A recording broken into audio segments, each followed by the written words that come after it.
Welcome to HOJO Radio. Once upon a time there was an engineer. Choo-choo Charlie was his name, we hear. He had an engine and he sure had fun. He used good and plenty candy to make his train run. Charlie says, love my good and plenty.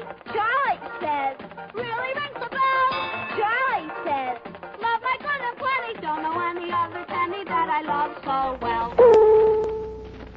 Remember, a Hallmark card will best express your perfect taste, your thoughtfulness.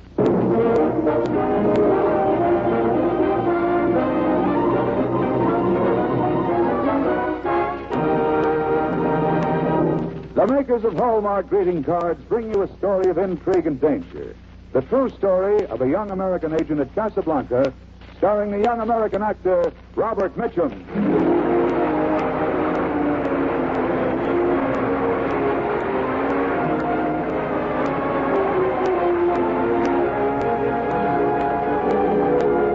A third of a century, quality has been a habit with the makers of Hallmark cards.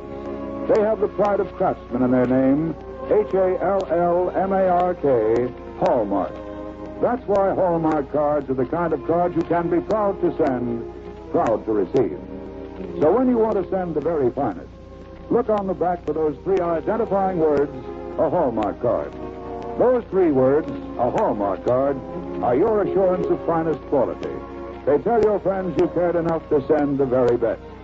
To be doubly sure, always look in the back of the card you choose for those three identifying words, a Hallmark card. Now to preside over our program this evening, here's our regular master of ceremonies, the young Broadway actor and producer, Richard Calmer.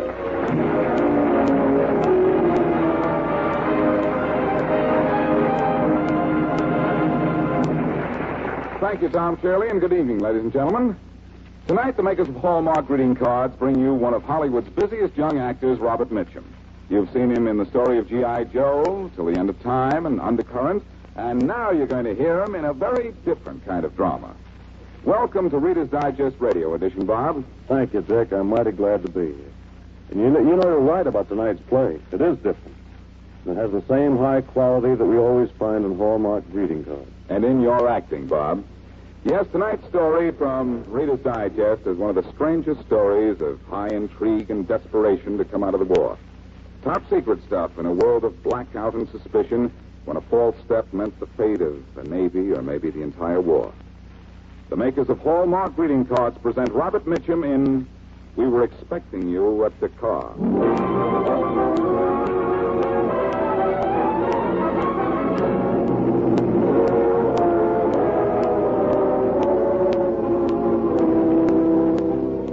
Pitch-black night in November 1942, the Allied fleet moved silently and swiftly toward Casablanca to open the second front in North Africa.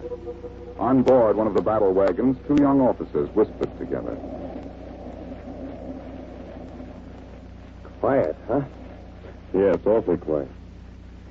Apparently the Germans don't expect us. No. You think there's anything fishy about this quietness? No, I think we're going to slip right into Casablanca without any trouble. Wonder where the German U-boats are. Why aren't they after us? Because they're a long way to the east of us. I know.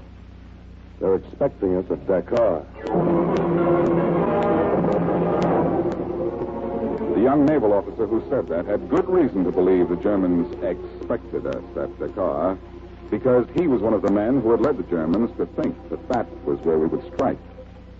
This is his story. It starts much earlier when he was in Washington assigned to naval intelligence. One day he was summoned to the Office of Strategic Services where Colonel William Donovan himself spoke to him. You're Donald Custer, eh? Yes, sir. They tell me you're smart. I'm sorry. Sorry? Why? Well, that'd mean you had some work for me to do. You are smart. And I'm lazy, too, sir. Yes. You haven't even heard what the job is, and yet you don't want it. Why? Well, if your office is getting out, it's going to be dangerous, sir. And you're afraid of danger? I'm scared to death. Good. If you weren't afraid of danger, you'd be foolhardy and bungle the whole thing. As it is, I'm afraid you'll have to give up trying to get out of it, Custer. All right, sir, but you can't blame a guy for trying. Not at all. I wouldn't like this assignment myself. What is the assignment, sir? We're going to take you out of that uniform, Coster. From now on, you dress in civvies. Every dark cloud has a silver lining, sir. Oh, you're still in the Navy, but nobody's to know that. You're going on a payroll of the State Department. You'll be a vice consul. Yes, sir? Where? In Casablanca. Casablanca. That's in Africa, isn't it, sir? Yes. Now, listen carefully, Coster, because we can't write any of this down. There's a German armistice commission in Casablanca enforcing the terms the Germans imposed on the French in 1940. Officially, that's their job, and they're doing it. All too well. But they have another job. Espionage? Espionage. They're trying to find out anything and everything that they can. But one thing particularly. The Germans want to know, and the German Armistice Commission in Casablanca is trying to learn where we'll invade. And I'm to try to keep them from finding out. No, Coster. You're to help them find out. The wrong place. Ooh. Yes. Your job is to make the Germans think we'll invade at Dakar. Dakar. Right, sir. How do I go about it? That's entirely up to you, Coster. Well, that sounds like a large order. It is a large order. Now we'll start by getting the German intelligence to accept the fact that there's a man named Coster in the State Department. You'll be assigned to England first. You'll show up at diplomatic dinner parties, all that sort of thing, until we think it's time to send you to Casablanca. And from then on, I'm on my own. That's right. Any questions? No, sir, I've got it straight. Well, there is one question, yes. What is it? If the Germans find out that I'm just kidding them, then what? Then? Well, one thing certainly, and one thing possibly. Certainly, they'll kill you. And possibly, we'll lose the war.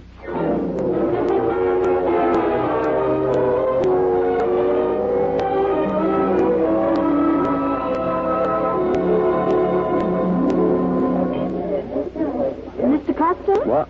Oh, hello, Evelyn. Nice party, isn't it? Yes, it is. You know, it's amazing to me how you people in London manage to keep up your spirits. Nonsense. The privations are good for the waistline. I hear you're leaving London. Who told you that? Shouldn't I know?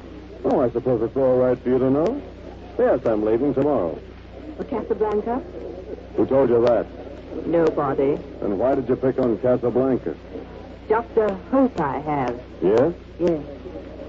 I have a friend there. I'm afraid he's in a Vichyite concentration camp. That's too bad. Now, if someone were going to Casablanca... Which I am not. All right, but if you were, I wish you'd look up my friend and try to help him. I would, if I were going there. His name is Freddie. Freddie Werfel. He's Austrian. Too bad I'm not going there. Yes, isn't it? Excuse me, Evelyn, I think you promised me this dance. Of course.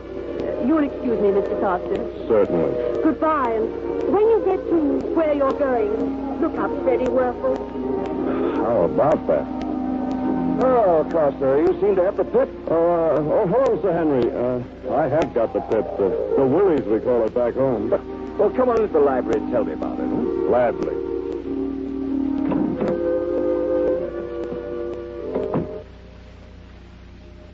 Sit down. Cigar? No, thanks. Look, Sir Henry, that girl... Evelyn? Yes, she knows I'm going to Casablanca. Oh, I wouldn't let that worry you, Coster. You see, she's one of us. She's in British intelligence? Yes. That slip of a girl? So don't worry, Coster. I'm greatly relieved. Doubtless. Now, there's one thing I think you ought to know before you get to Casablanca. What is it? You've got to watch out for General Theodor Auer. General Theodor Auer. He's chief of the German Armistice Commission. He's the man you're going to have to fool. And he's ruthless, sinister, and intelligent. Be careful of him, Coster. Oh, yeah, I'll be careful. Say, Sir Henry... Yes? That girl, Evelyn, she told me to look up a fellow named Freddie Werfel. Well, I'd look him up by all means. But the most important thing is, be careful of General Auer.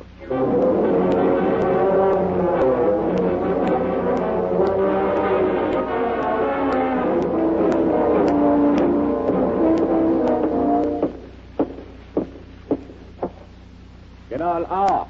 Yes, Fritz? A new American vice consul has arrived in Casablanca this afternoon. His name? Costa. Donald Costa. Here's his record. Donald Costa. Yes. 28 years old, advertising agency executive before the war, received a commission in the Navy, but then got out of it and became an employee of the State Department. Has been in London. Ja, Herr General. It is from London that he comes. Yes. The question about Mr. Donald Costa, Fritz, is this. Did he use influence to get out of uniform? Or did the Americans take him out of uniform to fool us? What has he done since he arrived? Went from the airport to the Grand Hotel. Stayed there 1 hour. Made one phone call to the American embassy. Took a taxi to the embassy. Stayed there only half an hour. Went back to the hotel. Nothing suspicious? Just one thing, Herr General. When he called the embassy, he asked if anyone there knew a man named Freddy Werfel. Did they know a man named Freddy Werfel? No, Herr General. Do we know a man named Freddy Werfel? Ja, Herr General. He is Austrian. He is in one of our camps. Release him. Bring him to me. I can use Freddy Werfel.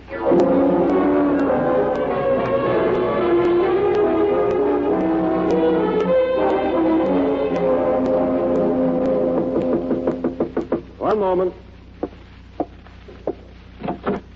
Yes? You're Donald Costa? Yes. I'm Freddy Werfel. Well, come in. To sit down? Thank you. They tell me you were looking for me.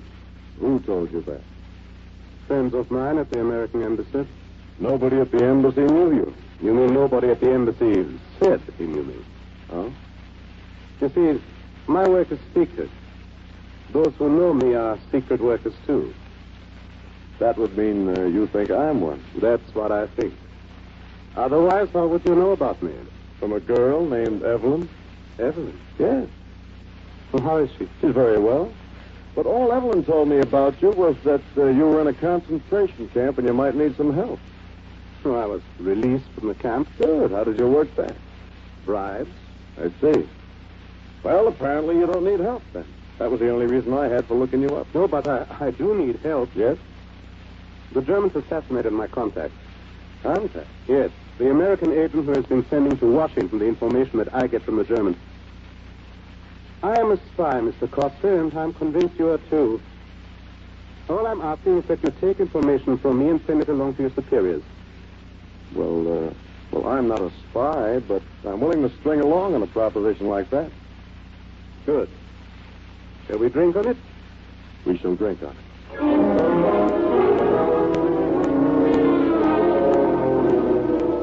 Well, Freddy Werfel, did Donald Costa believe you? Or do I send you back to the concentration camp? Donald Costa believed me, General. I'll be able to do what you want me to do with him.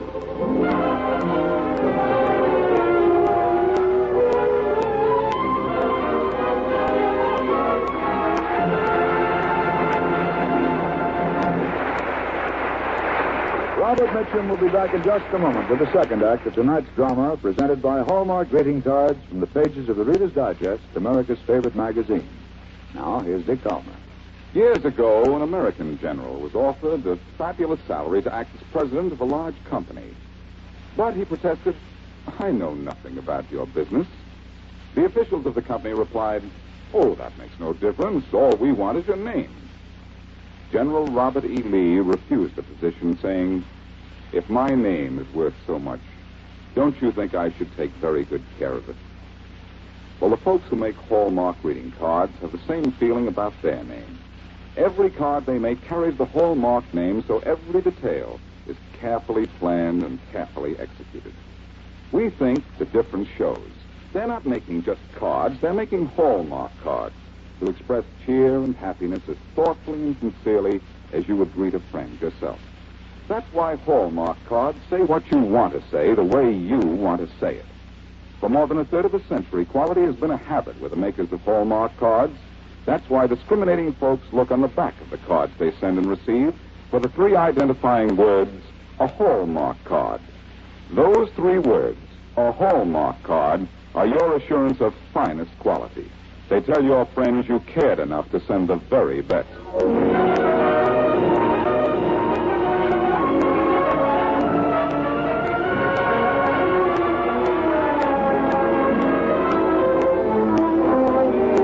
In the weeks that followed, Donald Costa was busy, but not with State Department business. He was digging up information. The owner of a fishing fleet drew a chart for him of the approaches of the Moroccan coast. A French architect who had escaped from forced labor camps in Germany gave Donald drawings of the German flak towers that he had helped build. But his only connection with General Auer's headquarters was through Freddie Werkel. But Freddie had not been too helpful so far. Donald spoke to him about this one day. You know, Freddie, this information you've been getting for me, it's pretty sketchy. It's reliable. Yeah.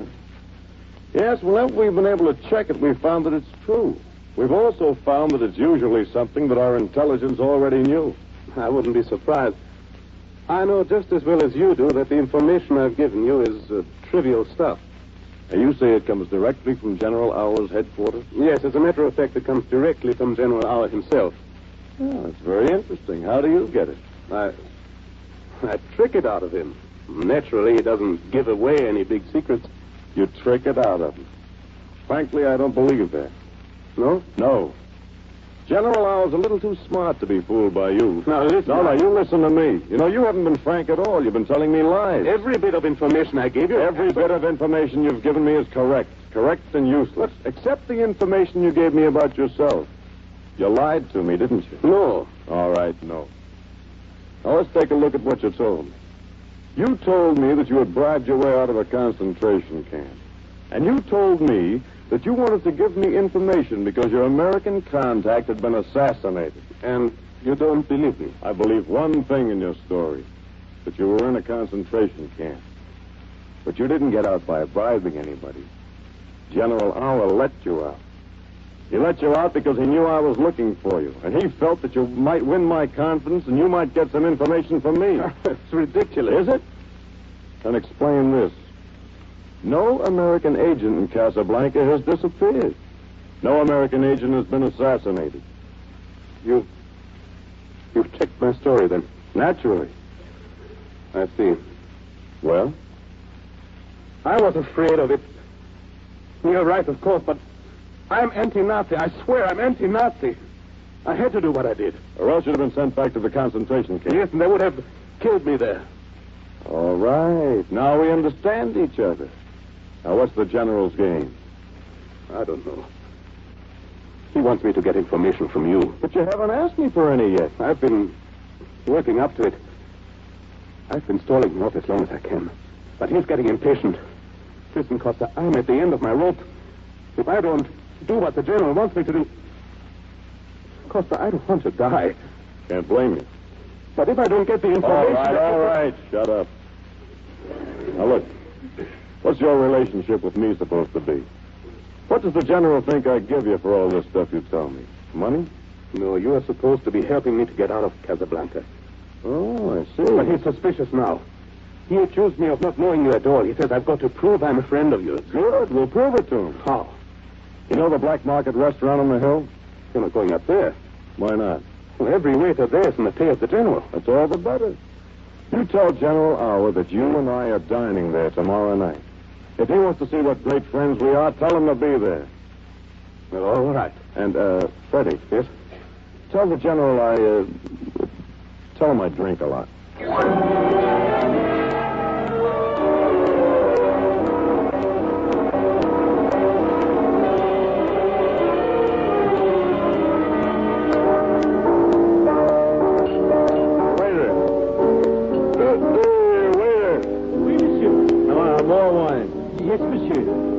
How am I doing, Freddie? You'd convinced me you were drunk. Listen, if the general doesn't come soon, I will be drunk. Come on, where's my wine? Let the general come I want my wine! Where? See? The waiter's bringing him to the next table. Voilà, mon général. A fine table, mon général. Excuse me, Freddie, old sock, old chum, old partner. Hey, say, waiter, what are you doing with this, man? Will you get me my wine? One moment, monsieur. I'm seeking the général. General, say, are you a general? Yes, I'm General Auer. Well, I don't like your army, and I don't like your country either. The feeling is quite mutual. Waiter, will you kindly steer this fellow back to his own table? Yes, mon général. Come, Monsieur Costa. You see, I have your wine for you. Well, it's about time. Hey, Freddie, you hear me tell the general off? I heard you. Well, yes, I open the wine. There you are, monsieur. Okay, now go on back and wait on that lousy general. Well, monsieur, if you want me, call me, monsieur. I'm scared to death, Costa. You can't speak to General Auer the way you did. Don't worry, Freddie. I know what I'm doing.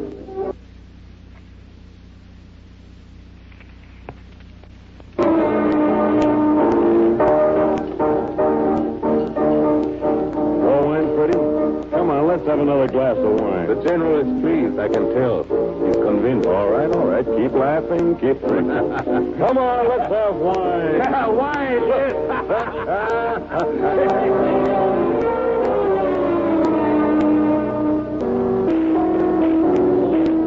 I think it's a shame. It's a shame. I'm going to see that lousy general about it. I think it's a shame. What are you doing? Shut up. Will you string along? I'm going to see that lousy general right now. You wait right there, Freddie, old boy. Say, you general. You want something, American? Yes, I want something. I want to know what's the idea of not letting my friend out of Casablanca. The French authorities have the say on those matters. That's a lie, and you know it. Now, look, General, you better let my friend leave Casablanca. If I have anything to do with it, he will stay here. All right. All right, if you want to get tough about it, I'll get him out myself. Freddie? Hey, Freddie. Freddie, I'll get you out of this city. You don't have to wait for a passport. I know where you can go, and you'll be safe.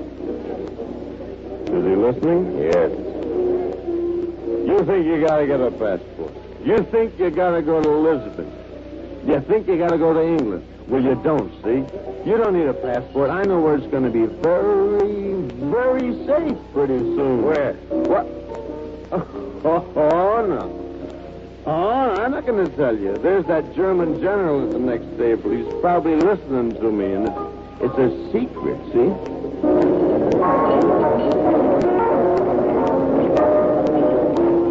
Waiter. Oui, mon général. Bend down here, waiter, as if you were taking an order. Yes, sir, General. The American has a secret he wants to tell his friend. And he won't tell him while I am here, so I am leaving. I am to listen, General? Yes, listen. I do not trust that friend of the American. He is against us. You listen, and you report to me. Yes, sir, General.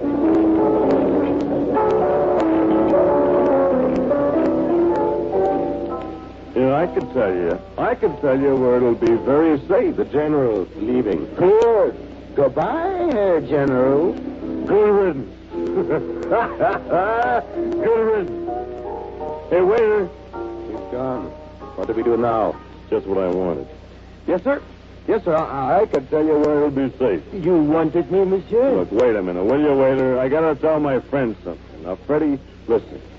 You don't have to go to Lisbon. You don't have to get a passport. All you got to do is to get permission to go to... Is the general gone? Hey, waiter, is that general gone? Yes, sir.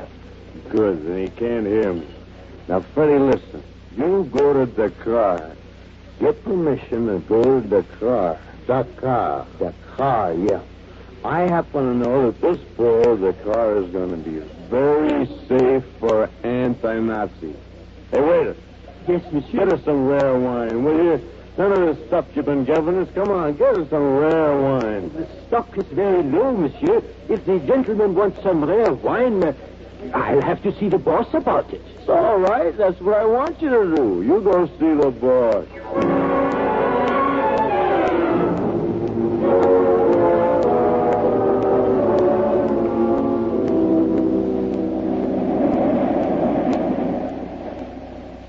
Quiet, huh, Custer?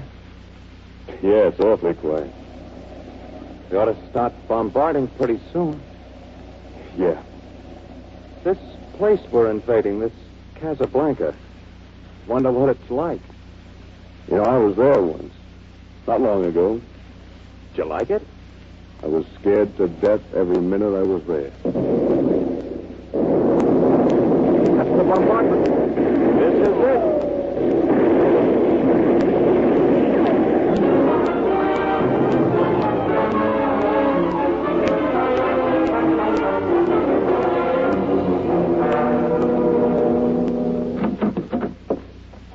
This is an outrage. That's all right, boys. You just leave the General here with me. He'll cool off. Yes, sir. Well, General, I'm afraid I'm going to have to ask you a few questions. What is the meaning of this? What are you Americans doing here? We were expecting you at Dakar. Yeah. Yes, I know, General. I know you.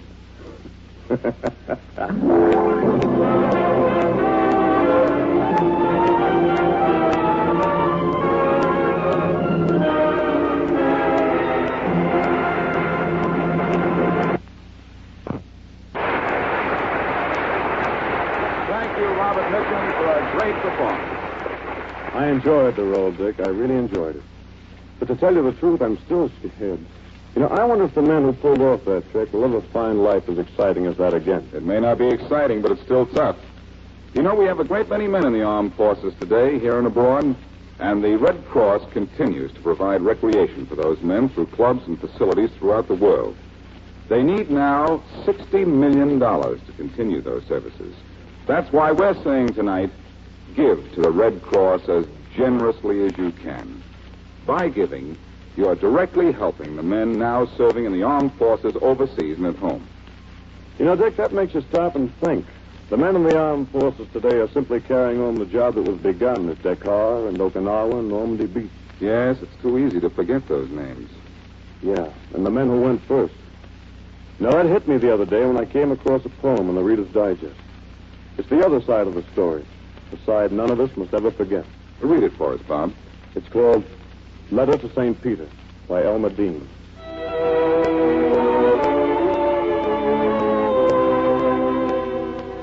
Let them in, Peter. They're very tired. Give them the couches where the angels sleep. Let them wake whole again to new dawns fired with sun, not war. And may their peace be deep. Remember where the broken bodies lie. Give them things they like. Let them make noise. God knows how young they were to have to die. Give swing bands, not gold harps, to these, our boys. Let them love, Peter. They've had no time. Girls sweet as meadow wind with flowering hair. They should have trees and bird song, hills to climb, the taste of summer in a ripened pear. Tell them how they're missed. Say not to fear. It's going to be all right with us down here.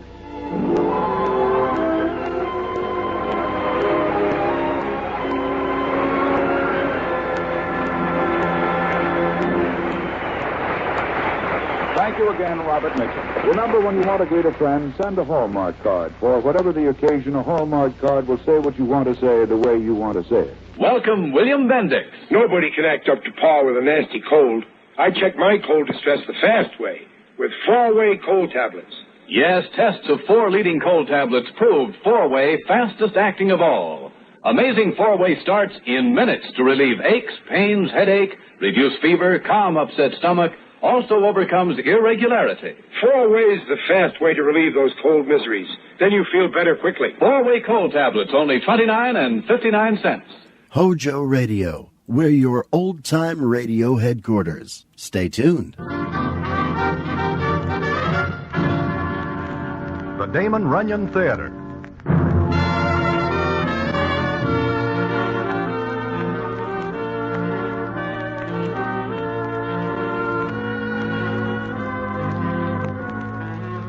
Once again, the Damon Runyon Theater brings you another story by the master of storytellers, Damon Runyon. And this, one of his most famous, Little Miss Marker. And to tell it to you, here is Broadway. Thanks. This is Broadway speaking. Maybe you know a guy we call Sorrowful Jones. He makes a living by making book. That is to say, he is slightly illegal because he takes bets on the horses if one is not able to get to the track due to circumstances. Most of the guys and dolls along Broadway tell you that Sorrowful is a rich man. That is true. It is true, because Sorrowful not only remembers the first nickel he makes as a boy, but the same nickel is still in his possession. All at once, Sorrowful is a changed man. And how it happens that Sorrowful is changed is quite a story, which I will tell you in a minute.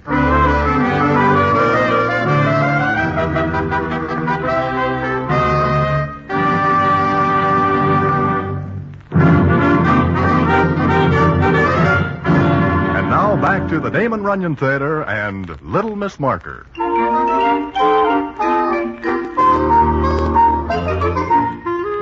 As I am saying, Sorrowful Jones is a character who is not liked. He gets his name from the fact that anything like a smile is a stranger to his long face. Well, as it happens, I am sitting in Mindy's one night along with a citizen named Regret, who is a horse player. We are discussing Sorrowful Jones when Regret looks up and says, "And if you are speaking of the devil, you may look toward the door and see same." Sorrowful Jones coming into Mindy's? There must be a catastrophe outside which drives him in. Look, he's got a doll with him. A doll? But a midget one. No, it is no midget. This is a small doll, a child. He's coming over, and the chances are better than 1,000,000 to 1 that he will have a sad story. About the little doll? About anything. Hello, Broadway. Hello, Sorrowful. Hello, Regret. Hiya, Sorrowful. Is this seat taken? No, Sorrowful. I'll take it. Are you driven from your home, Sorrowful? No. Maybe you're out this late collecting bets? No. You are hungry? No. Sorrowful, who is that with you? This is a child. A small one. Yours? I do not own her. She is very cute, Sorrowful. I haven't looked much at her. What are you doing with her? I figure maybe she's hungry. She's been in my place all day since early this morning. Hey, what does a small doll eat? My experience has been with the larger variety. But if this one runs to the phone, she will eat quite a lot. That'll be expensive. I'm always the fall guy. Why do I have all the bad luck? Please, don't laugh, Regret. I have a very bad day today. Look, Sorrowful, maybe if you tell us where this here doll comes from and what you are doing with her... It's a story, a sad one. Uh-huh. This morning a character comes into my place of business, wants to play a deuce on a horse. He doesn't have a deuce, but wants to give me a marker, so I'll put a bet on the horse for him. You trusted somebody? This character tells me he'll leave his kid. This one. As security for his bet. He says he'll come back with a 2-spot later. And so? His horse loses. I am out $2. Who is this character? I don't know. I never seen him before in my life. But I figure no guy will leave his kid and not come back. I figure wrong. Oh? Does any of you wish a small doll? I cannot use one. It looks like you are stuck, Sorrowful. Yeah. She's probably very hungry and will cost me a fortune. Oh, I do not see how such a small doll could eat that much. How do I know? Talk to her. Why? Wait a minute. Hello, doll. Let me try. Good evening, doll. Like I say, I'm out $2. Maybe I should leave the doll here on the chair, huh?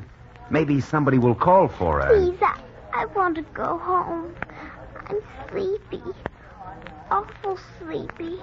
Maybe because it is after 2 a.m. Hey, she is going to sleep on your shoulder, Sorrowful. I cannot believe it. A doll putting her head on his shoulder? Hey, she's kind of cute with them blonde curls. Hey, look, doll, you can't go to sleep on my shoulder. I never see a doll as cute as her. Look at that. She's snuggling up to you, Sorrowful. Yeah, it's the way these dolls always start. Soft soap first and then the bite. Oh, no, you are wrong, Sorrowful. This doll is too young to be that smart. Now, I can tell how old a horse is by looking at his teeth. Maybe if I looked at this doll's teeth... Regret, keep your hands off her. Huh?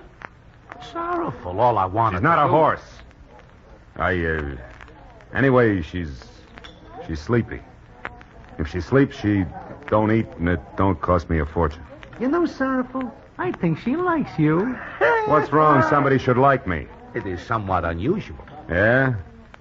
This kid's the first character that doesn't try to nudge me out of a fin or a 10-spot. All she wants to do is sleep. Maybe I like her, too. Anything wrong with that? Nobody said there is, Sorrowful. Look, what are you going to do, Sorrowful? I don't know, Broadway. It's a cinch she can't sleep here. It is also a cinch that you can't take her back to that joint you live in. It's only one little room. And there is quite a bit of noise from the clubs along the street. Yeah, maybe you're right. Okay, I'll find a place. But how do I get off this chair without waking up the doll? Get up easy. Slow. Like you're reaching for a check, which you never do. Wise guy. Grab hold of it tight, Sarple. Yeah. Gee. She doesn't weigh as much as a herring. Shut up.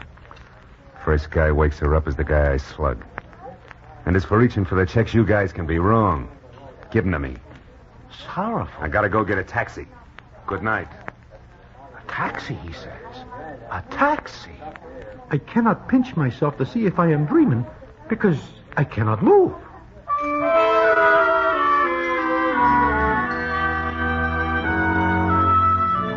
Well, that is that. Sorrowful walks out of Mindy's carrying the small doll, and we do not see him for 3 days. Until we get a message from him that says to come to a 59th Street address. We are all wondering about this because the address is a classy one overlooking Central Park, and there's no place that Sorrowful would hang around at. But we all show up in the apartment. Regret, Big Sam, Little Mitzi, Harry the horse, and several other citizens. It is maybe 8 o'clock at night, and Sorrowful has not come in yet. We are wondering about this when a door opens, and there stands Sorrowful. But what a Sorrowful. He is wearing a new suit. Now that is something in itself, because nobody has ever seen Sorrowful in anything but the blue sage he picks up at a rummage sale years before. What's more, he is smiling, and it makes his long face look a little like a horse. But it is a smile. He walks over to us and begins the conversation as follows. Good evening, boys. Hi. Well, how do you like the place? Oh, it's a very classy place, Sorrowful. You are, keeping it for a friend, perhaps? This is my place, Broadway, and it costs plenty fish a month. I have a long-term lease. From here, you can see the park. And you can hear the handsome cabs. You know there are real horses in that park? No jockeys, though. But now I want to show you guys something. Okay, doll, come in. Look, it's the kid. Boys, meet the doll.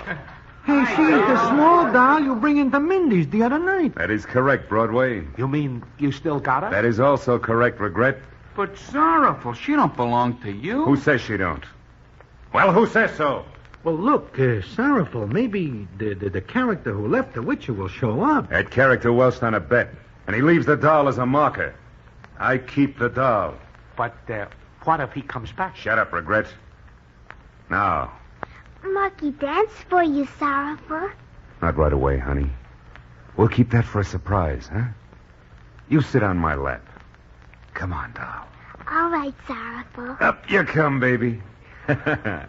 Look at this doll, you guys. I never see a doll like this before. And she don't ask for nothing. Not a thing. Never puts the bite on me. I never know there's a doll like this anyplace. Well, she is a cute doll, Sorrowful, but why are we here? Because I know nothing about a doll this size, and I figure I'm going to need help. From us? From you, Harry. But... No buts. Today you lose $50 on a parlor. You got the 50? Well, Sorrowful, You have not got it, all right. We'll forget the 50. You are going to forget a 50? That's correct. Regret the same as I will forget the C note for which you are on my books. The same goes for all of you. Broadway. Yeah, Sorrowful? You knows around town pretty much. You ought to pick out a nurse, a housekeeper, a good one. Where am I to find such a character? You'll look. Harry, you will put your attention right here. You will go out and buy clothes, lots of them. With my money? I will open charge accounts at the stores. Now, if anybody does not want to help, then I will see to it that outstanding debts owed to me by some citizens are collected the hard way. We will help you, Sorrowful. Well, after all, she is a cute little doll. Yeah, she is. Marky, Yes, Sorrowful? tell him the story you told me this morning, huh? Which one, Sorrowful? Any of them, honey. Go ahead. Will they listen to me? They'll listen to you, Marky. Go ahead. All right, Sorrowful. Jack and Jill went up the hill to fetch a pail of water. Jack fell down and broke his crown, and Jill came tumbling after. How do you like that, huh? That's great. Yeah. This kid knows more about literature than all of us put together. Marky dance for you now, Sorrowful. Oh, you sure will, honey. Sorrowful. I got an engagement. That's right, and Harry. Right here. Go ahead and dance, Marky. Regret, switch on that radio. Okay, Sorrowful. You watch Marky now, Sorrowful. You bet, honey. Go ahead.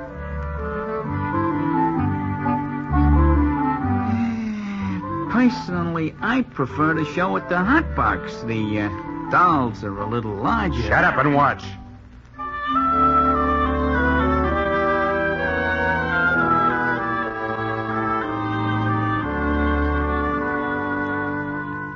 Well, we watch Marky dance.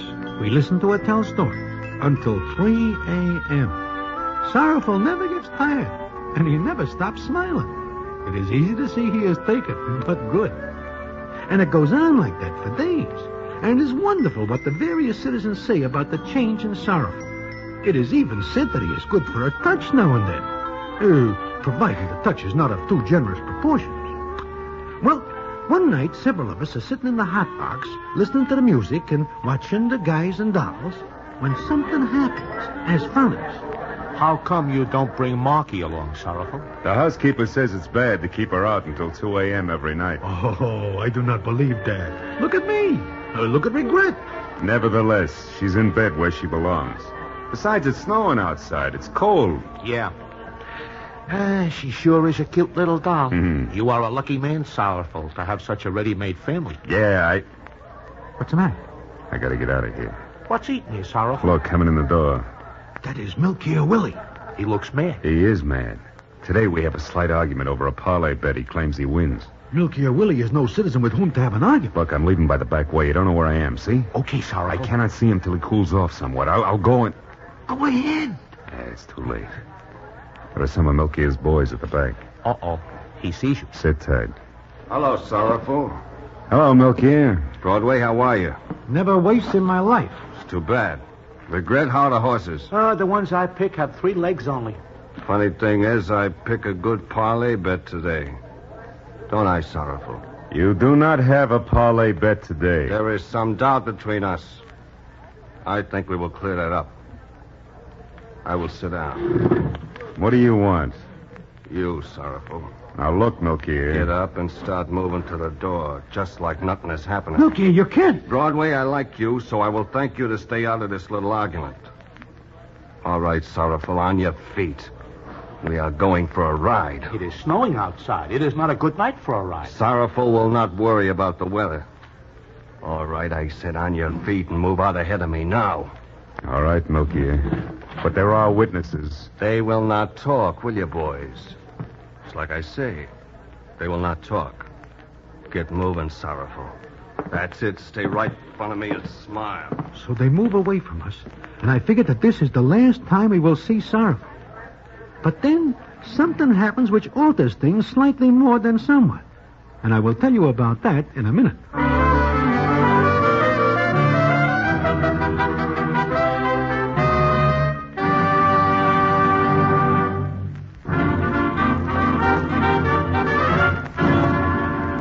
And now back to the Damon Runyon Theater and the famous story, Little Miss Marker.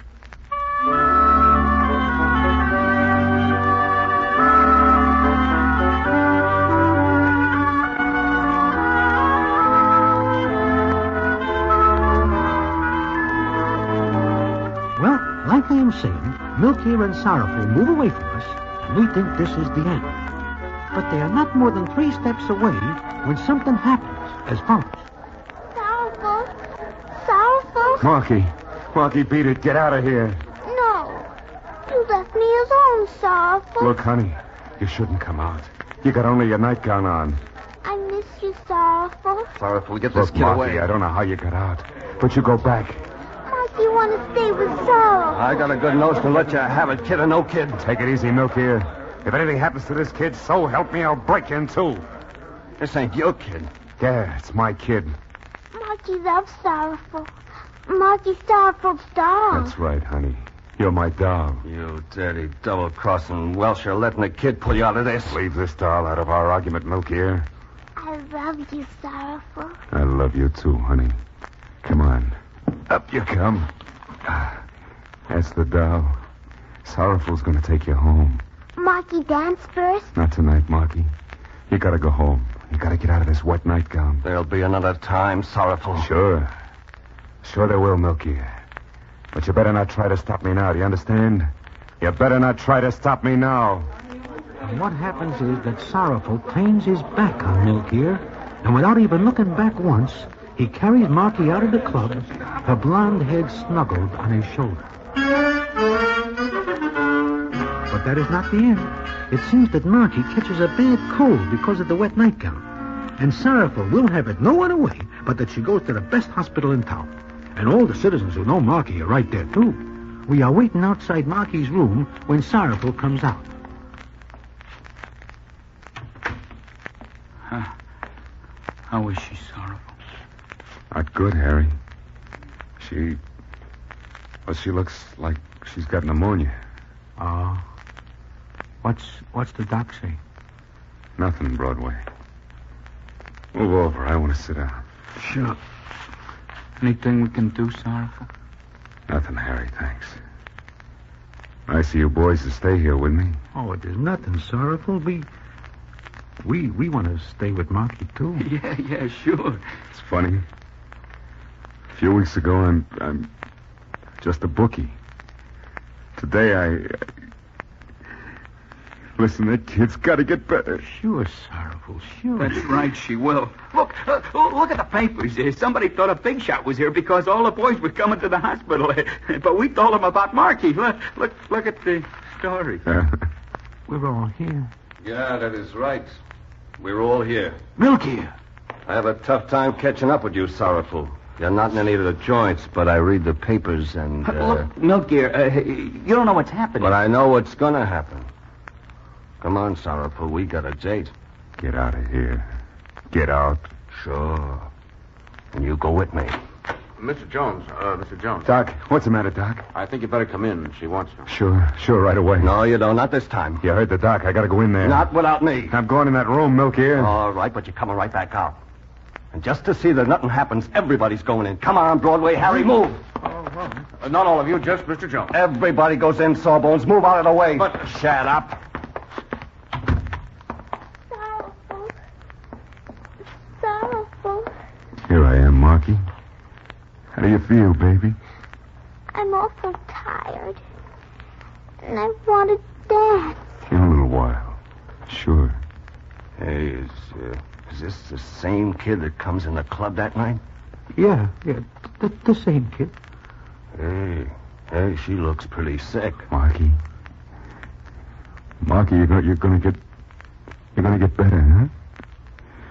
For Sorrowful? Marky loves Sorrowful. Marky. Is he crying? Yeah. Yes. Sorrowful. Marky, wanna go home. Sure, baby. Sure. Hey, Doc, what's the matter? You can't do anything for this kid. We have, but she needs the best specialist. Specialist? Who? Get him, will you? I don't care what it costs, but get him. I'm sorry, but Dr. Bierfeld is retired now. He handles only special cases. This is special. Get him. Oh, you don't understand, Mr. Jones. He's very high-priced, and unless you are very well known, he won't touch the case because he's retired. Is this Bierfeld in the city? Yes. Sorrowful? Yeah, what, Milky? You're really nuts about this kid, huh? I guess I am. Wait here. I'm going to get this Bierfeld. With that, Milky leaves the room. It's not more than a couple of hours later that we're all sitting in the hall outside Marky's room when Milky comes back. He's got some of his boys with him, and walking fast in front of them is a short, fat little guy in pajamas. His hair is all mussed, and his eyes are popping from his head. You all arrested. Boys, this is Dr. Bierfeld. He is here. You thugs, you gunmen. Doc, you did come. These lawless idiots came and got me. He does not want to come at first, but we use persuasion. I tell you, I will have you all arrested, convicted, sentenced. Look, Doc, you gotta help. You're the only one who can. I will help none of you gorillas. Kill yourselves off, but I will not save one like you. I will Doc, not. It's my kid.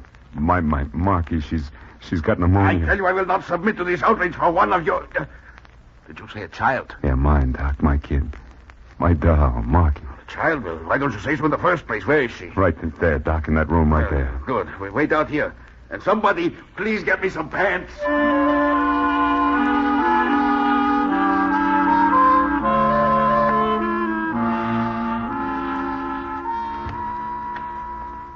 Doc, I thought you were never coming out.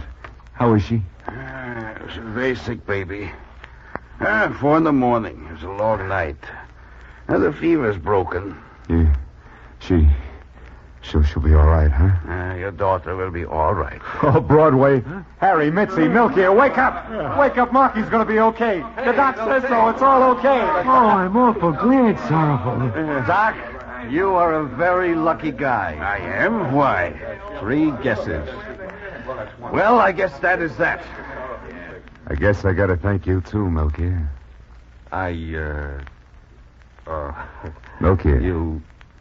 I'll go with you now. Huh? Maybe I could be wrong about that parlay, Sorrowful. It could be I am wrong. I think you're right about it. Stop in my place later and I'll get it off my books.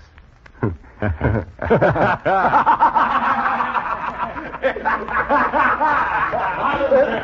little girl.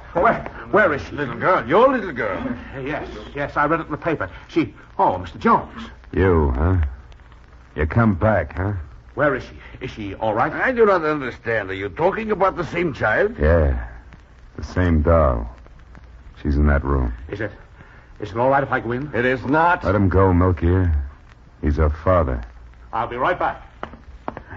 Well, I've done all I can. I will go now. Yeah, send me your bill, Doc, will you? Sorrowful Jones is the name. Anybody will tell you where I am. All right. Goodbye. Sorrowful. You're going to give up Marky? Got any ideas? But look, Sorrowful. He's her father. Maybe I kind of know how he feels.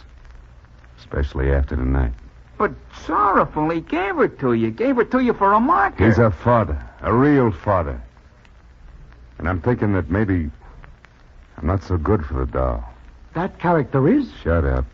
She's sleeping. I didn't want to wake her up. Uh-huh. Broadway. Yeah? Come on in with me.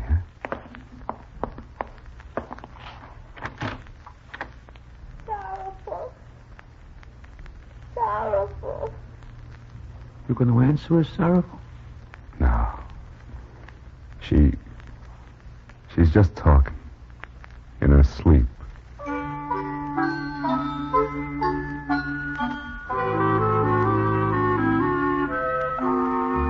Well, there is nothing Sorrowful can do about it. Marky does belong to her father, whom we find out is a kind of a black sheep, but he is due for a lot of money when his grandfather leaves it to him. Sorrowful does not even bother to ask him what becomes of him that day he leaves the doll as a marker. Well, it is a funny thing, but it happens that Sorrowful changes again. He puts back on the old blue suede suit, he gives up the classy joint on 59th, and he loses his smile. But it is not until some days later that the payoff comes, which I will tell you in a minute.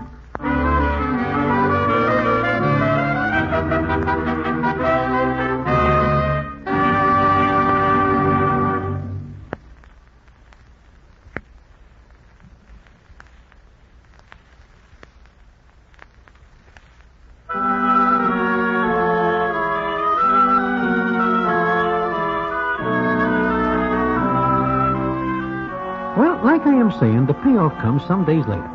It is one night when I am sitting in Mindy's with Sorrowful, talking about it. It's better this way, Broadway. The doll has nothing with me. She almost died because she comes out that night looking for me. Yeah, maybe you are right. Look. That's Marky's father coming in. Yeah, that's him. Looks like he's looking for someone. Yeah, he's coming over. Are you going to let him have a snootful of fingers, Sorrowful? Quiet. Gee, I've been looking all over for you, Mr. Jones. They told me I'd find you here. They tell you the truth. You mind if I sit down? Go ahead. Thanks. Well, look, Mr. Jones, I don't know how to begin, but, well, just any time you want to come and see Marky, you'll be welcome. Thanks. But I'm never that far uptown in the classy neighborhoods. Oh. Well, I I know you went to a great deal of trouble for Marky, clothes, everything, and that hospital bill. Now, my grandfather's very wealthy, and he's willing to pay you. And we do owe you something, don't we? Yeah, I guess you do. I guess you do. Fine. All you have to do is name it. My grandfather will pay it. Sure. I'll trouble you to send it to me so I can get you off my books. Of course. How much does it come to? I got it marked down right here in my little book. You owe me $2 for the bet you blew that day.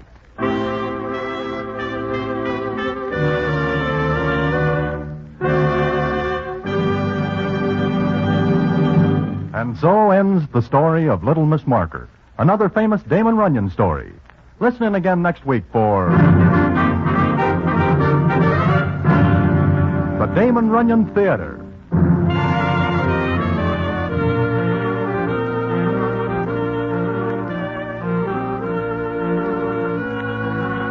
The Damon Runyon Theater with John Brown as Broadway is directed by Richard Sandville, and the stories adapted for radio by Russell Hughes. This is a Mayfair production.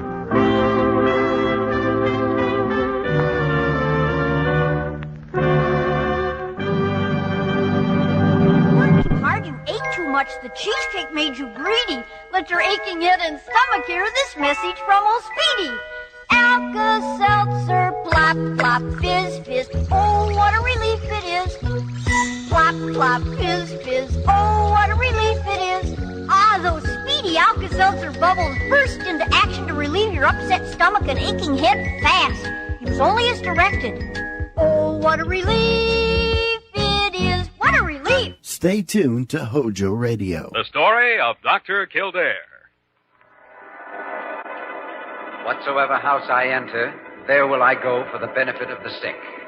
And whatsoever things I see or hear concerning the life of men, I will keep silence thereon, counting such things to be held as sacred trusts. I will exercise my art solely for the cure of my... The story of Dr. Kildare, starring Lou Ayres and Lionel Barrymore. Metro-Goldwyn-Mayer brought you those famous motion pictures. Now this exciting, heartwarming series is heard on radio. In just a moment, the story of Dr. Kildare. But first, your announcer.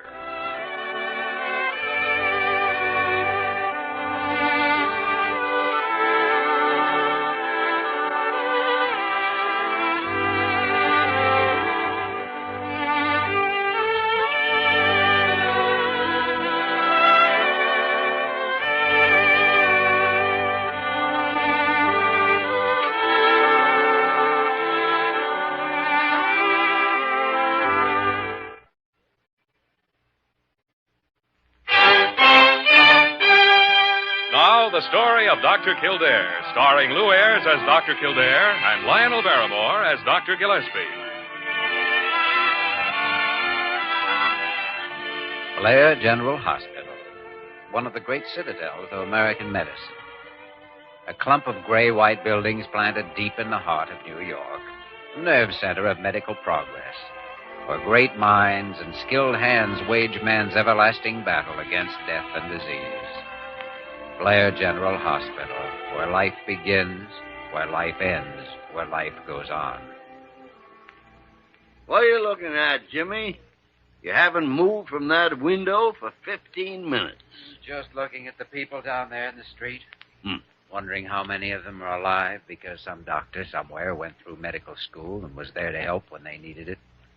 Wondering how many of them will have years added to their lives because of some doctor they haven't met yet. How many need a doctor at this moment and don't know it? Won't know it until it's too late. I wish it were possible to stand up here and establish some sort of contact with the man in the street. Why don't you just go down and set up a stall on the corner and examine every man that goes by? You're not in very good humor today, are you? What's the matter? Liver acting up again? You mind your own liver. Your color's bad. My color's excellent. You're seeing spots in front of your eyes from staring out of that window. If I could save one man's life out of each 1,000 that walks by down there, it'd be worth examining the 1,000. Jimmy, If you don't have enough work to do around here, I can easily Well, I have plenty to do, and I'm leaving to do it right now. Goodbye, Dr. Gillespie. Nice to have seen you. See you around. Ah, Oh, and you better take something for that liver. get out of here! That boy's getting too smart for his britches.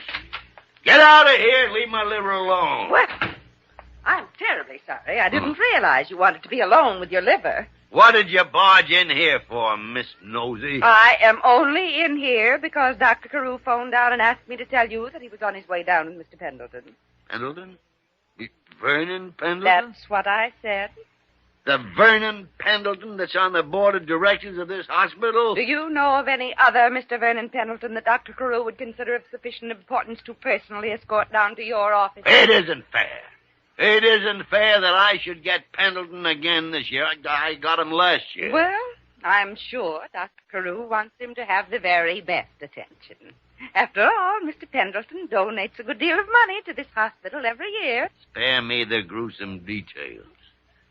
Vernon Pendleton. The only thing wrong with that man is that he's in the last stages of being a hypochondriac. Come in! Ah, Dr. Gillespie, here you are. You remember Mr. Pendleton, don't you? Oh, yes, of course. How are you, Mr. Pendleton? Poorly, Dr. Gillespie. Poorly. Oh, no. Oh, yes. Oh. Well, where do you feel poorly this time, Mr. Pendleton? Well, I'll tell you, Dr. Gillespie. If you two gentlemen will excuse me. Dr. Carew, just a moment, if you don't mind. Yes. Mr. Pendleton, is it your stomach again? It was my stomach, my back, my arms, my legs, my head, Exactly. Just as I thought, Mr. Pendleton. Evidently, I wasn't able to help you too much last year. Oh, I wouldn't say that, Dr. Gillespie. For a time, I may have improved. No. I wasn't able to help you, or you wouldn't be back among us so soon. Now, Dr. Carew will tell you we have a specialist on our staff much better equipped to handle your type of case. Not better than you, Dr. Gillespie. Dr. Gillespie is just being modest. Well, now, your type of illness takes a very modern approach. Oh. And I can't think of anyone better equipped to handle someone who was having trouble with his stomach, back, arms, legs, and head Dr. Kildare. Kildare? Now, his office is right down the hall. Dr. Carew will show you the way. I'm sure you'll find him more than satisfactory. Much as I regret losing you as a patient, I sincerely feel that Kildare is your man. Well, let's talk to Kildare, Carew. Very well, Mr. Pendleton. Of course, I don't know if he's in his office. He is. Oh. Then let's see him. Nice to have seen you, Dr. Gillespie. Glad to have seen you, Mr. Pendleton. That was not very nice of you, Dr. Gillespie. After all, Dr. Kildare doesn't know about Mr. Pendleton. I am a dirty dog. A dirty dog.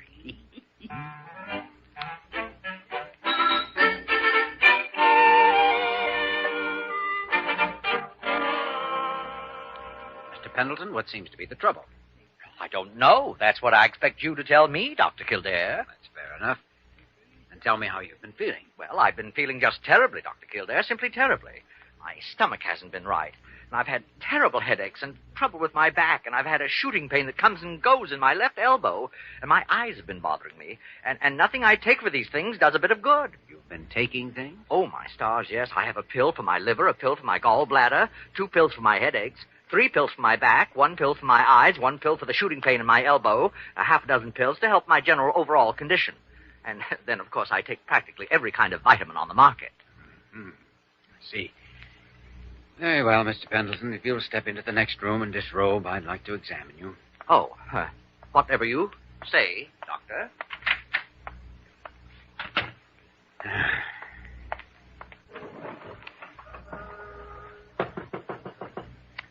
Come in. Oh, sorry.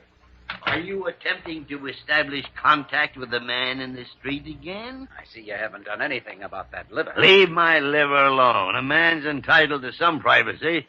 You're really in rare form today, Doctor. Well, I trust you're the same. How are you coming on with Mr. Pendleton? I thought you were supposed to take care of the board of directors. Well, I thought it was only fair to give you a crack at some of them, too. One for all and all for one, you know. I don't like the expression on your face. Oh, quit harping on my liver. This is not your liver, it's your attitude. There's something that's not quite kosher about all this. Dr. Kildare, you have an ugly, suspicious mind. Yes? Well, I didn't have before I met you. I'm ready, Doctor. Your patient seems to be calling you, Doctor. Thank you, Dr. Gillespie. My hearing is not impaired. Yes. Oh, and thank you for recommending the patient to me, Dr. Gillespie. The pleasure was all mine, Dr. Kildare. The pleasure was all mine.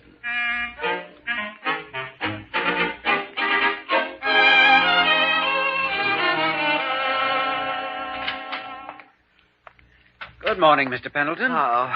Well, you're early for your appointment. Well, Doctor, I don't mind telling you I had a frightful night last night. Just frightful. Really? Why was that? Well, I was so concerned about what news you'd have for me today. I want to tell you, when a man gets to be my age, things like this are very hard to face. Well, Mr. Pendleton, I have very good news for you. You have? I certainly have. There's nothing wrong with you. There's no... Would you mind repeating that, Dr. Kildare? I said there's nothing wrong with you. But that's not true. That's not true. My head, my stomach, my back, my legs, my elbow... I've given you a complete and most thorough examination, and you're in fine physical shape, Mr. Pendleton. I don't believe it. You're wrong. You've got to be wrong. I know how I feel. How could I feel like this if nothing was wrong with me? I want a more thorough examination. Mr. Pendleton, sometimes people magnify and imagine things until they think they're sick, when there's really nothing of any serious nature wrong with them at all. Oh, and they told me you were a good doctor. They said you were better than Gillespie. Why, you couldn't carry Gillespie's hypodermic needle. That's quite true, Mr. Pendleton. Dr. Gillespie is one of the great men of medicine in this country. The rest of us, at best, in his presence, can merely be students. Dr. Gillespie was always able to find something wrong with me. Oh, then undoubtedly he also cured you of whatever was wrong with you. Now, you're in fine shape. Oh. Just forget about yourself. Take a few days' rest if you can, and you'll be feeling fit as a fiddle. Well, I'm not going to take this lying down, you know. I'm going to Dr. Carew. We'll mighty soon see what he thinks about this report of yours.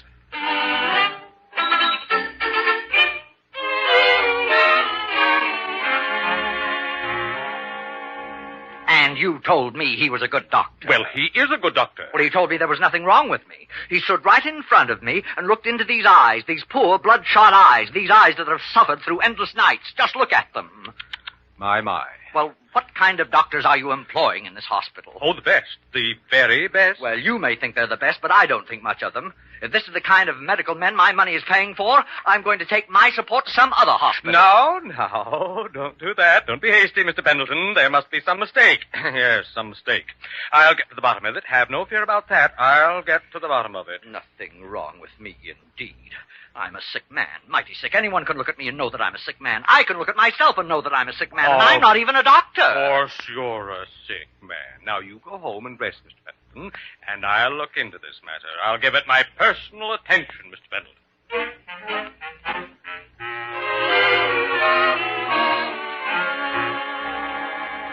Kildare, I tell you, you've got to find something wrong with Vernon Pendleton. But there isn't anything wrong with him, Dr. Carew. I've examined him from head right down to his little tootsies, and believe me, you'll go a long way before you find a healthier specimen. Oh. Kildare, you've heard of school spirit, haven't you? They must have had it at your school. School spirit? What's that got to do with Vernon Pendleton? Sometimes things are done for the good of the team, for the good of the school. It's the old show must go on spirit, you know. You see what I'm driving at, don't you? Not so far. Oh. Sometimes we have to shut our eyes to certain things for the good of the hospital. Sometimes we have to tell people what they want to hear for the good of the hospital. And it isn't always wrong, Kildare. Sometimes the things that people want to hear turn out to be the things that do them the most good. Well, I'm not going to tell a man he's sick when he isn't. No, of course not. But Mr. Pendleton has a big body. There must be something wrong with it someplace. Dr. Kildare, as head of this hospital, I must point out to you that Mr. Pendleton is a large contributor. Dr. Carew, look at all those people down in the street. There's a multitude there that needs attention, and you insist that a doctor waste time trying to find something wrong with Vernon Pendleton. Well, at least pretend to. Tell him he made a mistake or something new. Very well, Dr. Carew. If you want to make a sick man out of Mr. Pendleton, All right. I'll play ball with you. I'll show you the old team spirit. That's the idea, Kildare. Now you're cooking on a Bunsen burner. Hello, Sally. Kildare speaking. Send out an ambulance to pick up Mr. Vernon Pendleton. And when he arrives at the hospital, I want him put into one of the isolation rooms. Have the driver that brings him here wear a mask. And don't let anyone go in or out of his room without a mask. Got that? Thank you. Well, now that sounded like action, Dr. Kildare. Dr. Carew, I wasn't completely truthful when I said there was nothing wrong with Mr. Pendleton. That's the kind of talk I like to hear. There is something wrong, something terribly wrong. And I'm going to do my best to cure him of it. Oh? What is it? What are you going to do? I'm going to give Mr. Pendleton the special Kildare treatment for hypochondriacs.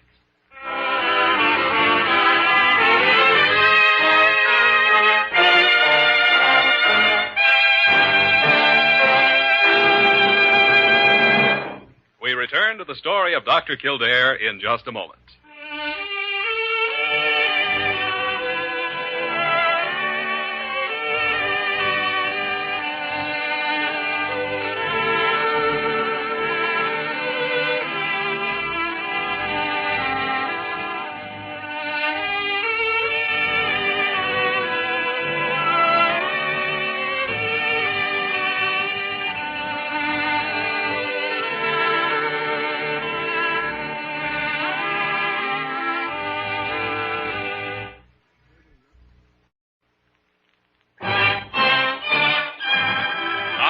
Continue with the story of Dr. Kildare, starring Lou Ayres as Dr. Kildare and Lionel Barrymore as Dr. Gillespie.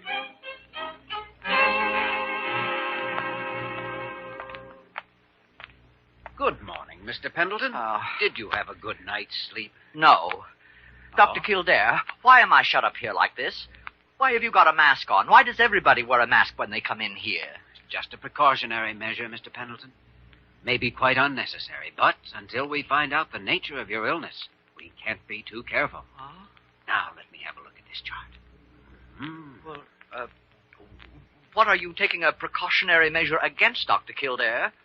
What do you think I might have? In the case of a mysterious malady such as yours, we can't tell without extensive tests. We have to keep you in isolation until we are positive that you are in no way contagious. Contagious? Oh, dear me. Here's Nurse Parker with your breakfast. Oh, breakfast. Good morning, Mr. Pendleton. Now, let me crank up your bed. Yes, you're having a lovely cup of weak tea without cream or sugar and a delicious piece of dry toast. I don't like tea and dry toast. Well, I'm sorry, Mr. Pendleton, but that's all you can have just now. It's part of our first test. First test? Yes. After a while, we're going to let you swallow a small, soft rubber tube. I don't want to swallow a small, soft rubber tube. Well, I know it isn't very pleasant, but it's part of the stomach test, Mr. Pendleton. You were complaining of pains in your stomach, you know. Oh, well, I don't have them now. Well, we want to find out why you've been having them. Do I have to swallow a hose to have you find out? Yes, I'm afraid you do. Because through that hose, we're going to remove part of your breakfast in an hour and test it.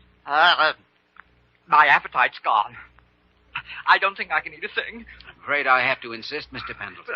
After all, you wanted a thorough examination, and I intend to be thorough. Well, yes, I know you can be thorough, and then you can be thorough. There's no use getting carried away with this thing. Nurse, after he finishes eating, I want some blood specimens. Oh, yes, Dr. Kildare. I'll be back a little later, Mr. Pendleton. Hope you enjoy your breakfast. Oh, breakfast. Nurse, this is the isolation wing, isn't it? Yes, it is, Mr. Pendleton. Oh, dear. I don't suppose many people leave these rooms alive. Oh, yes. Several people have. Nurse, would you mind phoning my house for me? Not at all, Mr. Pendleton. And tell whoever answers to get hold of my attorney and have him come down here. Oh, your attorney? You want him to talk to Dr. Kildare about springing you? No. I want him to be sure my will is in order. Oh, you're not going to die, Mr. Pendleton. No one could swallow a rubber tube and live. Now, it isn't that bad. No one's ever died from it yet.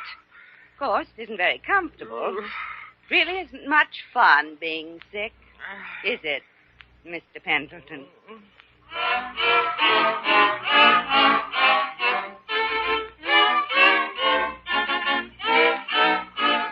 Oh, don't ever give me another rubber tube to swallow. Oh. Now, Mr. Pendleton, Dr. Kildare wants you to drink this. What is it? It's a lovely glass of buttermilk with barium in it. Oh, horrible. After you drink it, Dr. Kildare is going to look at you behind the fluoroscopic X-ray screen.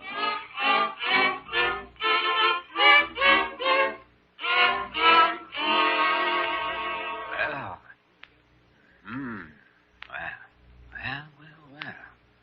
Well. Do you see anything? I see peristaltic waves. You see what?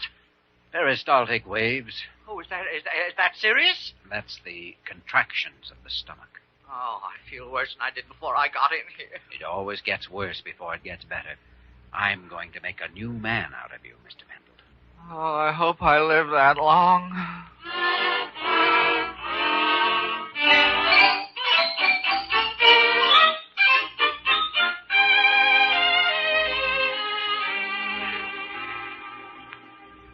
How's your patient in isolation, Dr. Kildare? Have you found anything startling? Not so far. It's absolute nonsense putting a man through all those tests. He wanted a thorough examination. He even went to Carew and demanded a thorough examination. Well, he's getting one. You've been giving him the works, huh? Blood test, ulcer test, gallbladder test. I wish I could have been there to see some of them. Well, if he was your patient, you could have been there. But you didn't want him as a patient, remember? How's he taking it? Like a man on the last lap of the last mile. He's had his attorneys down twice, making changes in his will. Well, he's probably cutting the hospital out of it. No, that's the funny part. He says this is the first efficient examination he's ever had. May not be enjoying it, but he feels it's efficient. What's he getting next? Well, now he's going to swallow the rubber tube with the metal perforated tip. No! That is one of the most uncomfortable... Yeah, I wouldn't have the heart to do that to any man that didn't really need it. Well, how do you know he doesn't need it? You pass the rubber tube through the stomach to the duodenum where it remains. The duodenal juices are collected and... Well, kindly spare me the classroom lecture, Dr. Kildare. I don't need any refresher course. Well, then you know that this test will enable me to study the secretion of the pancreas, which plays an important part in Mr. Pendleton's digestion. And it's his stomach that he keeps complaining about. You're going to do all these things, waste all these examinations on a healthy man. I don't think they're going to be wasted, Dr. Gillespie. I hope through these examinations to bring Mr. Pendleton back to health. Care to come along and have a look at the patient? I certainly would. Go ahead.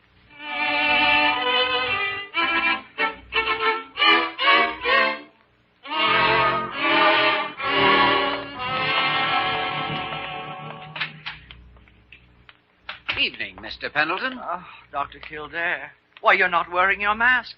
Dr. Gillespie. Evening, Mr. Pendleton. It isn't necessary to wear masks any longer. Isn't necessary? That's right. There's no longer any need for it. Oh, you mean you've given me up for lost? No, and I have no intention of giving you up for lost. That's right, Doctor. Keep fighting until the last. You will. Mr. Pendleton, do you know what it's like outside? No. Well, there's a snap in the air. When you walk, you want to put your head back and take deep breaths. The air's like November wine. I've always liked this time of year. I have a small farm in Connecticut. And during this season, I like to... I don't suppose I'll ever see it again. You're going to see it before the week is over. Alive or dead? Very much alive. Mr. Pendleton, I've completed my examinations and tests. I know everything that a medical test can tell a doctor about a patient. I know what's wrong with you. Is it curable? It certainly is. Won't even be difficult to cure if you exert a little self-control. Well, what is it? What is it, Dr. Kildare? Mr. Pendleton, you are the victim of pills. Of what? Too many pills. The pills that you took for your elbow upset your stomach. The pills that you took for your stomach gave you those headaches. The pills that you took for your headaches upset your pancreas. In other words, you've been swallowing so much medicine that you've kept your whole system upset. If you'll throw away the pills, you're going to be a new man. That's what I found out from all those tests. No more pills. No more pills. Not even one pill? No pills at all. Mr. Pendleton, I realize I'm depriving you of something. Yes, you certainly are. Ah, but he's giving you something in exchange, Mr. Pendleton. In exchange, he's giving you evenings to walk across that Connecticut countryside of yours. Days that you'll start out brisk and invigorated and eager to work. He's giving you nights when you'll sleep. He's giving you peace of mind, and in time, a whole brand new nervous system. Dr. Kildare's giving you back all the time you've been spending in worrying. To spend in enjoying life. I know, Dr. Gillespie. Oh, Dr. Kildare, you've taken a great load off my heart. I thought these last few days, I thought I'd reached the end. Now, to know that I can leave here and go back to life. Dr. Kildare, you've given me a new lease on life. I sincerely believe I have, Mr. Pendleton. I hope you'll obey my instructions. Oh, you have my word, Dr. Kildare. I'll never take another pill unless you prescribe it. Then, Mr. Pendleton, I pronounce you cured.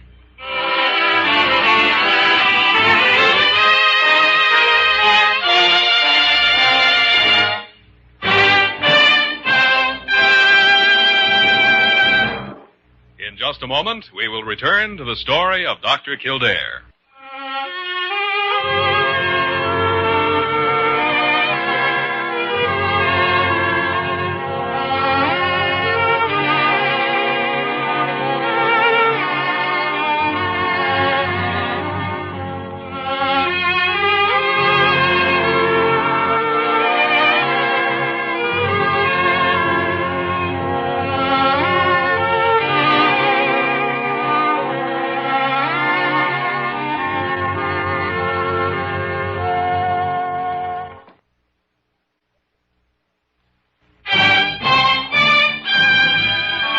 Once again, the story of Dr. Kildare, starring Lou Ayres as Dr. Kildare and Lionel Barrymore as Dr. Gillespie.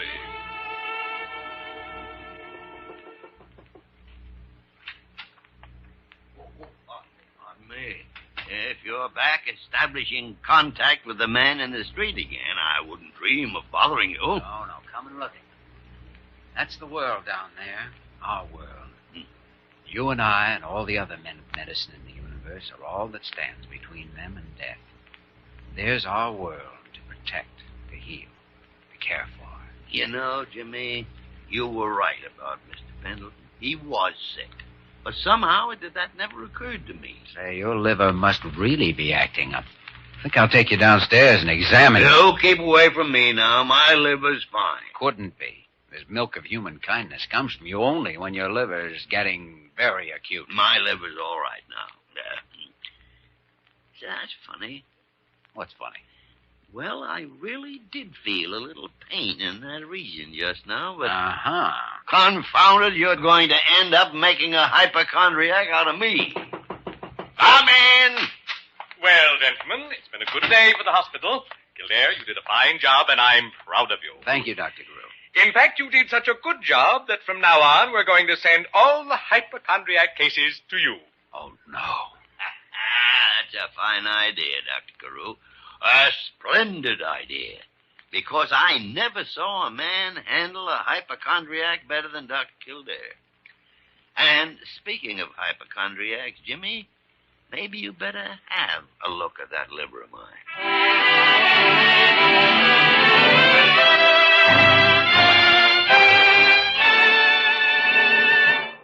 You have just heard the story of Dr. Kildare, starring Lou Ayres and Lionel Barrymore. Dr. Kildare is presented by arrangement with Metro-Goldwyn-Mayer, producers of Key to the City, starring Clark Gable, Loretta Young, Frank Morgan, and Marilyn Maxwell. This program was written by Gene Holloway and directed by William P. Russo. Original music was composed and conducted by Walter Schumann. Supporting cast included Virginia Gregg, Ted Osborne, and Joseph Kearns. Dick Joy speaking.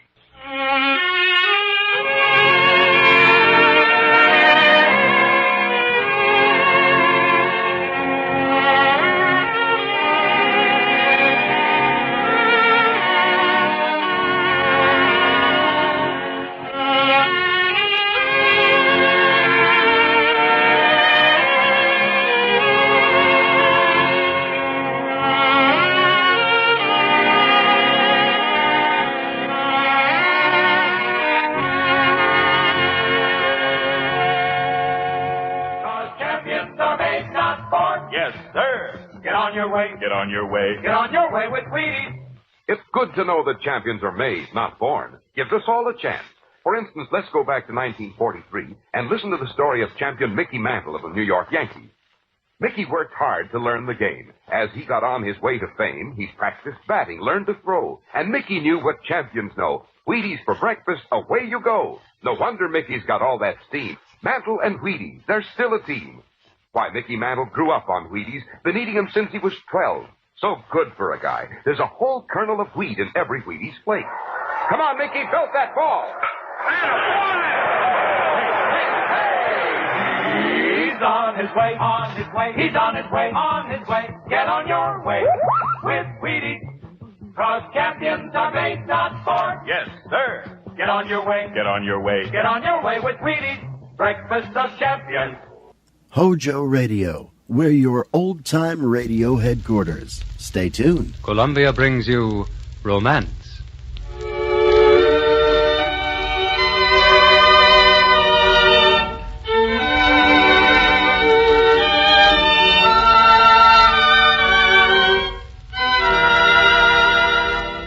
My name is Romance. I am the dream you carry in the heart of your youth. I'm all the stories told down the ages in the name of love. I am one with each of you, part of the lover in all of you. I am Romance.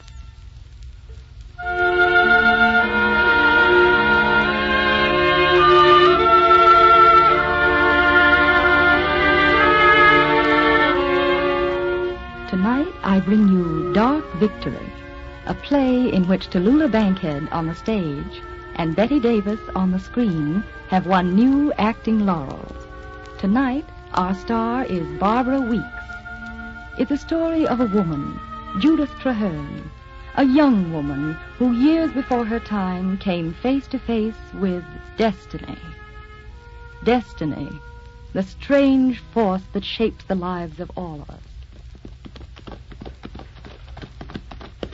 Boy, look at that girl ride. She's the best horsewoman I've ever seen. Judith always does everything better than anyone else. Here she comes to the fence now. Oh, I love to watch her jump. Go to it, Judith! Go to it!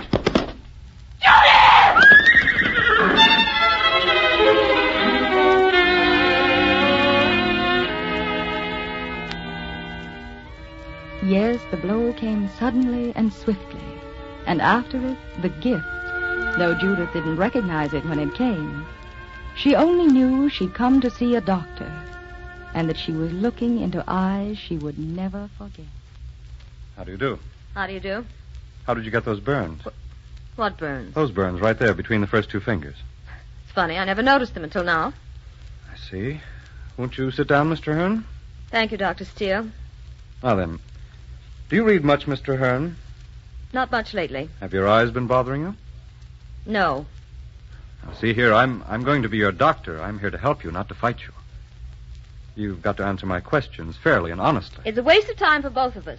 I don't know why Dr. Parsons insisted I see you. I feel perfectly all right. All this fuss about a little fall is beginning to get on my nerves. Does that light from the window bother you? It's in your eyes. No. How old are you, Mr. Hearn? 27. Do you use your eyes a great deal? I generally keep them open, Doctor. What do you do with your time? Oh, hunting, tennis, golf. Anything else? Usual pleasures of the idle rich. Well, I like it. Nonsense. It bores you to death, and you know it. Well, when that gets too tame, I raise the jumps and ride like the devil. Yes, that takes your mind off your mind nicely, doesn't it? All right. You know my racket now. What's yours? Oh, come now. You've cross-questioned me. It's only fair to take a little of your own medicine. Well, mine's high-pressure surgery. Park Avenue clientele. About 10 days off each summer. Sounds perfectly awful. It is. Why do you do it? Because, like you, I've been caught in a racket. But I'm quitting, clearing out. Where are you going? Little town in northern Vermont. I'm going to live there, be a country doctor. In heaven's name, why? I want a more human place in the scheme of things. Must be wonderful to be doing what you really believe in. I don't know what I believe in. You're squinting. That light is bothering you. How long have you had these headaches? I haven't any headaches. You have one now. How did you come out at bridge yesterday? Let me think. Quickly. Oh, how can I remember? I play bridge every day. Why are you asking me all these silly questions? Did Dr. Parsons say you could play bridge yesterday? See here, Dr. Steele, neither you nor Dr. Parsons are going to make an invalid out of me. You've been having these headaches for months. They've been getting worse lately. Your eyes have been acting queerly, too, just as though someone was shutting a pair of folding doors until your vision is almost cut in half. I'll tell you how you got those burns between your fingers from a cigarette. You never felt it because your tactile nerves are paralyzed. Your memory's all shot to pieces. You can't concentrate. You're irritable because your nerves are on edge. Now, see here, Miss Traherne, I want to help you. I can't possibly do it unless I can get you to talk. Now, make up your mind. Either answer my questions or get out of here and go on the way you've been going. What do you want to know? How long ago did you first notice these headaches? Months ago. 5 or 6, I guess. Have your eyes bothered you as long as that? No, that's only lately, the last few weeks. Splendid. It's a great help. Miss Wainwright. Yes, Doctor? Mr. Hearn, please go into that next room with Miss Wainwright. She'll take some x-rays. Certainly. I'm sorry, Dr. Steele. You've got the reins in your hands now. You'll find me a good patient. All right, Mr. Hearn. I hope you'll find me a good doctor. Make those pictures good and sharp, Miss Wainwright. Yes, Dr. Steele.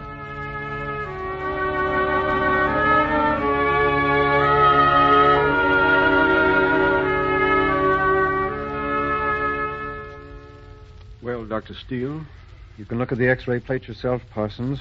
It's a tumor. Glioma of the brain. Oh, no. In the temporal and parietal lobes. She has a right visual defect. Is it operable? With luck, yes, but the plates show it's diffused. That means... She'll get a recurrence? Yes. How long before? 10 months to a year. Invalidism, I suppose? No, that's the one decent thing about it. She'll probably never know until the last, and then she'll go blind. Of course, her blindness will only last for a minute, but that will be the signal. There'll only be a few hours after that. Are you going to tell her? Would you want her to know? No. Then that's your answer. Oh, I don't know what to say. Rotten business doctoring. Girl like this who's got everything to live for. Why did you have to call me in on this case? May I come in? Yes, of course, Mr. Hunt. You must be done up after all the questioning and examining. Just a bit. Sorry I was so childish. Not at all. You were a good sport. Mr. Hearn, I'm afraid this is going to be a bit of a shock to you. But it's only the idea that's hard to accept, not the thing itself. You see, something's gone wrong in that incredible labyrinth of wires we call the brain. What does that mean? Operation, I'm afraid. An operation? Dr. Parsons? Yes, my dear. Is it so serious then? Yes. But Dr. Steele will tell you all about it. I'll leave you with him. It's no use pretending I'm not afraid. I am afraid. Miss Traherne, to beat this thing, I'm going to need all the help you can give me. You must trust me completely, absolutely. We can't afford to waste 1/100th part of your energy. I must have your complete faith. You're asking a lot. I've never had faith in anyone. I wish we'd met before, Doctor. So do I. Will this operation absolutely cure me? I think I can guarantee you a complete surgical recovery. What does that mean? It means you'll get well. No worries now? No, don't look away. I'm asking for your trust. My trust? Yes, of course. You know you have it, don't you, Dr. Steele? I want you to say it. Very well. I'm giving you my trust and my whole heart. With your whole heart. No, Doctor, and my whole heart.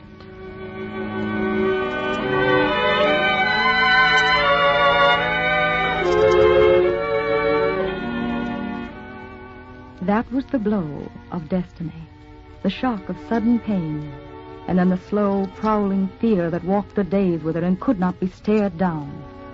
But she had the operation, and then the fate that had dealt the blow offered the gift in sudden compassion. Hello, Fred. I didn't expect you today. Oh, I guess I just can't stay away, Judith. Do you mind? Mind? I can't even answer that. You shouldn't catch me unawares like this. It isn't fair. Any headache today? No. Sleep well? Beautifully. How's the appetite? Marvelous. I'll be getting fat. Oh, good. Now stand with both feet together. That's it. Close your eyes. How's your balance? Perfect? Well, then, the patient is dismissed. Oh, there must be something wrong. You can't really dismiss me this soon. I'm off to Vermont tomorrow. Tomorrow. I would have gone long ago if it hadn't been for you. I'll break a leg if you'll stay. Oh, no, that wouldn't be my case. There's a small town that needs me, and it's time I was getting to it. I need you to. You don't? No, not now. But if you ever do, I'll come to you halfway across the world if necessary. You sound very serious. Something wrong? No. Yes, there is. You're not telling me the truth. I think I'm a little frightened again. No, you're not. Not you. I don't think I've ever known anyone with greater courage. Did you think it was courage? If it was, it wasn't mine. It was yours. It was your arm always under mine. It was your faith and your strength. But now you're going, and I'm afraid. Judith. Judith, if you knew I'd always be beside you, would you be afraid then? No, not of anything. What kind of talk is this?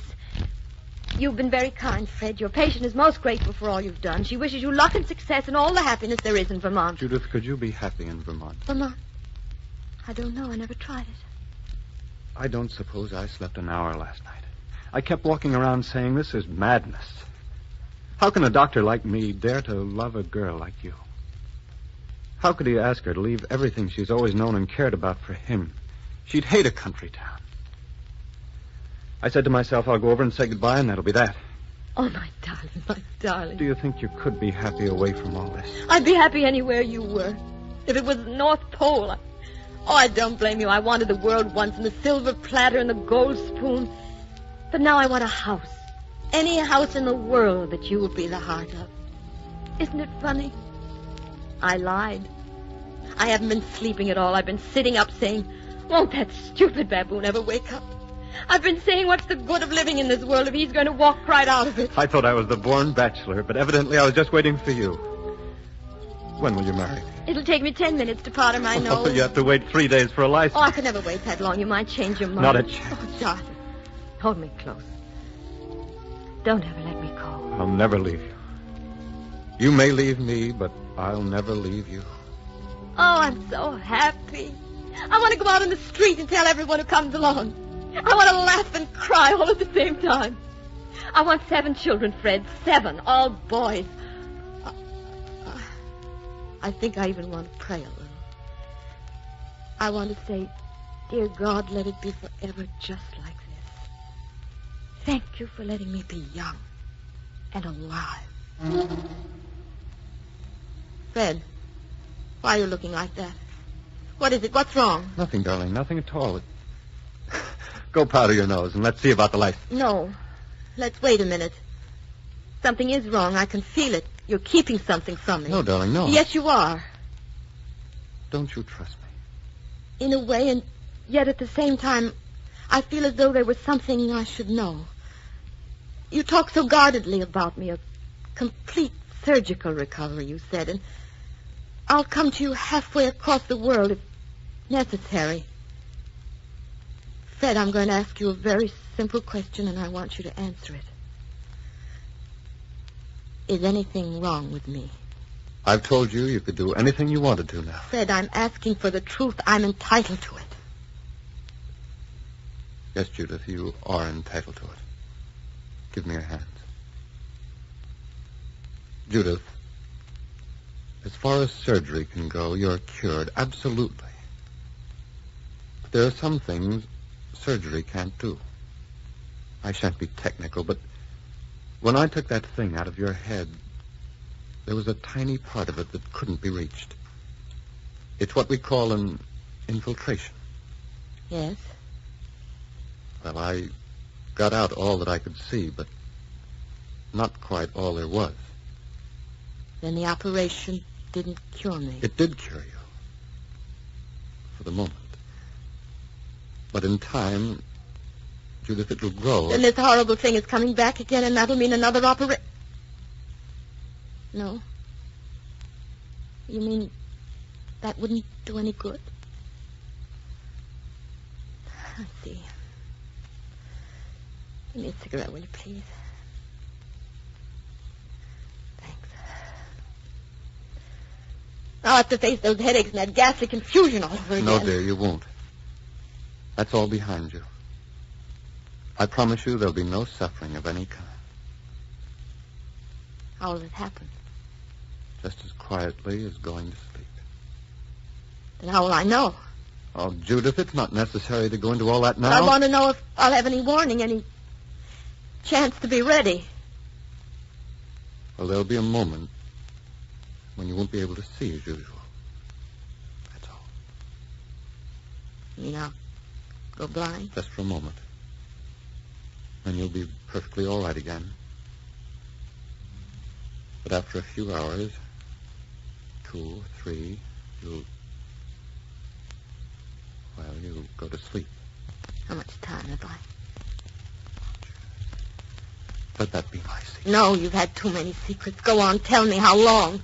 5 years, 1 year, 6 months? Possibly more. One can't be certain.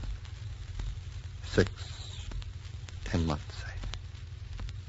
Not so very long. You knew this all along, from the first? Yes. And you're offering to marry me and take me to Fellsborough? That's very chivalrous of you, Fred. Very chivalrous. So very like you. No, don't touch me. Well, you didn't touch me just now. Do you mind? I've got to think. I'd give you my own life if I could. I know you would. Kind of funny, isn't it? I was so sure of myself, so completely happy. Judith. What do we say now? Goodbye, good luck, see you soon? Not a bit of it. We find a preacher and we say we want to be Mr. and Mrs. Fred Steele. Mrs. Fred Steele. Such a lovely name. Would have been such fun to use it. Such beautiful fun. Don't let this make any difference, But it Judith. can't help but make a difference. You and I are from different worlds. I thought we could bridge those worlds with time. But now there isn't any time. Now I've got to stay here with the things and the people I know. Don't you believe how much I love you? Don't you know how much I need Oh, you? you're sorry for me. No, Judith. When I'm with you, I feel complete, satisfied, at home. When I'm not with you, I feel terribly lonely. It isn't pity. Don't think that for a moment. And what will you be thinking when you hold me in your arms? I'm holding a dead woman. I'm kissing a dead woman. Oh, Fred, go away. Let me die my own way. Judith, stop it. Well, this isn't going the way you expected, is it? You think I'm going to bury myself in Vermont now? I've got to cram a lifetime into 6 months. You didn't know I was like this, did you? Well, brother, you keep your eyes open and just watch my smoke. Judith, this won't help. What would you want me to do? Be sweet and gentle and resigned? Well, I'm mad. Mad right through to my marrow. Life played a rotten, dirty trick on me. Why don't you go? The case has been dismissed. Judith, sit down. Try to be rational. Sorry, Fred, I haven't time for sitting. I've got to call Alden. Hello? Hello, Walnut 2990, please. It's warm out. I can wear my new dress. Hello, Alden? Alden, darling, I'm coming to the party after all if you want me. Thanks. Thanks, I'd love to. I want to celebrate tonight. A colonel, you say? Alden, I'll be there with bells on. Oh, still here, Doctor? If you change your mind, if you need me, Judith, I'll come from anywhere. Goodbye, Doctor. Goodbye, Judith.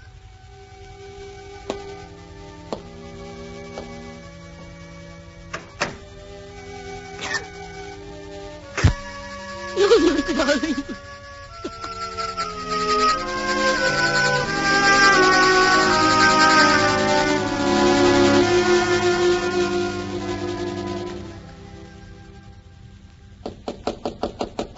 Come in. Oh. Hello, Michael. Something wrong with one of the horses? The mare lost a shoe, miss. Well, why bother me with it? Have a shod. Miss Judith, Well, what is it? if you'll forgive the liberty, you've been going it too hard. We only live once, you know. That's right. Only once. No one can go on as you've been going, riding, swimming, dancing, going night and day. Michael? Sit down. Thanks, I will. I'll fix you a drink. Is it hard being a groom, Michael? Yes, it is hard. Well, forget you're a groom, Michael, and talk to me as a man. You're taking a chance saying that to me. Why? I've been born out of my time, Miss Judith. If this were another day, I'd ride off with you. You making love to me? I've loved you since the first day I set foot in your house. It's very impertinent of you. Not so much. You're down to my level now, and I know it. Your quality's gone. Don't say that. Look in the glass if you don't believe it. You've lost caste. Oh, I loved you. I knew you were above me. I loved you then as a queen, but I can love you now as a groom. No. Oh, no. This wasn't the way I wanted it. This isn't the way I want to die. Die? Die, did you say? I'm going to die, Michael. In about 2 months. It's this thing in my brain coming back. It's going to kill me. Oh, I've wasted so many weeks, haven't I? I've nothing to show for them. I've been cheap and undignified and stupid. Oh, I'm sorry. Forgive me. Forgive you? Michael, I want to thank you for waking me up. I'm going away tonight, Michael. I know where I belong now. Even if it's only 2 months, I know what I want to do with them.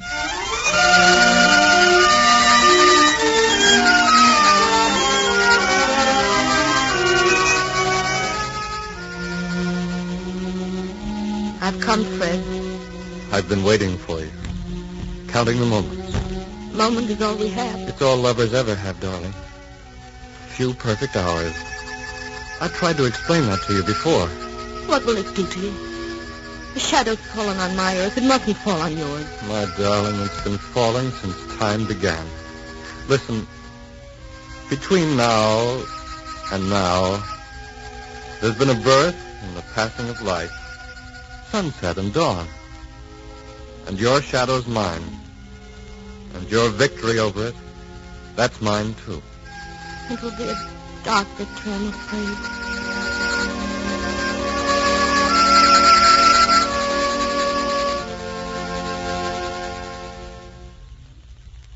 Here are the bulbs you've been waiting for, Mrs. Fred. We'll start them today, Miss Jenny.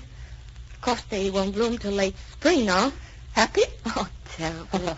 A 2-month bride should be. Please, don't speak of the month. Very well. Oh, long distance, I'll bet. I can tell by the ring. Hello? Yes? Montreal calling Dr. Steele? No, he isn't. Yes, I'll have him call operator 25 when he comes in. Goodbye. Oh, Miss Jenny, I bet he has to go someplace now. You know, I can't help grudging every minute he's away. Oh, then you shouldn't have married a doctor. Well, I couldn't help myself. I wish it wouldn't cloud up like this. Why, what are you talking about? I don't like the way it's getting overcast. It means a storm. But the sun's out. I never saw it brighter. Sun's out? Can't be. It's getting dimmer, I tell you. Sun's gone behind a cloud. It must have gone behind a cloud, Miss Jenny. How dark it's grown. Almost like night. Miss Jenny! Here, sit down. You've been out in the sun too long without a hat. Thank you. I'll be all right in a moment. Let me sit here a minute. Getting better now. Sorry I made such a fool of myself. Oh, is that Fred coming in the drive? Yes, it is. Don't say anything to him, Miss Jenny. He'd only worry. It's foolish of me to stay out so long. Hello, darling. Hello. Oh, hello, Miss Jenny. Hello, Doctor. What's there for dinner? Oh, I'm starving. I'll get right after it. Good. Oh, call operator 25, dear. And Montreal is calling. All right. Operator 25, please. How are you feeling, dear? Beautiful. Hello? Hello, this is Dr. Frederick Steele. You have a call for me? Yes. Hello? Yes, put Dr. Pratt on, will you? Hello? Hello, Stephen. Yes? What? Skidded off a bridge? suspect you'd scare yourself. Well, no, I don't see how I can get away. Well, that'd mean at least 3 days. Yes, it is a delicate operation. Well, no, offhand, I don't know of anyone else who's done one like it. Fred, you've got to go. But, darling, it means at least 3 days. Yes, Stephen, I'm listening. No, I'm afraid I can't make it. You must. Just a moment, Steve. Darling, this is your work, your life. This comes first. You feel perfectly well, do you? Don't I look perfect? Oh, my darling, you. Hello, Stephen. Yes, I'll leave right away. Well, I've just about time to make the evening train. See you in the morning. All right, goodbye. Now, I'll write down just where you can reach me if you need me. I'll get your coat. Judith, I'm not going. I'll call Platt and tell him I can't. You'll have to buy a toothbrush at the station. I can't leave you, darling. Fred, we have just a minute together before you have to go. Look at me. I promised myself I would never fail you or keep you from your best. If that man died in Montreal, it would be on my conscience. You're his only chance. I love you, darling. How can I go? That's why you must go. Oh, darling, nothing can hurt us now. We've had our love. Whether the end comes today or tomorrow or a year from tomorrow. Nothing can change that or take it away from us. Why, I've had a lifetime of happiness these past 2 months. You speak as though it were over. It will never be over. I have your ring on my finger and your name on my heart. That's my talisman against the dark. I'm not afraid anymore. And neither are you, my dear. So kiss me goodbye and run. Are you going to miss that one? Please, Fred. Goodbye until Monday, then. Oh, I like that kiss. Wish there were time for more. That's just to bridge the time between now and Monday. To bridge the time. Well, I'm off. Goodbye, Miss Jenny. I'm off. Why, gracious, your dinner's almost ready. I'll have to eat on the train. See you Monday. Good luck while I'm gone. Good luck. He's gone. Yes, he's gone. But not very far, Miss Jenny. Never very far. Oh, I'm a little tired. I think I'll lie down for a while. Miss Jenny, there used to be a prayer when I was a child. Something about if I should die. Do you remember? Now I lay me down to sleep. Yes, that's it. I pray the Lord my soul to keep. If I should die before I should die before I wake, I pray the Lord my soul to take. That's a very lovely prayer, isn't it? I never thought much about it before, but that's a lovely prayer. Shall I wake you later for your dinner? No, I think I shall sleep until morning. I'm sure I shall sleep until morning.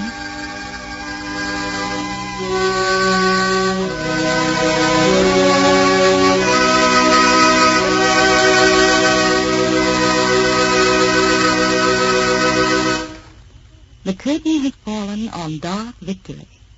But though the play is over, I do not leave you. I linger in your memory to return next week with another great love story. The play that will speak for me then is The Barker, Kenyon Nicholson's famous romance set in a sideshow carnival. Till then, till curtain time next week, I wish you love and happiness. My name is Romance.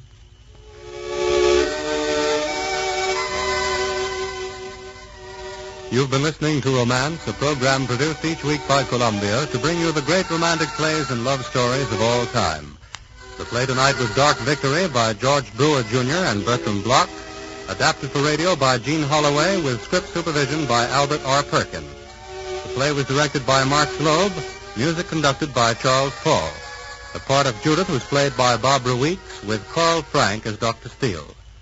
Listen next week at the same time when we will bring you our next great romance, The Barker.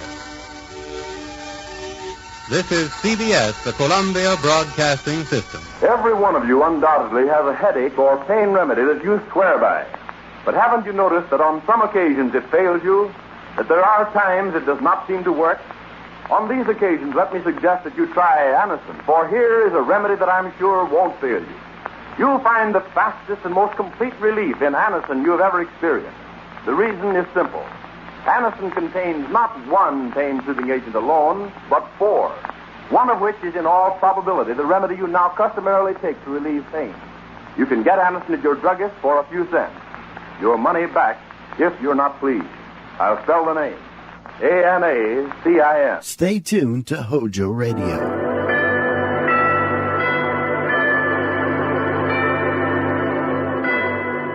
Ladies and gentlemen, the Joseph Schlitz Brewing Company of Milwaukee, Wisconsin presents The Halls of Ivy, starring Mr. and Mrs. Ronald Coleman.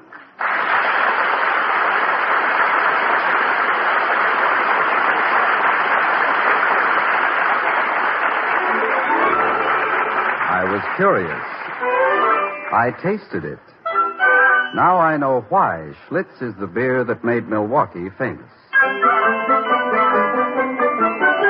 If you like good beer, you'll find it pays to be curious and learn about Schlitz for yourself. And now, the Halls of Ivy.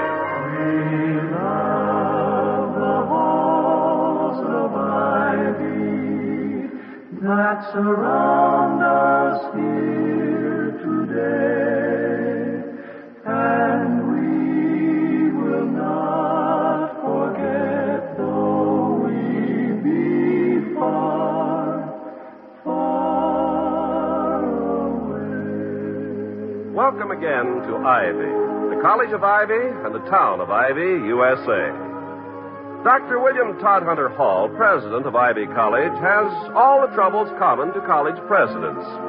They consist mostly of fiscal matters, financial affairs, and money. As he's often been heard to say, a man in his position must be 1 part babysitter, 1 part mediator, and 98 parts panhandler. But Dr. Hall has at least one advantage over his scholastic opposite number. He has a wife named Victoria, formerly a glittering ornament of the English Musical Comedy Theater, and now the epitome of what a tired man should come home to.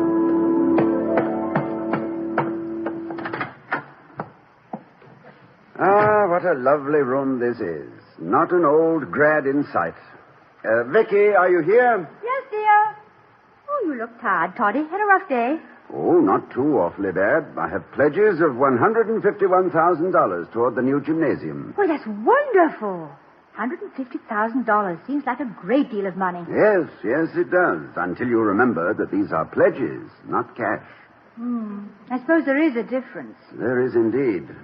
The same difference that exists between the sudden slight illness of a wealthy uncle and the reading of the will. Is Penny ready with the tea? Right here, sir, and some of your favorite biscuits, too. Thank you, Penny. Penny? Yes, Mum? How many times must I tell you cookies, not biscuits? We are now in the United States of America, and we speak Mr. Truman's English, not the King's. Yes, Mum. I'll keep trying, Mum. Lifts is elevators, trams is streetcars, lorries is trucks, and a duke is a prize fighter's fist. Cookies, she says. Oh, stop grizzling, Penny. Here you are, William. Thank you. I'm glad you brought Penny over here with you, Victoria. The way she makes tea should cement British-American relations for years to come. Yes. Yes, and the way she makes coffee would dissolve the cement overnight. Has anything happened today? Well, let me think. There was a young man named Gray who wanted to see you. He came 3-4 times. He seemed rather emotionally upset. Emotional upsets are not infrequent among college-age young men, Vicky. They are psychic growing pains. Ah, that's probably Mr. Gray. You'd better take care of his growing pains and call me when he's cured. I'll be in the kitchen. Tonight I'm making the coffee myself. A gentleman to see you, Dr. Hall, Mr. Malott. Mr. Malott? Malott? Well, he couldn't be the... Ask him in, Penny. Right in here, sir. Hello? How do you do? Penny, please take the things away, will you? Unless I can offer you a cup, sir. No, thank you. Dr. Hall, I'm Mike Malott. Yes, I've seen your picture in the paper. What did you wish to see me about? Well, Dr. Grapevine says you're out after some dough for a new gym. Is that right? The grapes on your vine are a little overripe, Mr. Malott. Is rather common knowledge. What about it? I want to give you some. May I ask you a question, Mr. Malott? Sure. But I warn you, Doc, I've been questioned by experts under brighter lights than you got in here. Go ahead. What business are you in? Well, that's a fair question. I got a string of dry cleaning joints. That's on top. On the bottom, I make book. Bookmaking is not a legal operation, Mr. Malott. Legal or illegal, Doc, depends on locations. Horse booking is against the law in this country. In England, it's legal. Well, then I suggest you make your donation to Oxford. That's in England. I ain't got a kid in Oxford. You have a kid attending Ivy College? Yeah, son. I didn't know that. Well, not many people do, Doc, and I want to keep it off the record. He's a good boy. I want to see him get the breaks that I didn't get when I was a kid. In a cold water flat, laying on a cheap mattress with a piece of billiard cue, waiting for the next rat to come out of the plaster. Mr. Malott, I fully sympathize with your intention of giving your son the advantages you lacked. I'm not asking for sympathy, Doc. I'm asking for a square deal for the kid, that's all. Ivy College does not sell square deals, Mr. Malott. We have here the sons and daughters of rich men, poor men, beggar men, thieves, doctors, lawyers, and merchants of almost everything. I doubt if anyone here expects more of a square deal than he is entitled to through hard work, decency, and a certain civilizing contact with his fellows. How do they get this contact? I should think that would be obvious. In classes, fraternities, sports. Yeah, but Eddie ain't getting it. Why isn't he? I don't know. He's got a nice personality, but no nice friends, only stooges. I want to get him into a fraternity, and don't tell me that ain't for sale. I do tell you that. Now, wait a minute. If this school gets, say, $250,000 toward a new gymnasium, you mean nobody can pull hard enough to get a boy into a fraternity? Mr. Malott, I'm afraid your somewhat violent training has distorted your social viewpoint. Huh? Break that down. I shall. You, Mr. Malott, have had too much experience with special privilege. You've spent too many years purchasing crooked policemen, aldermen, judges. You've made yourself a power in the land through money, through fear. You are a totalitarian. If your son wishes to... Does he, by the way, know that you are here in his behalf? If he knew it, he'd slug me. Good. What? Well, I say good because now I'm interested in Eddie. Eddie who, by the way? I gather he is not using your name. Oh, Gray. Eddie Gray. Well, I'll talk to your son, Mr. Malott, but I'm afraid I must refuse your donation to our gymnasium fund. You mean my money ain't good enough, huh? Oh, money has no status of its own. It's merely a medium of exchange. The only question that arises is, what would we be expected to exchange for it? In this case, special privileges to one Eddie Gray. However, I am impressed by any boy who has the integrity to poke his father in the nose for attempting to buy him into the good graces of his fellows. You don't accept the donation, huh? Not yours, Mr. Malott. Well, that's my personal reaction. I may be overruled. Uh-huh. Well, okay. Wellman thought you might take that attitude. Wellman? Yeah. You mean Mr. Clarence Wellman of our governing board? Mm-hmm. He really wants this gymnasium, you know. Well, thanks for the conversation. You don't have to go to the door with me. I won't steal anything on the way out. The only thing I have which you might want can neither be stolen nor sold, Mr. Malott. Good day. I'll be seeing you. $250,000. Hall, I'm afraid your vaunted integrity will someday get you a fine position running a filling station. Would I be too inquisitive, Toddy, if I asked what Mr. Malott wanted? Oh, so you recognized him, eh, Vicky? I recognize his voice. I've heard him in the courtroom, in newsreels. I never forget a voice. He's, arrogant, isn't he? He has the arrogance of purchasing power. A man who has lifted himself by his own bootleg, if I may perpetrate a mild pun. Vicky. Yes, dear. See if you can get a student named Eddie Gray to come over and see me, will you? Certainly. Eddie Gray. Well, that's the boy who's been trying to see you all day. Yes, he's Mike Malot's son. No. I'm anxious to talk to him. His father is a sterling character, devaluated. I want to see how far the devaluation has gone.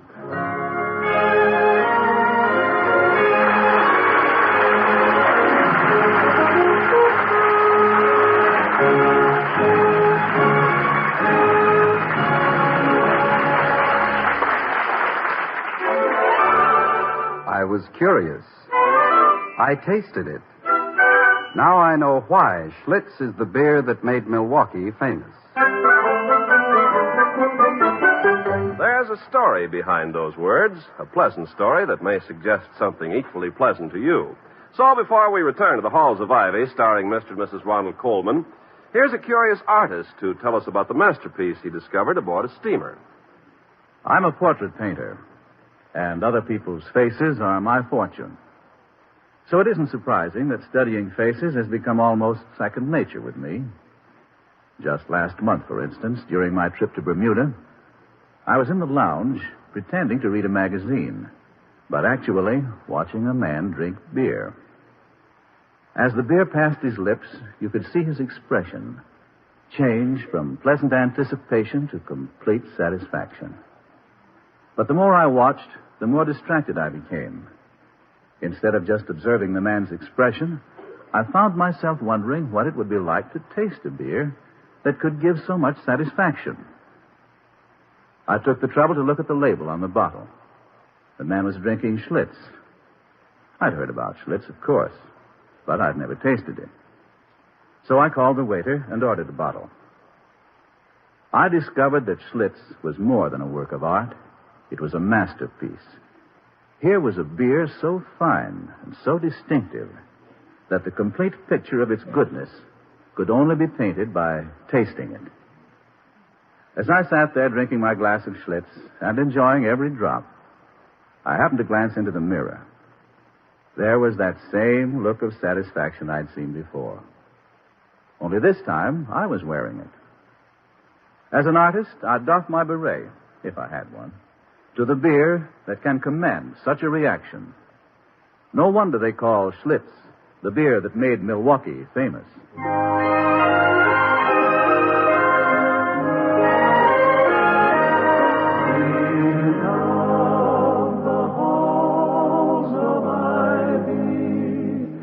That surround us here today. And now back to Ivy, where Mrs. Hall is asking a question. Would you prefer to be left alone with the boy, William, when he gets here? On the contrary, Vicky, I wish you'd stay. After all, one of the reasons I married you was so that I could utilize your understanding for young people. Or did you think it was just because you were beautiful, charming, and I loved you very much? Well, I really don't think you had very much to say about it, Toddy. The minute we met, I decided to marry you. And with typical British tenacity, I followed through. Any regrets? Oh, no. I've liked it from the first. And not only for the usual reasons, love and affection and admiration and all that, but historically, our marriage has perspective. It has, dear? Yes, England has always been married to America. Oh, they may bicker a bit, criticize each other's manners, argue over the paycheck, but let one of them hear a burglar in the middle of the night and they start helping each other look through the bureau drawers for the family revolver. Which, for some reason, they never keep loaded. Yes, I always think that... was that the doorbell? Yes, it must be Mr. Gray. And you do want me to stay? Oh, please. You can be maternal while I am in loco parentis. Well, whatever that is, dear, I'm sure you'll do it very successfully. Mr. Gray... Yes, Penny? A young gentleman to see Dr. Hall, Mum. Oh, bring him right in, Penny. Yes, sir. Just step in here, please, sir. Thank you. Good afternoon, Mrs. Hall. How do you do? Hello, Doctor. I'm Edward Gray. I'm sorry I was out when you called before, Gray. Won't you sit down? Thank you, sir. Well, I think we've met before, Mr. Gray. You were kind enough to carry some books out to my car at the bookshop last week. Oh, that was all right. I was just in there killing a couple hours anyway, buying some magic stuff. Magic stuff? Parlor magic, Doctor. It's kind of a hobby. Oh. Look, I'll show you. Here's a deck of cards. Take one. Any one. Very well. This one. Okay. Now put it back in the deck. You remember the card? Yes, it was the... No, don't tell William. Go ahead, Mr. Gray. Okay. Now I shuffle the deck, fire a pistol, which I just happen to have in my left hand. And if you'll look up, Doctor, I believe that's the card you selected fastened to the ceiling with a thumbtack. Well.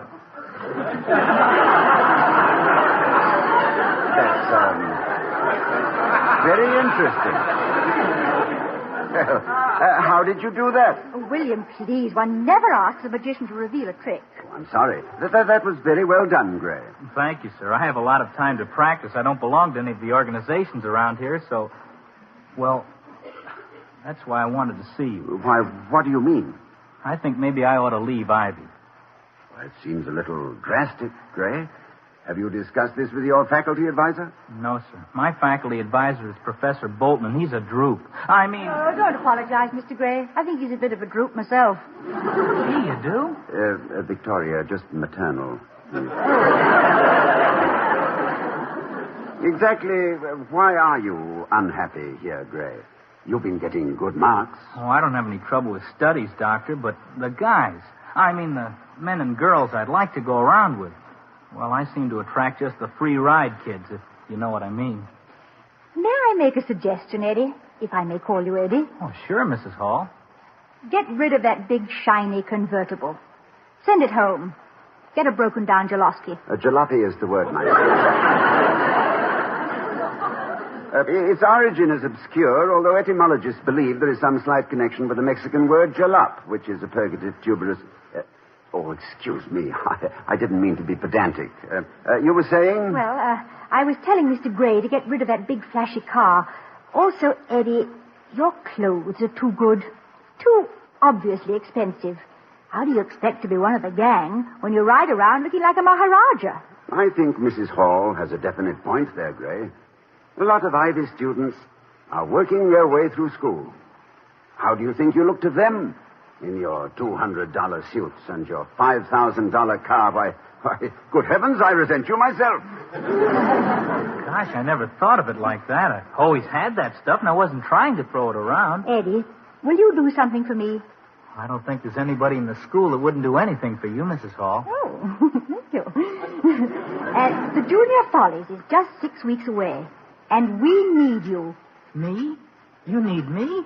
Oh, gee, what for? Well, we're rather desperately in need of a good act in one. In one what?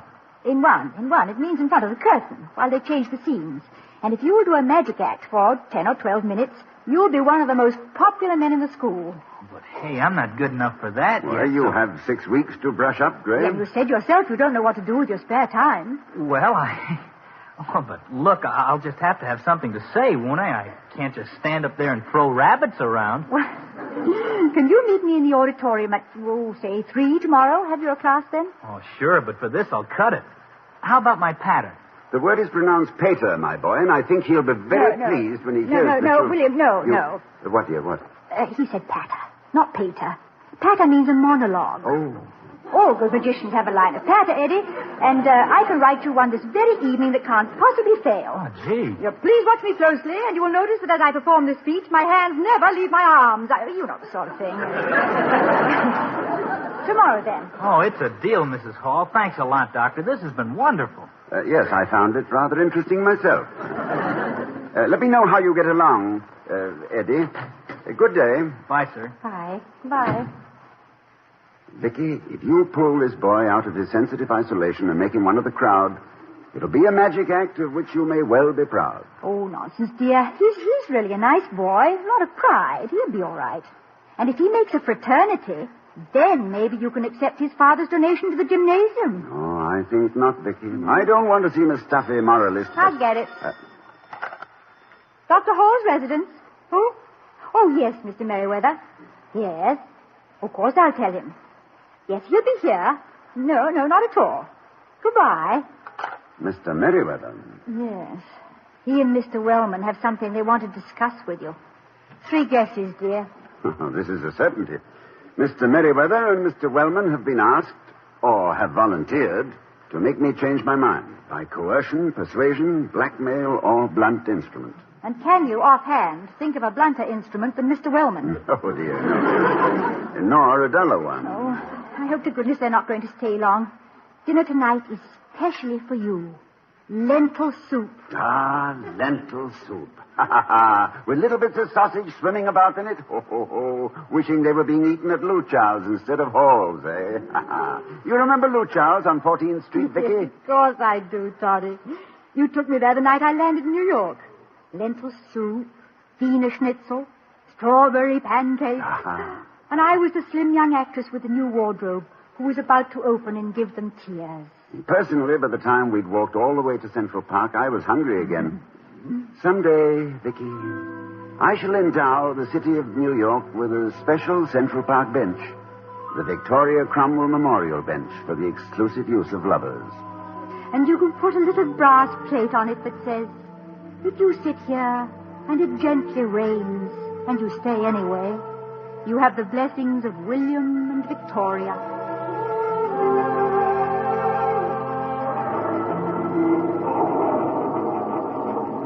Better put your hat on, Toddy. It's raining. Oh, it isn't raining very hard. Feels rather good. Refreshing. But I don't want you to catch cold. Oh, I won't, dear. I've walked miles in fog worse than this. You won't miss London and England too much, will you, Vicky? If I was still Victoria Cromwell, I'd probably miss it terribly. But as Mrs. William Todhunter Hall, geography doesn't seem very important. Who means more to me than where? Let me put my coat over your shoulders a little more. There. And your hands are getting wet. I know. But if I put my gloves on, I can't look at my ring. I'm afraid it's a very little ring. Darling, it's the biggest thing that ever happens. I love it. And I love you. And May I borrow your handkerchief? Thank you. Oh, we'd better go. Your cheeks are getting wet. Not from the rain, Toddy. I always weep when I'm happy. I think you should know it now, because I expect to be doing a lot of it. I hope you'll never have to weep for any other reason, Vicky. Where your tears are concerned, I'm all for private ownership of water power. Oh, my dear, you're so... Well, now, what's all this? Oh, hello, officer. It's a lovely evening, isn't it? No, it isn't. It's raining. Oh. Why don't you go home? I'm paid to stay out in it, but you're not. I'm being amply compensated, officer, so don't worry about us. My wife and I like the rain. Oh, your wife? I thought you were sweethearts. Well, guess I don't have to worry about you two carving your initials on the bench. Good night to you. Good night, officer. Oh, cynical fellow. Doesn't think husbands and wives can be sweethearts. I think we should teach him a lesson. How, Toddy? Have you a jackknife? I'm going to carve 2 hearts entwined on this bench. WTH loves BC. I think I can... Toddy? Oh, what's a little thunder? It isn't raining hard enough to... Toddy, this isn't thunder. Someone's knocking. Well, let them knock. Our first night in New York and... William, dear, there's somebody at the door. At the door? What door? Central Park hasn't any... Oh, the door! Our door! Oh, yes. Yes. Well, maybe it's a good thing. I might have carved our initials on the piano. Toddy. Toddy, you are an incurable daydreamer. Yes, I'm afraid I am, Victoria. Incurable. And incredibly lucky. Lucky why? Because, my darling, few daydreamers can return to an actuality one half as pleasant as mine. Mr. Merriweather and Mr. Wellman to see you, Doctor. Oh, good afternoon, Mr. Merriweather. Oh, Mr. Wellman. Wellman. Merriweather. Please sit down, gentlemen. Thank you, Mrs. Hall. Won't keep you but a few minutes, Doctor. You probably know what we're calling about.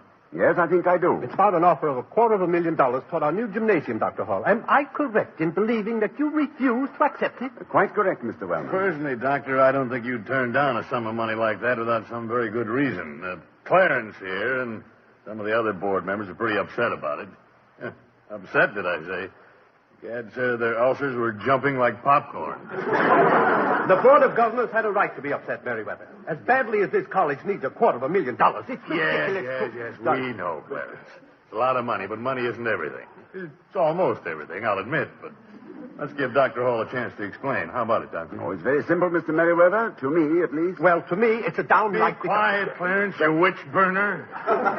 Yes, Doctor? Gentlemen, when an institution dedicated to shaping the characters of future citizens accepts money from a dubious source, it must also be prepared to accept the accusation of undue influence. I couldn't agree with you more, Doctor. And I couldn't disagree more, Merriweather. The source of this donation is not important when you consider the benefits of a new gymnasium in this college. Excuse me, Mr. Wellman. Yes, Mrs. Hall. Mr. Malott warned my husband that you wouldn't care for his attitude. He was right, I don't. Victoria, And dear. I'm sure he had no intention of disturbing any friendly relations that you might have with Mr. Malott. What friendly relations? Is that hoodlum a pal of yours, Clarence? Certainly not. Don't be an idiot, Merriweather. I know the man only in a business way. Business? What business would you have with Malott? Oh, it was a long time ago and not important. I had stock in some cleaning establishments, and Malott used his influence. That is, we had a little labor trouble. Is this general knowledge, Mr. Wellman? No, I don't think so. I hope not. But the point is, The point is, Clarence, that you're a dead duck. What a juicy item for the papers. College official uses influence to take donation from ex-gangster friend. Good gracious, man. You don't think... They'd hang you from the chapel steeple and you know it. That's bad money, Mr. Wellman. You can't take it. I'm sorry if you disagree. He doesn't disagree. Neither will anyone else on the board when I explain it to him. You're right again, Doctor. I don't know why we can't seem to learn that. Come on, Clarence. Very well. About $250,000. It's a lot of lettuce, but there's too much oil in the dressing. Good night, Doctor. Good night. Good night, Mrs. Hall. Good night. Good night. I think you handled that very well, William. It was Merriweather who handled it, my dear. Merriweather and you. I? My dear girl, now don't look so innocent. That sympathetic remark of yours about not wishing to disturb the tender relationship between Wellman and Malott, that was blackmail. Sheer, downright, beautiful blackmail. And, yes, Penny? Dinner is served, sir, and will you be in this evening? Yes, Penny. No, Penny. What, dear? We're going for a walk. We always go for a walk after lentil soup in the park. Now, let me think. Where did I put my jackknife?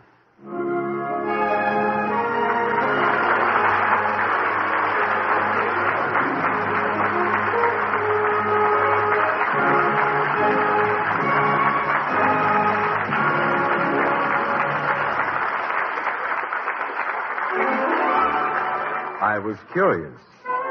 I tasted it. Now I know why Schlitz is the beer that made Milwaukee famous. And here again are Mr. and Mrs. Ronald Coleman. My dear, there are times when I think that you should be president of Ivy College.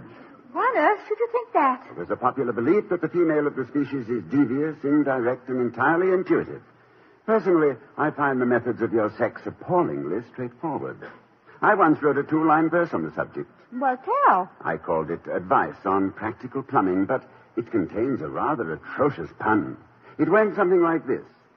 For that difficult task, just go to your bench and select for the job an adjustable wench.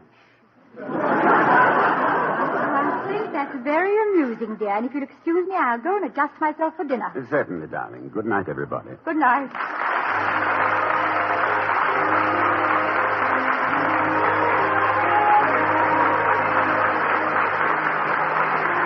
We'll be seeing you next week at this time at the Halls of Ivy, starring Mr. and Mrs. Ronald Coleman. The other players were Herbert Butterfield, Willard Waterman, William Conrad, Gil Stratton Jr., Ted Osborne, and Gloria Gordon. Tonight's script was written by Don Quinn and Walter Brown Newman. Our music was composed and conducted by Henry Russell. The Halls of Ivy was created by Don Quinn, directed by Nat Wolf, and presented by the Joseph Schlitz Brewing Company of Milwaukee, Wisconsin. Ken Carpenter speaking.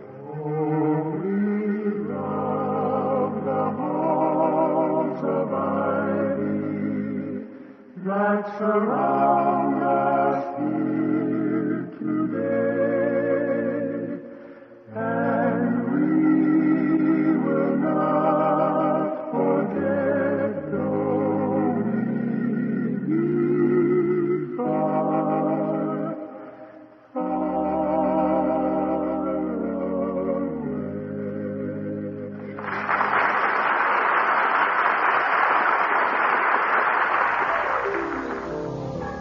puzzling you, Ethelbert? One of those quizzes. And it says here, what are these men famous for? Sidney Porter, Samuel Clemens, Charles Dodgson. Well, they're all great authors. Well, how come I never heard of them? Well, you would if they printed their pen names. They're O. Henry, Mark Twain, and Lewis Carroll. Well, I'll be. Those names are famous. Everybody knows them. Mm-hmm. Like everybody knows Anchor Hocking, the most famous name in glass.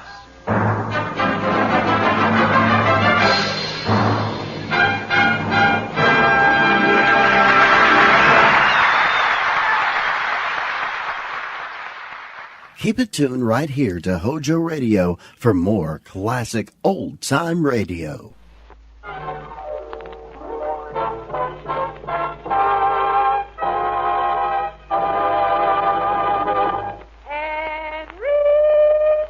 Henry Aldrich! Coming, Mother! The Aldrich Family, a special rebroadcast for you soldiers, sailors, and Marines of the United Nations.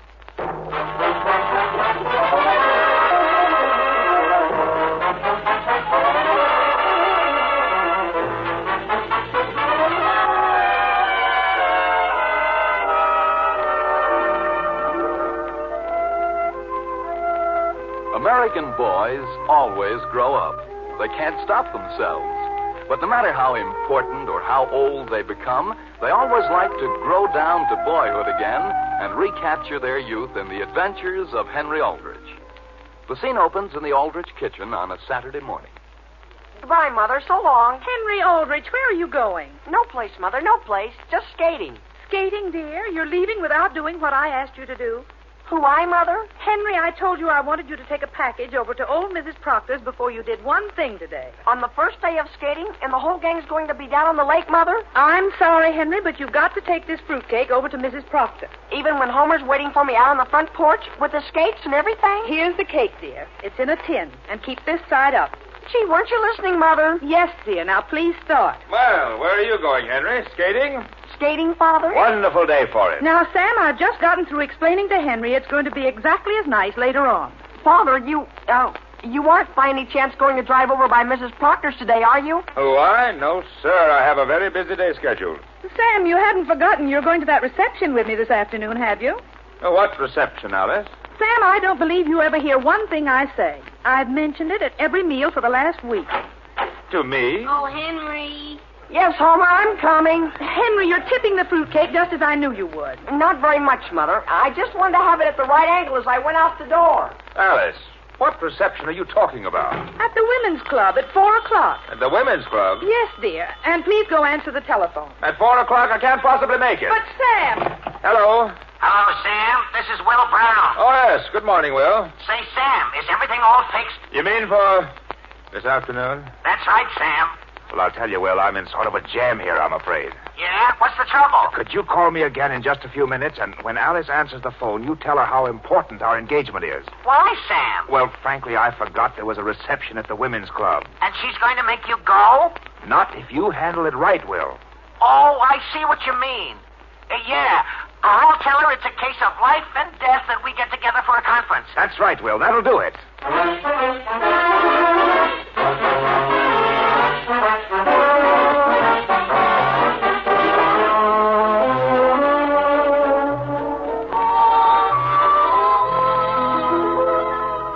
Look, Henry, look. The lake's just like glass. Oh, boy.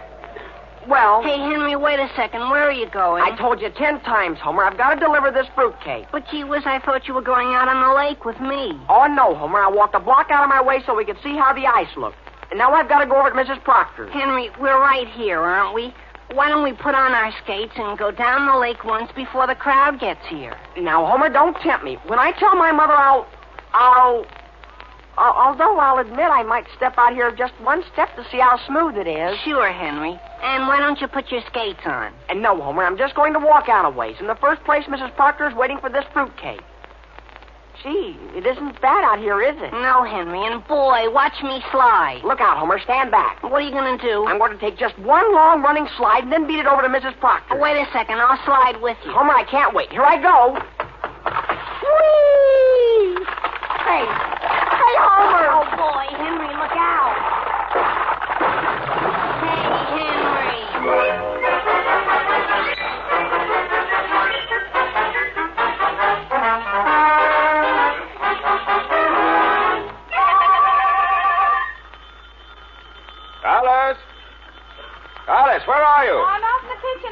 The telephone's ringing. Dear, you'll have to answer it. I can't. I've got to go downstairs and look at the furnace. But, Sam, how do you know it isn't someone who wants to speak to you? Hello? Hello, is this Elm 303? Yes? Oh, hello there, Alice Aldrich. How are you? Oh, just fine. Is this Will Brown? Yes. Well, this is a pleasant surprise. Just a minute, Will, and I'll call Sam. No, Alice, wait. You don't have to call him. You don't want to speak with him? I just want you to give him a message. All right. Tell him something pretty important has come up, and no matter what he plans to do, I've got to see him this afternoon. Really? At what time? Well, about 4. Oh, but Will... Alice, I hope he hasn't planned to do anything at 4. There are some figures I have to go over with him, and... Well, if it's that important, why, naturally... Alice, that wasn't by any chance Will Brown, was it? Yes, Sam, he's still on here. Don't you want to speak to him? What's he calling for? He says you can't go to that reception. No. Here, dear, take the phone. I've got to go back to the kitchen. Hello, Will. Hello, Sam. I fixed it for you.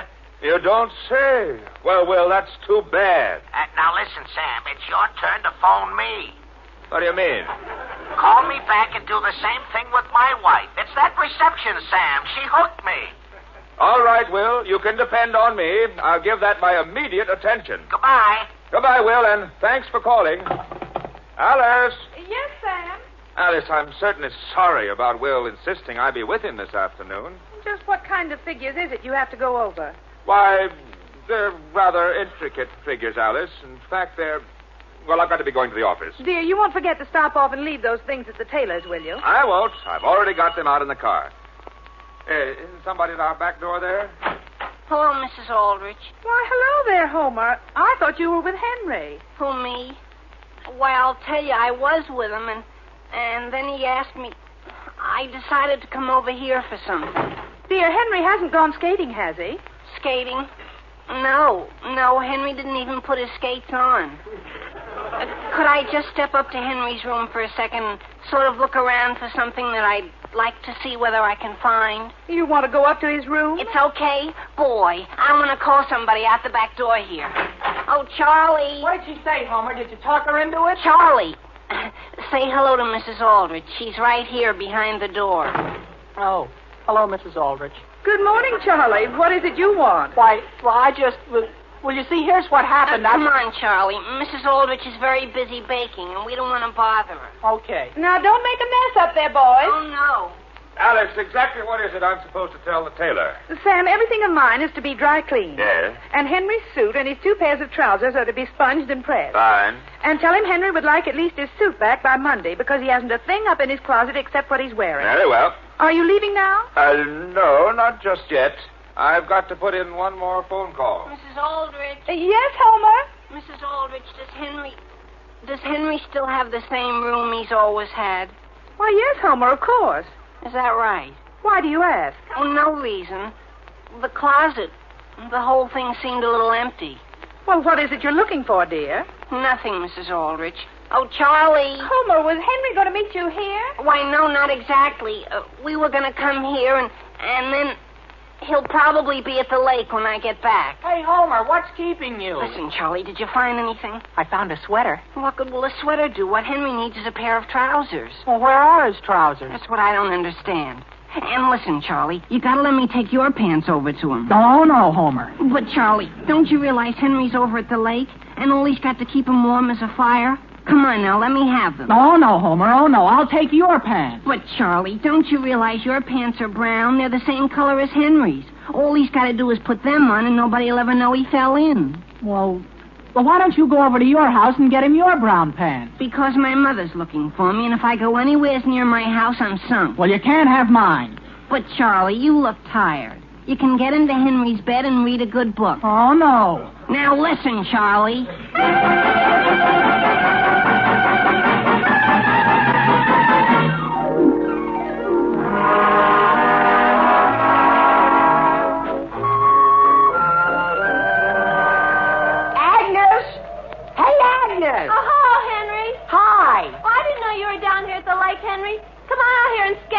Why, I tell you, Agnes, I can't right this minute. Why not? What are you doing behind that bush? Why, nothing.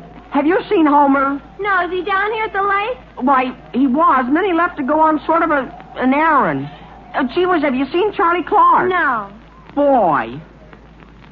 Oh, my goodness, look at the hole in the ice. What? Has someone been fishing here? Fishing? Fishing? Say, Henry, have you got a fire there? Listen, Agnes, just stay away from here. Just stay away. Why? Well, because, this is my fire. My goodness. Oh, listen, do you see that house down at the end of the lake? Yeah. Well, could you run down there and ask to borrow a blanket? Why can't you go? Well, that's why I'm behind this bush. What?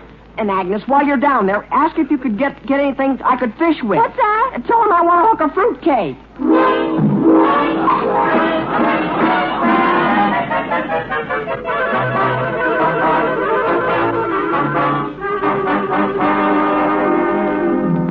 Thanks a lot, Charlie. And remember this, don't worry. Now listen, Homer, how long are you going to leave me here? I'll be back with Henry before you know it. Just stay in bed and enjoy that book. Okay. And don't call anybody. Okay. And listen, Charlie, do you want me to pull down the shade in case you want to take a nap? No, I don't. Just stay away from that shade and bring my pants back. Okay. Homer? Yes, Mrs. Aldrich? Are you still up in Henry's room? Why, I was, Mrs. Aldrich, but I'm not now. I'm coming downstairs. Could I speak to you out in the kitchen, please? Now? Well, I'll be there just as soon as all I have to do is put something down here in the living room a second. Very well, but please hurry. Yes, ma'am, I'm coming.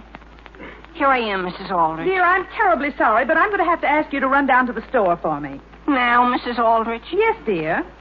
The only thing is, Dear, all you have to do is run in and ask for a can of baking powder and run right back here. Yes, Mrs. Aldrich. Only first I think I'll step in the living room a minute. Now, dear, please. I need the baking powder at once. Right away? Yes. Here, I'll open the back door for you. Okay, Mrs. Aldrich, and I'll be right back. Thank you, dear. Homer, you don't have to run that fast. Alice, Yes, Sam? are these brown trousers of Henry's supposed to go to the tailor's, too? Where did you find those? On a chair in the living room. My goodness, I thought Henry was wearing his brown trousers.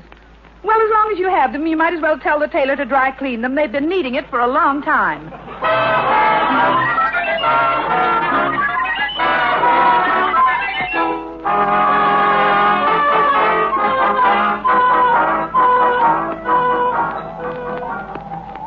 Hey, Henry, are you fishing? Henry, are you? Get away, Elwood. Stand back from this hole. What you fishing for, Henry? Henry, can't you answer me? Listen, Elwood, you want to fall through this ice? You're too young to be around here. I am not. I want to see what you're fishing for. Oh, gee whiz. See that, Elwood? If you hadn't been bothering me, I would have had it. Oh. Now, just keep quiet. Oh. You would have had what, Henry? What you got a blanket around you for? There you go, Elwood. That's twice my darn fruitcake's gotten away from me. You're done what, Henry? Listen, Elwood. Go on over the other side of the lake and see whether Homer Brown's coming. I can see from here he isn't. Henry, you got a bite. You got a bite. I know it. You think I'm blind? Want me to help you, Henry? Listen, will you step back? Oh, boy, Henry, let me give you a hand. Look out, Elwood. Now, listen, Elwood. There goes the fruitcake. Gee whiz.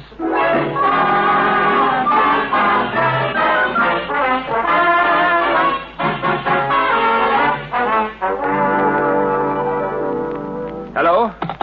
Hello? Hello, Will Brown speaking. Hello, Will. This is Sam. Oh, hello, Sam. Where are you? I'm at my office, Will, and I just phoned your house, see? Yes? Did you fix everything? Well, that's why I'm calling you. Your wife balked. She balked. She says it's Saturday afternoon and you need to get away from your work, and she's taking you to that reception. But, Sam, I've been counting on... I know how you feel, Will. I don't blame you a bit. Sam, you couldn't arrange to serve me a summons, could you? A summons? No, the courthouse is closed. But I could send you a wire. Say, that's an idea. And make it strong. I know what I can say. Good. And, Sam, when you send it, don't send it here to my office. Send it to my home. Then Elizabeth will be sure to open it. I understand, and don't worry, Will. I won't. Goodbye. Goodbye. Hello? Hello, could I speak with Mr. Samuel Aldrich, please? This is Mr. Ulrich. Oh, Who is this speaking? why, this is Homer. Who? Homer, don't you remember Homer? I had breakfast at your house this morning. Oh, yes. Homer. Mr. Aldrich, Mrs. Aldrich happened to mention that you took some clothes to the tailor when you left the house a little while ago. Yes, what about them? Well, why aren't they there? What's that? I've just been over to the tailor's, and he doesn't know anything about them. Of course he doesn't. If Mrs. Ulrich is worried about them, tell her they're in my car, and I'm going to take them in a few minutes. Oh. Well, do you know where your car is? You mean it's been stolen? It has. was. With Charlie's. Homer, I can see my car from my window here. It's parked right there on Main Street. It is on Main Street? Yes, of course, right in front of the barber shop. Oh, then I guess it isn't stolen. Goodbye.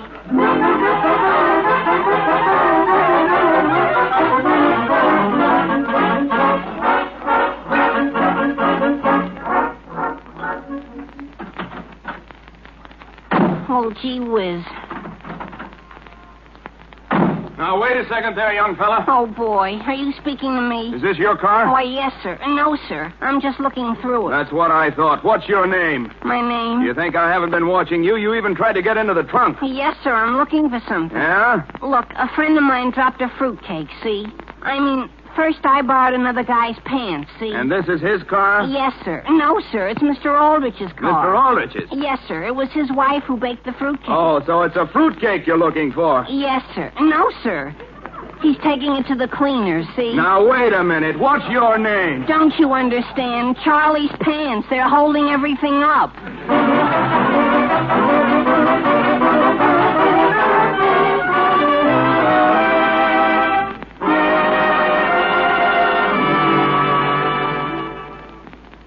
We'll be back with the Aldrich family in just a moment. Right now it's intermission, and time for our intermission guest, the one and only Tommy Dorsey. Okay, Tommy?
Now, getting back to the troubles of Henry Aldrich. Henry, while supposedly delivering a fruitcake for his mother, has fallen through the ice on the lake. Now, while he's waiting for someone to bring him a pair of dry trousers, the scene opens with Homer returning to Charlie, whose trousers he had borrowed. Charlie. Oh. Hey, Charlie, wake up. Oh. Now, listen, Homer. Where are my pants? Not so loud, Charlie. Do you want Mrs. Aldrich to hear you? Mrs. Aldrich isn't here. I heard her go out. Who is here? Nobody's here. I've been alone here all day. Well, what do you mean all day? It's hardly 3 o'clock. Well, I haven't had any lunch, and I want my pants. Well, that's what I came over to tell you about, Charlie. Where are they? They're being cleaned. I think. They're what? Well, the cleaner promised me definitely he'd have them back on Monday. And I've got to stay here until then without anything to eat? Oh, no. Charlie, take your hands off me. No, I won't. I'm going to get out of here. How? I'm going to take your pants. Now, watch out. Quick, Charlie. Hey, Charlie, get off me. No, I won't. No, let go of my ear. You let go of my pants. Well, hold your foot up. You make me. Now, listen, Charlie. Stop dragging me across the floor. Let go. Let go yourself. Oh, boy. Oh, boy. Now, look what you've done. You tore my pants right in two. Well, why didn't you let go of them? Well, this is a swell thing to do to a guy. Look at me. Can't we sew them back together? Sure. How are we going to sew them together? I've got one leg on and you've got the other in your hands.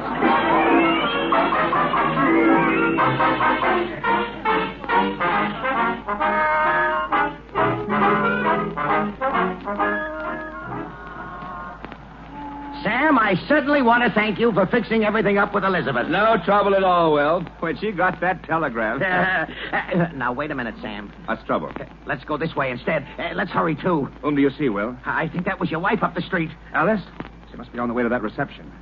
Nothing to worry about, Sam. She didn't see us. Hello there, Mr. Aldrich. What's that? It's Agnes Lawson. Hello. Oh, yes. Hello there. Where are you going in such a rush? Well, I'm going home to get something for... Boy, am I in a hurry.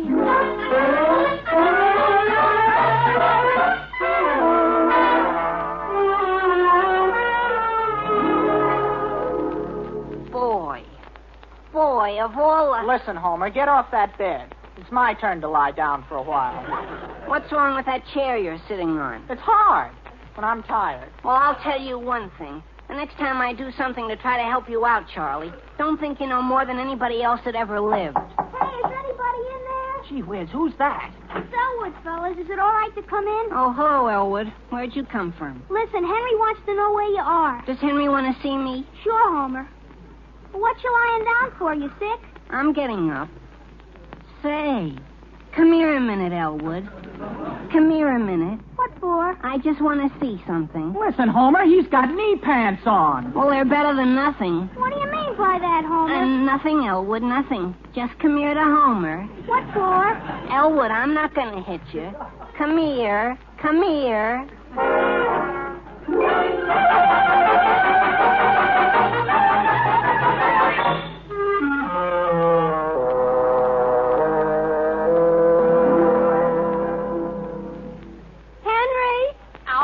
Just a second, Agnes. Do they fit you, Henry? Well, they cover me, but don't come near this bush again. I'm not coming near it. They fit me, but just how big is your father? Well, he used to be center on the Yale football team. He did? Yes, but he's put on a little weight since then. There. Now I guess I have them on all right. My goodness.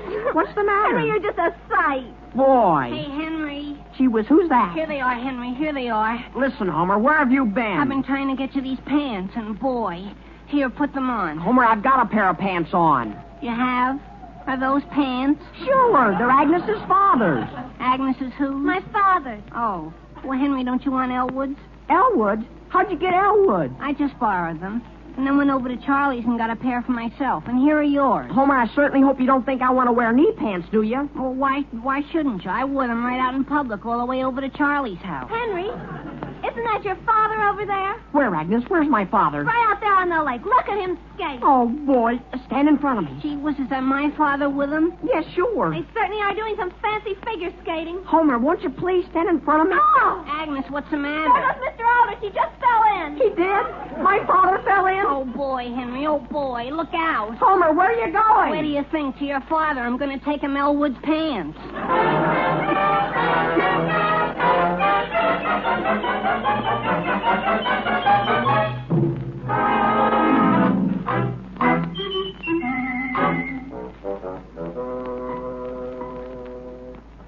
Can you see through the window, Will? Yes, I'm looking. Is it all right to go in? Is the coast clear? Come on, Sam. Your wife isn't in the front of the house anywhere. Are you sure? Alice! Alice Aldrich! Will, don't do that. It's all right. You don't look so bad in those pants, Sam. They just look like a skating costume. Just the same, Will, I don't want her to see me. Look, I'm going upstairs to take a hot bath. Okay. And as a matter of fact, I think I'll be pulling out. Sam! Will, is that Alice? Goodbye, Sam. Yes, Alice? Was that you that just came in the front door? Why, yes. Yes, that was I. Well, come on out here to the kitchen a minute. Why, I can't right now, Alice. Sam, I want you to come out here and help me with something. Very well. I'm coming.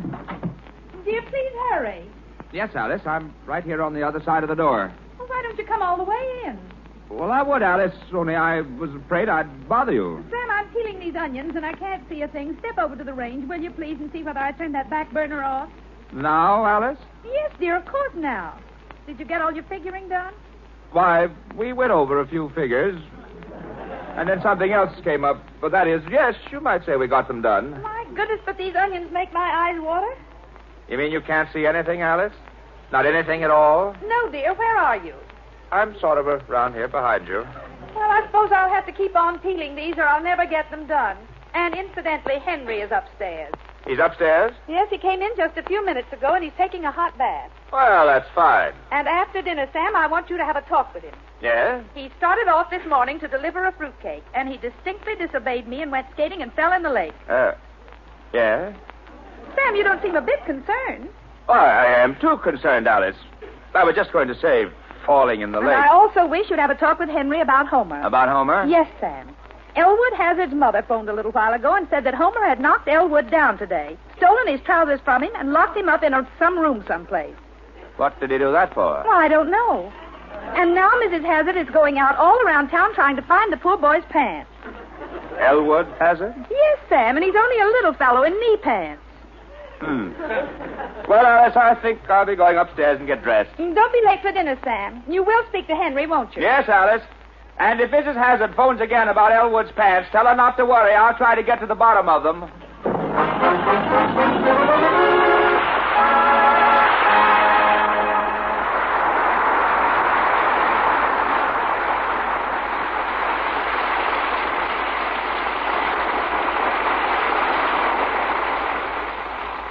Henry, did you take part of this morning's paper? Who, I, Mother? Yes, dear. There was a picture in it of some man who fell into the lake yesterday. And it was the funniest thing. It looked exactly like your father. Is that right? Yes, dear, and I wanted to show it to him. Do you know where it is? Well, to tell the truth, Mother, Father and I were lighting a fire in the living room a little while ago, and I guess, well, we must have burned it.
This rebroadcast of the Aldrich Family is a presentation of the Armed Forces Radio Service.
The sweetheart you married the husband you expected him to be? Has the war created new problems for you in your marriage? To answer these and other personal problems brought in by your friends and neighbors, ARID presents John J. Anthony, founder of the famed Marital Relations Institute, in a brand new program of daily sessions of kindly and helpful advice. Just as Mr. Anthony, by examples in this studio, is helping thousands of men and women solve their personal problems, ARID, too, is helping thousands to solve the important personal problem of underarm perspiration. ARID helps you avoid perspiration damage to clothes and safeguards friendships. Use ARID every day. It helps stop perspiration safely, and at the same time, ARID is a most effective deodorant. HOJO Radio, where the classics come alive. We present My Favorite Husband, a new series based on Isabel Scott Rorick's gay, sophisticated Mr. and Mrs. Cougat, starring Lucille Ball with Richard Denning.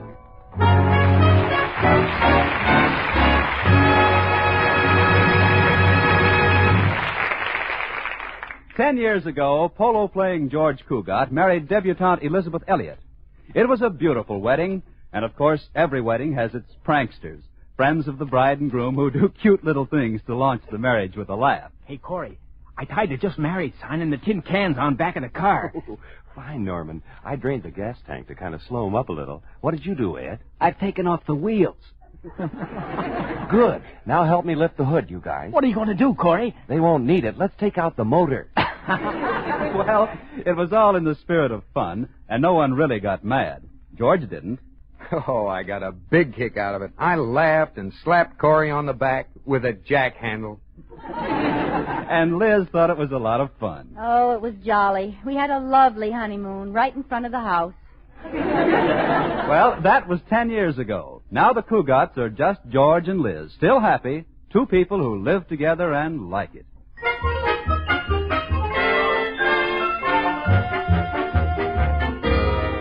There's the suburban home of the Cougats, that big brick one with the two chimneys silhouetted against the afternoon sky.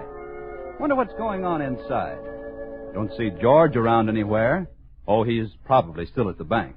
But Liz is home. There she is in the kitchen with Katie, the maid. What's this? Liz Cougat wearing an apron and cooking. Careful taking it out of the oven, Katie. Oh, I'm being careful, Mrs. Cougat. Oh, I'm so proud, Katie. It's a beautiful cake, and I made it all by myself. Oh, it is beautiful, Mrs. Cougat. But look at the lump in the middle. Yes. Katie, you don't suppose... Well, what, Mrs. Cougat? I haven't seen the cat for the past hour. It couldn't be the cat, ma'am. It doesn't have a tail. Maybe the shortening wasn't short enough. Well, the lump seems to be going down. I think it's settling. Katie, I think we had a blowout. Oh, it just dropped a little. Nothing a new cake won't fix. Oh, Katie, now what am I going to contribute to the charity bazaar tonight? Look at that cake. Well, maybe you can make it into something useful, ma'am, like a lampshade. Oh, dear, not only my cake is a failure, but my fudge, too. Have you ever seen such fudge, Katie? Oh, too bad we didn't know how it was going to turn out. We could have patched that crack in the driveway. Well, when I go to the bazaar tonight, I'm determined to take something I made all by myself. Now, what can I make that's sure to turn out all right?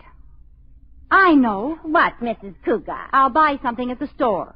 You always go to so much trouble for these charity bazaars, Mrs. Cougat. What do they do with the money they take in? Well, the money from this particular bazaar is going to the old folks' home. Oh, the old folks' home. Well, that's nice. What are you going to buy them? Well, we've been talking about a dance floor. But that didn't seem practical. We'll probably just give them the money. Oh, that's a much better plan. Yes, and they can go out and dance.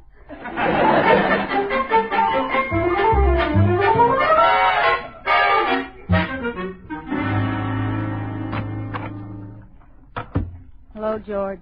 Liz, what are you doing down here at the bank? Oh, George, something terrible has happened. Oh, now take it easy, darling. Here, sit down. Now, what's the trouble? My cake dropped. Oh, is anyone killed? George Cougat, this is no laughing matter. I've had nothing but bad luck today. I baked a cake for the bazaar and it fell. I made fudge and it turned to concrete. I went shopping, I bought a couple of nice cakes and a lot of candy, and now I'm right back where I started. Why? What happened? I left everything on the bus. Darling, you're such a scatterbrain. Sometimes I think you'd forget your head if it weren't fastened on. Well, that would be one way to lose weight. I couldn't eat between meals. And your hats would sit a lot lower, too. Oh, George, what am I going to do? I want to contribute something to the bazaar. Honey, why don't you go home and have Katie bake a cake and make some candy and everything will be fine. Well, there's one thing about my cooking. It's always good when Katie does it. Oh, George, why am I such a misfit in the kitchen? Why can't I cook? Oh, Liz, don't talk like that. I think you cook very well. You make delicious peanut butter sandwiches. Thank you. And I'm pretty good at slicing watermelon, too. Well, you'd better run along, darling. I've got to finish checking this money. All right, dear. Uh-oh. I think you've got a counterfeit bill in there, George. A counterfeit bill? Which one? The one right there with Monopoly written across it. Go home.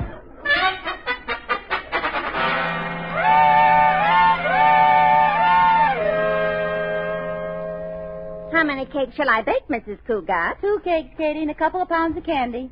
All right, ma'am, but we could have saved a lot of time if I'd done it in the first place. I know. I just wanted to try my hand. Well, it seems to me, Mrs. Cougat, that every time you try your hand, you put your foot in it. Hello? Hello? Liz? Yes, this is she. This is Mrs. Medwick, dear. Oh. Chairwoman of the bazaar. Oh, yes, Mrs. Medwick. But I'm just calling to ask a great favor of you. I need a girl to run a booth for me tonight. Run a booth? Oh, Mrs. Medwick, I'd be more than happy to run a booth for you. I haven't had much success with my baking or candy making today, and if you'd put me in charge of a booth, I'd feel I was doing my part. Splendid, dear. We'll have plenty of cakes and oodles of candy anyway. And this particular booth requires a special product. Which booth will I be in? The kissing booth. Oh. You'll sell them for 50 cents each. Oh, well, I don't know, Mrs. Medwick. I'm terrific in the house, but I haven't had much experience outside. Now, Liz, you said you wanted to help, and we do need you. It won't be a bit difficult. Oh, we'll be more than pleased if you take in, say, $200. $200? That's 400 kisses. Now, Liz, think of the old folks. 400 kisses, and I'll be one of the old folks. Anything for charity, Liz. Oh, and now maybe you can recommend a good man for the booth. A man for the booth? Yes. We decided to have a man in the kissing booth, too. For us girls, you know. Oh, yes. Well, Corey Cartwright. He's the one for that job. He's a bachelor, and I read in the paper he's very good at kissing. In the paper about Corey? Mm-hmm. Really? A scandal of some kind, dear? No, he took a half-page ad. You can probably reach him through my husband. George will know where he is. Thank you, Liz, dear. I'll call George right away. Goodbye. Goodbye, Mrs. Medwick.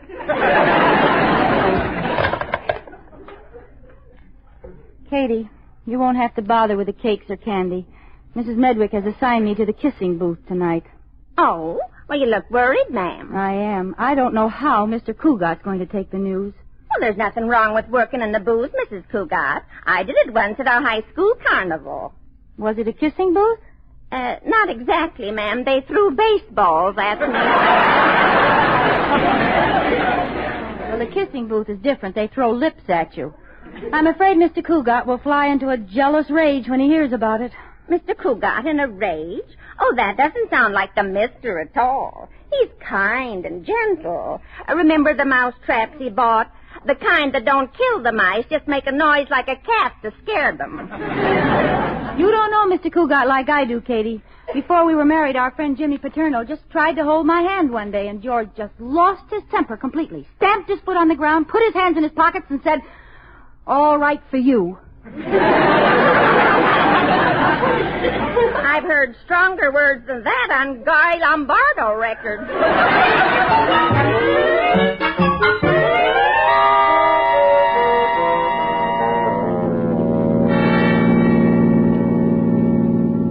Come on, George. What's up? You've had a smug sneer on your face ever since I picked you up at the bank. Well, Corey, I've been waiting to tell you about the charity bazaar tonight. Mrs. Medwick called me this afternoon, and I'm going to be in the kissing booth.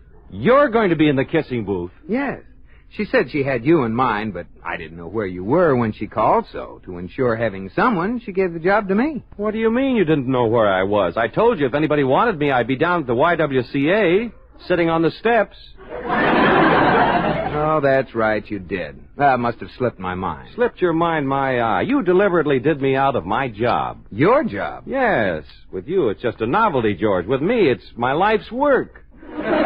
Corey, you may be pretty good at kissing, but face the facts. Sometimes the carpenter can do the electrician's work. Don't be ridiculous, George. You don't have anywhere near the voltage in your buzzer that I have. Mr. Cartwright, dear friend. True, I am now a dignified, respectable banker. But allow your memory to take you back to our wild school days. I was the boy they nicknamed Devil Breath. George, that title had nothing to do with your ability. You got it the night you kissed Myra Ponsonby down at the beach. She was smoking a cigarette, and you had been siphoning gas.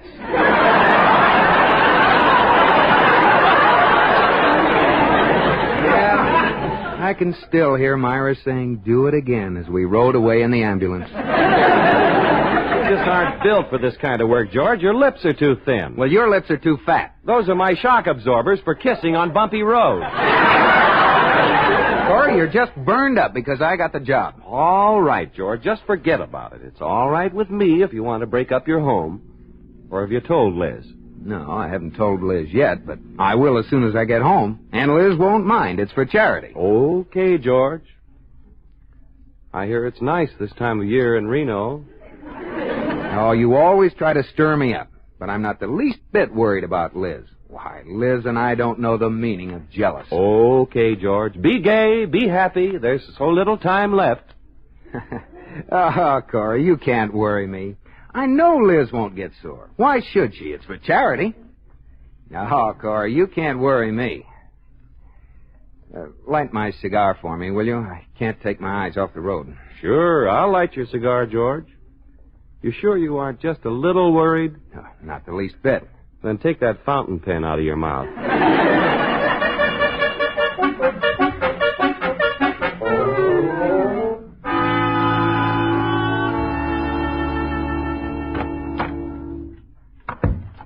Oh, waiting for me, honey? Yes, George, there's something I want to talk to you about. Sit down. All right, dear. What's on your mind? The charity bazaar tonight. Oh, yes, the charity bazaar. Mm-hmm. Now, if you don't want to go, Liz, it's perfectly all right. I could just go over with Corey. Oh, no, I'm going, George, but I thought perhaps you'd like to stay home because those bazaars bore you so much.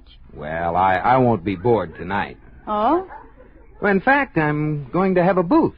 Oh, well, that's fine. So am I. Oh, you are? Which booth will you be in? Oh, just one of the booths, one of the wooden ones with a little awning. Oh, those are nice booths. Mm-hmm. Which booth will you be in? Oh, one of the wooden ones with a little awning. Those are the booths, aren't they? Yes, they are. What will you be selling? Things. What kind of things? Oh, things. With the tin foil and ribbons. Well, you know, things. What are you selling? Stuff. Stuff? What kind of stuff? Things. Oh, they're nice. Yes. Charity bazaars are fun, aren't they? Everyone doing something for charity. Selling taffy and hot dogs and operating dart games and the kissing booth and... Yes, I think it's wonderful the way people give up their time to sell popcorn and bake cakes and knit socks and work in the kissing booth. I wonder who's going to be in the kissing booth tonight. What noble, generous woman, for the sake of her community, has donated her time and lipstick to help this worthy cause. I understand a man's going to be in the kissing booth, too. Oh? Some staunch citizen, a charitable soul who will suffer through it to help others. George, I'm going to be in the kissing booth. You are? Now control yourself, George. Liz, I'm going to be in the kissing booth, too. I was afraid of you being angry. Darling, this is wonderful. We'll be together. Oh, you were afraid to tell me for fear I'd be jealous, and I was afraid to tell you for the same reason. But there's no need for it. No, none at all, because neither of us is jealous. We won't care who kisses who, will we? It's all for charity. All for charity. I don't care how many old ladies you kiss. What about the young ladies? Oh, there probably won't be any young ones, just old ones. Oh. Well, I imagine there'll be quite a few old men there, too. You can kiss all the old men you like. All for charity. We aren't jealous, are we, George? Of course not. All for charity. George. Yes, Liz? Kiss me.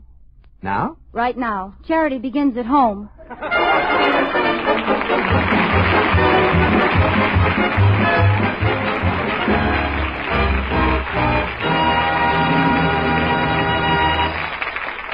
You are listening to My Favorite Husband, starring Lucille Ball with Richard Denning.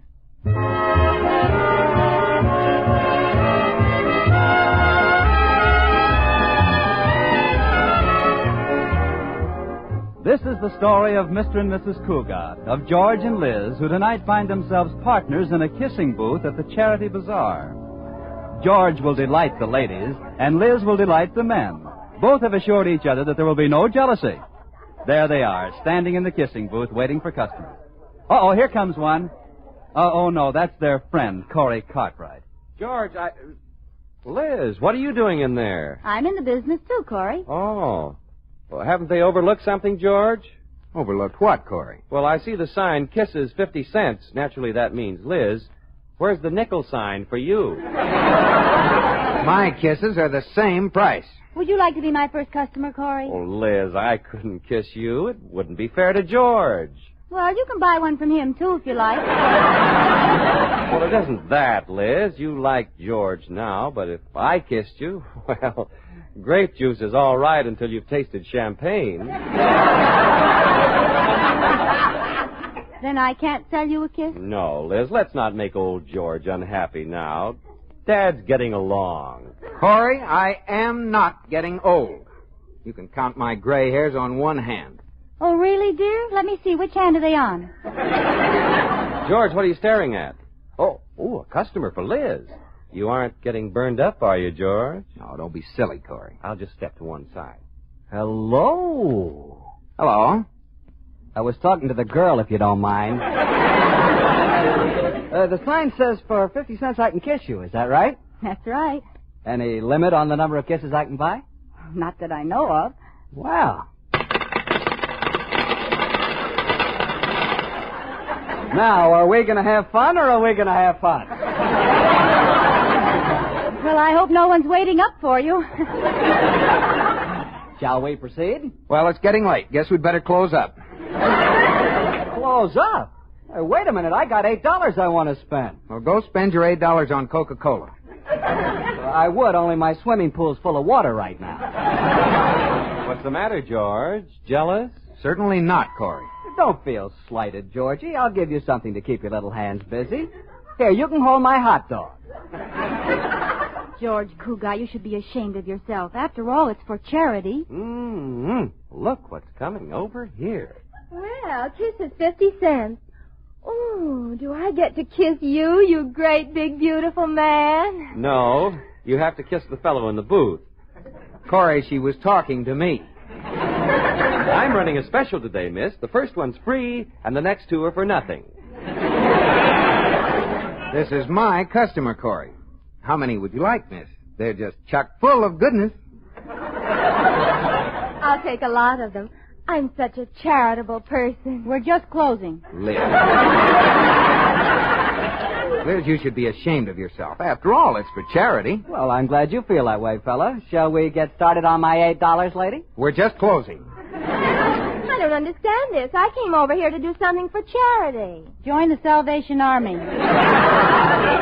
Say, miss, as one would-be customer to the other, may I make a suggestion? What? I'll give you 50 cents and you kiss me, then you give me 50 cents and I kiss you. We ain't going to get nowhere here.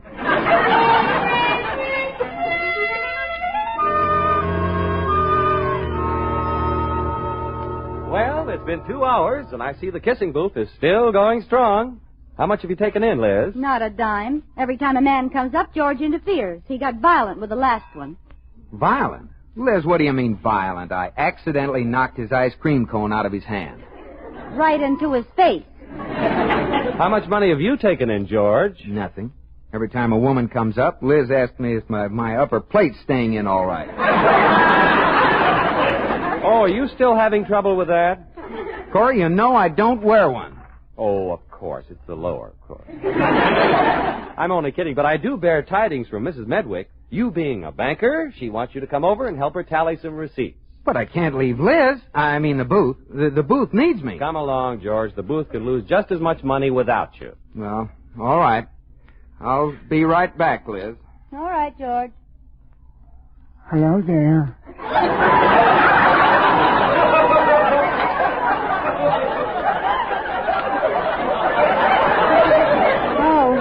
Hello. I frightened you. Oh, I'm sorry. It really isn't my fault. This is the only face I've got. Oh, there's nothing wrong with your face. No, I have nice features. They're just thrown together hideously. I don't believe I've ever met you before. Oh, my name's Leonard Estabrook. Oh, are you any relation to Helen Estabrook? Well, I'm her husband. Why are you whispering? We were married secretly, and she doesn't want anyone to know yet. How long have you been married? 27 years. I've been circling you all evening trying to get up courage to come over and talk to you. I circle everybody. And you know what? What? I get awfully dizzy. Well, then, why do you circle people? I like to get dizzy. I don't drink. Getting dizzy is my only vice. Do you have any vices? I eat crackers in bed. That's a strange way to get dizzy. Are you really selling kisses for 50 cents? Well, that's the general idea. If I gave you 50 cents, would you kiss me? Well, yes. Oh,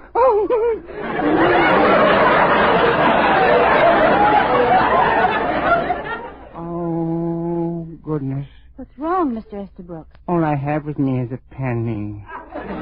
Could you give me a penny's worth? The rules, Mr. Estabrook, 50 cents. Besides, my husband's very jealous. He hasn't allowed me to kiss anybody all evening. Oh, you're married. Yes. I don't blame your husband for being jealous. You're very beautiful. I wish I were as beautiful as you. But then I guess it wouldn't help. It wouldn't? No. I don't have the figure to go with it. My legs are skinny, but you can't tell it to look at me because I disguise them. Well, how do you disguise them? I wear trousers. Well, if you won't give me a kiss for a penny, I guess I'll just have to scrape up the difference. I wish I could look on the ground and find a 49-cent piece.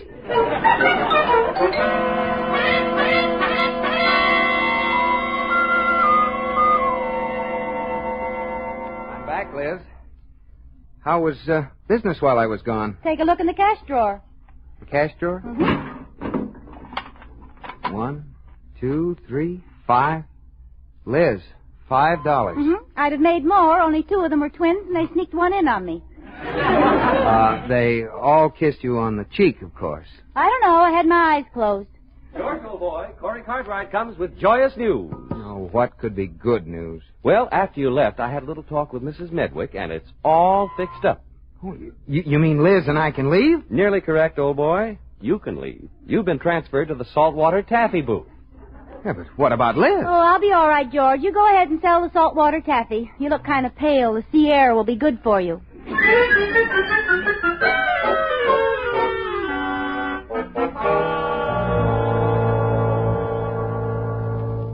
Mrs. Medwick? Oh, Mrs. Medwick. George, why aren't you in the taffy booth? Well, I'm afraid it's too much work for me to handle alone. I'm going to need some help. I'm just swamped. Swamped? I don't see a soul in front of the booth. Well, business is so good, I had to turn them away. Oh, they're really buying that taffy. Eating it up like candy. I don't know who I can get to help you, George. How about Liz? Yes, Liz. Why didn't I think of her before? Oh, she's marvelous at selling candy. Very experienced at it, too. She is? Oh, of course. Have you ever heard of Martha Washington chocolates? Oh, yes. Well, Liz eats them all the time.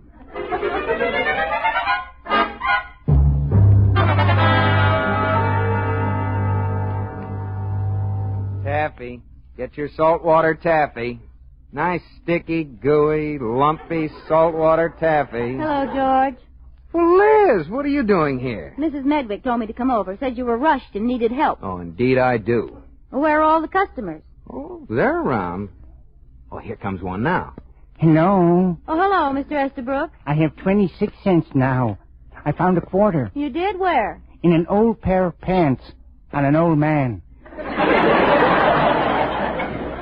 Well, now you're only short 24 cents. Yes, and I'm going to get it. Don't leave till I get back. Where are you going? Chicago. I know a man there who has 24 cents. You wait for me. So that's Helen Estabrook's husband. They say he isn't quite all there. Oh, he's all there, George. There's just something wrong with what's there. Well, Liz, here we are together in a booth again. Only this time it's a candy booth. Yes. Fate certainly does work in wondrous ways. Yes, fate certainly does. Of course, your little talk with Mrs. Medwick helped some. Oh, how'd you know? I went over to ask for the same thing, and you'd just left. You were going to ask to come over here with me? Yes. I love you, George. Wherever you go, I want to go, too. You know, Liz, there's not too much difference between this candy booth and the kissing booth. No. I guess it's all in the way you use it. George? Liz? Hey, George, Liz, what's the matter with you guys? This is the kissing booth over here.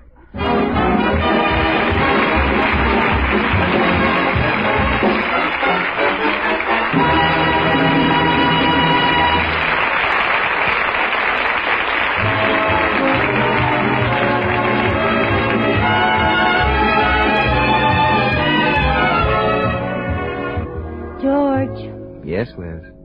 Are you asleep, Tutti Frutti? Tutti Frutti? When did you give me that name? Just now. Don't you think it's cute? Beautiful. I'll have my business cards reprinted tomorrow. Tutti Frutti Cougat, the sweetest banker in town. I'm glad you like my little pet names, George. Tutti Frutti. What do you want? Turnip Blossom. Do you love me more than anything else in the whole world? Yes, darling. I love you more than anything else in the whole world. If I were in the path of an oncoming truck, would you dash out and save me? How big a truck? George. I'd save you, honey. George. George is asleep. What? I'm his friend, Tutti Frutti. Oh. Did you see the devil's food cake I made this morning? Yeah, I saw it, Liz. What'd you think of it? It looked like the devil. Oh, I meant to tell you something. Remember tonight at the bazaar when you came back to the kissing booth and saw $5 in the drawer? I'd rather not discuss it. I didn't kiss anybody. That was my money. Good night, dear.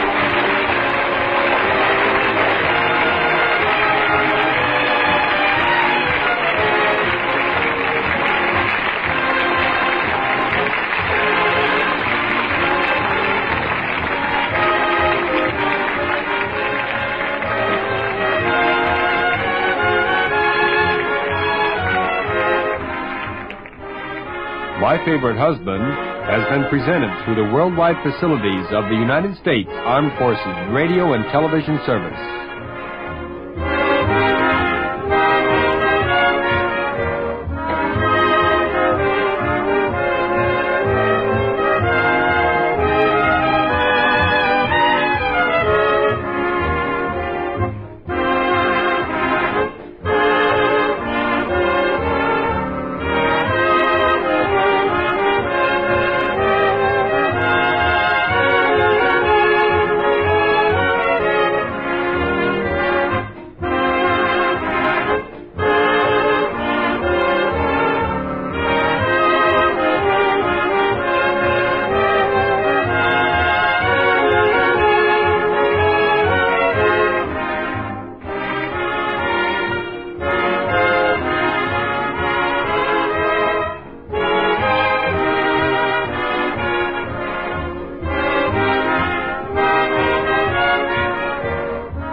You'll find Autolite battery dealers listed in your classified telephone directory under batteries. Stay tuned to HOJO Radio. Palmolive Soap, your beauty hope, and Luster Cream Shampoo for soft, glamorous dream girl hair bring you Our Miss Brooks, starring Eve Arden.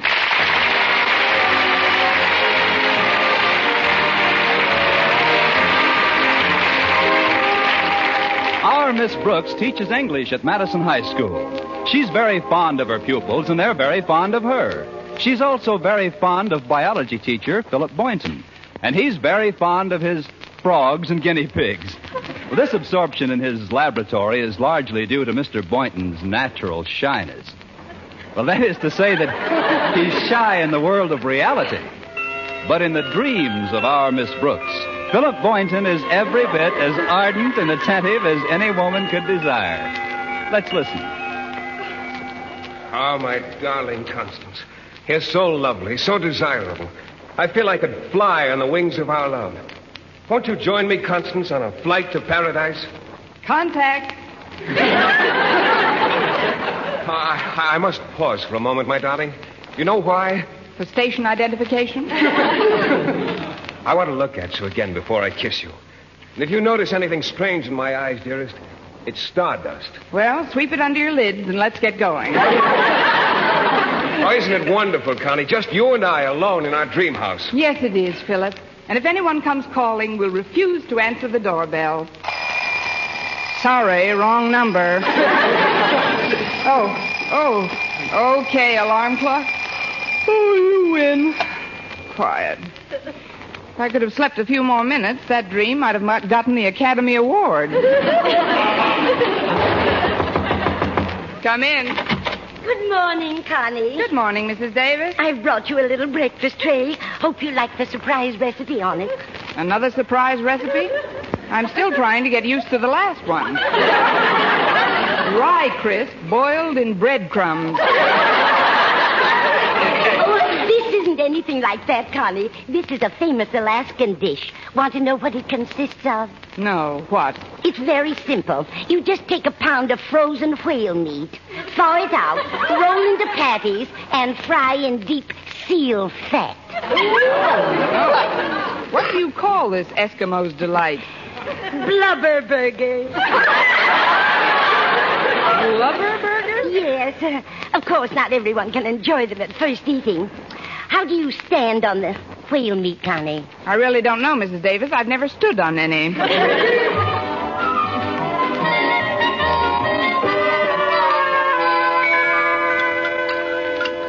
It was nice of you to bring a tray into my room, Mrs. Davis, but I'd rather have breakfast out here in the dinette with you. Oh, thank you, Connie. But you haven't had a thing but a glass of milk. I know. You can't fry that. That is, I didn't feel very hungry. Oh, that's too bad. Today of all days. What's so special about today? Don't you know? Let's see. Oh, certainly. Yesterday was payday, so today must be rent day. What do I owe you, Mrs. Davis? I'm not worried about the rent, Connie, although I could use a small loan. How much?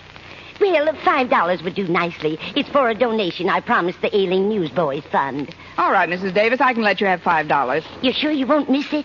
No, I won't miss it. The people I owe the payment on my car might miss it, but I'll take care of that later.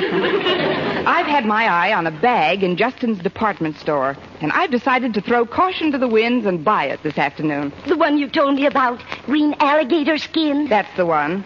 Of course, I'll have to postpone a lot of my time payments. The car, my coat, the watch I bought for Mr. Boynton, but it's worth it. Wait till you see that bag, Mrs. Davis. But what about your creditors? What'll you tell them? I'll write them all polite letters. Letters? What'll you say? Oh, I'll think of something. I'm an English teacher, ain't I? I mean, aren't I? Am I not? You certainly must have your heart set on that bag. Oh, I have. Do you think Mr. Boynton will like it? He likes frogs and lizards and things. Then this alligator bag ought to be right up his alley. Lucky alligator bag to be up an alley with Mr. Boynton.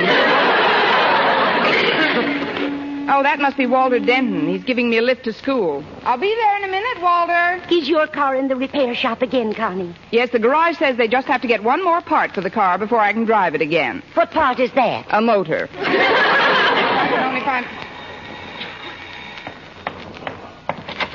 Hello, Walter. Come in. Thanks, Miss Brooks. I just came in to tell you to be sure and bring a coat with you this morning. It's colder than a school teacher's heart out. I mean, some school teachers' hearts, Miss Brooks. You're a warm one.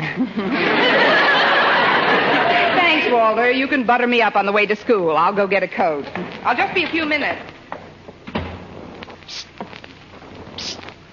someone let that cat in again? It's me, Mrs. Davis. Oh, Walter, I'm glad you came in. We've got to make arrangements for the surprise party. Does she know it's her birthday? No, just like last year. She's forgotten about it completely. Swell. Then the party will go over that much bigger. Did you find out what she wants? Yes, I did, Walter. It's a green bag in Justin's, but she's threatened to buy it for herself. Golly, that's no good. I know. So I've thought up this scheme. If we all borrow some money from her, she won't be able to buy it. Then we can give it to her for a present. I'll call the Conklins and tell them to be sure and borrow something from Miss Brooks when she gets to school. Good. She's so soft-hearted she'll never turn anybody down, as long as there's a hard luck story with it. I'll put the bite on her and... I'll borrow something on our way to school. Here she comes. I'll go back into the kitchen. I don't want her to think we've been conspiring. Okay, Mrs. Davis. Well, that wasn't such a long wait, was it, Walter? Oh, not at all, Miss Brooks. Gosh, that's a nice coat. Well, when did you buy that? Within the next 18 months. Let's hurry, Walter. I couldn't touch a morsel of Mrs. Davis's breakfast. I'd like to get a bite on our way. Don't worry, you will.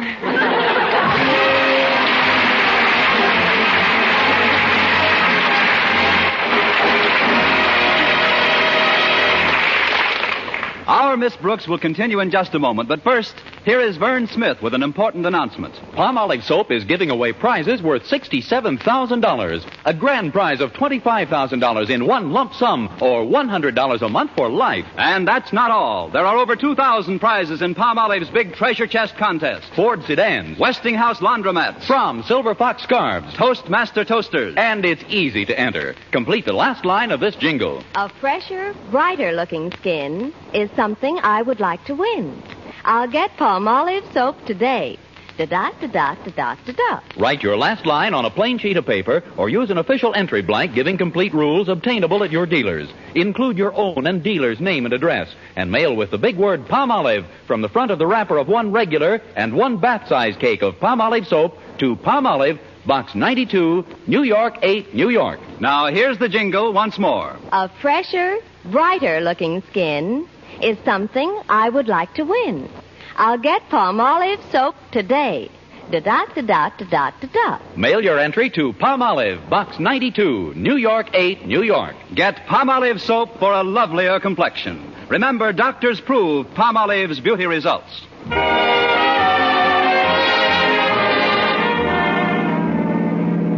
I just had a tune-up job done in the car, Miss Brooks. Runs pretty smooth, doesn't it? Yes, it does, Walter. What kind of a car was this? Is this? A 1938 Hudson.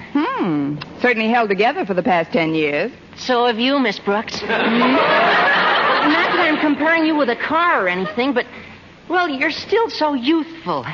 Nature's treated you extremely well. Why, you haven't even got any crow's feet. Nature probably knows I can't afford shoes for them. I don't like to keep bothering you with my personal problems, Miss Brooks, but could I once more? Could you once more what, Walter? Bother you with a personal problem. It's about a financial matter. What kind of a financial matter? A loan? Are you asking me or telling me? I'm telling you? I'm telling you. I'm broke. Really? How long have you been a school teacher? No, I'm serious. I've just got to get some money somewhere. It isn't like it was for myself. I wouldn't even ask if it was for myself. Who is it for? It's for a friend of mine. He's an iceman, and his horse fell down the other day, and he's laid up in the barn now, and my friend hasn't been able to sell any ice. Oh, that's too bad, Walter. He doesn't know when the horse will be on his feet again, and he's just had a baby. The horse? No, the Iceman. Well, that's a switch. His wife you see, and they haven't got enough money to buy milk to feed it, let alone the other 7 children in the family, plus oats. Isn't it sad, Miss Brooks? Saddest thing since Camille. How much do you want to borrow, Walter? $5 would help a lot. Okay, here you are. Gosh, thanks. Are you sure you won't miss it? No, I won't miss it, Walter. The people who sold me this coat may miss it, but I'll take care of that later. Thanks again. You don't know what this money will do for these people. And you'll get it back just as soon as my friend's foot heals. Your friend's foot? I thought it was the horse who fell. The horse? Oh, sure. But didn't I tell you? When the horse fell, my friend tried to lift him up and sprained his own ankle. Oh, great. Between his sick horse, sprained ankle, and having a baby, your friend is the busiest iceman I ever knew. Well, we're right near school. Oh, gosh, I got so wound up talking about my poor friend, I forgot to stop and let you get some breakfast. Well, after that story, Walter, I'd feel guilty eating anything but hay. I'll have an early lunch in the cafeteria. Okay, Miss Brooks. Well, here we are. Thanks, Walter. Say, isn't that Harriet Conklin going up the steps? Yeah, that's Harriet. Oh, you better hurry. She's anxious to talk to you. How can you tell from the back of her neck? I'm psychic about some things. Go ahead, Miss Brooks. All right, Walter. See you later. Good morning, Harriet. Oh, good morning, Miss Brooks. I'm so glad we bumped into each other before school starts. I've been very anxious to talk to you. Walter is psychic at that, among other things. What did you want to talk to me about? Well, it's rather embarrassing. Not that you're hard to talk to or anything, but, oh, golly, I just don't know how to say it now that we're face to face. Well, we'd look pretty silly chatting back to back. What seems to be the trouble? Well, it's really not my trouble, Miss Brooks. It's just that I've got to get some financial assistance for a friend in need. What friend, Harriet? Well, it's a little boy I know. He comes from a very poor family, and in order to help his folks, he shines shoes after school. Now, he's got a little dog that helped him get his business started. What did he do, put up the money? No, Miss Brooks. He used to do tricks and attract customers, but just the other day he fell down and hurt his foot. Now the poor little dog can't even get downtown anymore. Well, I can get him a lift downtown if he doesn't mind riding on a lame horse. I don't understand. Well, I don't either, but how much do you want to borrow? Well, right after he was hurt, they took the little dog to a hospital, and the bill there was $8. He must have had a semi-private room. Well, here's the $8, Harriet. Oh, thank you, Miss Brooks. You're sure you won't miss it? No, I won't miss it. The people I owe the payment on my watch might miss it, but I'll take care of that later. Anyway, I still have enough left to pick up that bag at Justin's this afternoon. Yeah. Oh, I mean, what bag? A green alligator job that I've had my eye on for weeks. Oh. Well, before you go to your room, Daddy would like you to stop in at his office. Uh-oh, what have I done now? Why should you think you've done something, Miss Brooks? Golly, just because Daddy's a principal is no reason for anybody to be afraid of him. No, maybe you're right, Harriet. Good morning. Morning, Daddy. See you later, Miss Brooks. Bye, Harriet. Will you step into my office a moment, Miss Brooks? Certainly, Mr. Conklin. Yeah, at ease. Have a chair. Yes, sir. As you know, I was a major in the last war. Mm-hmm. Spent almost 4 years in charge of the post exchange at Camp Bobrick, Ohio. Stout fella. Yes, although I've been returned to the arms of my loved ones for over 2 years now, I opened my last box of Hershey's in 46. I must confess there are aspects of military life which bear remembering. Such as? The camaraderie, esprit de corps. Don't you agree, Miss Brooks? Oui, mon capitaine. Now, you've been teaching at Madison High for over 5 years, haven't you? That's right, Mr. Conklin.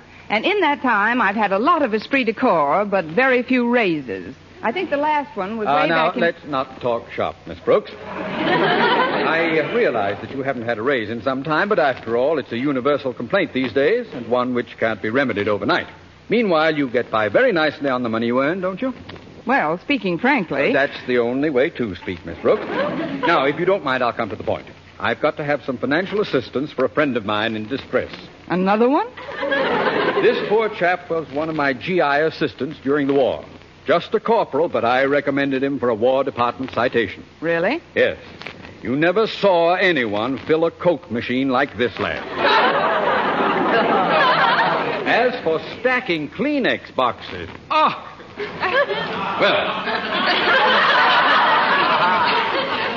after the war, he got married and started to raise a family. That was 3 years ago, but luck didn't favor this boy. He lost one job after another.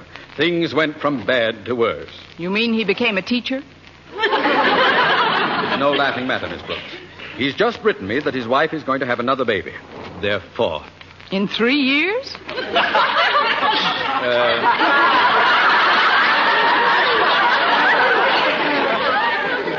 a set of twins. In any event, he's desperate.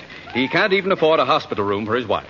Well, I know where there's a semi-private room if she doesn't mind dogs. I mean, how much would you like to borrow, Mr. Conklin? Well, I've asked many of my friends for $5 or $10. I see. Well, I guess But you're such an old friend, Miss Brooks, I feel that I can ask you for $15. Before our friendship gets any older, here's the $15. Oh, thank you, Miss Brooks. You're sure you won't miss it? No, I won't miss it. The people I owe a repair bill on my car might miss it, but I'll take care of that later. Very well. That'll be all then. Dismissed.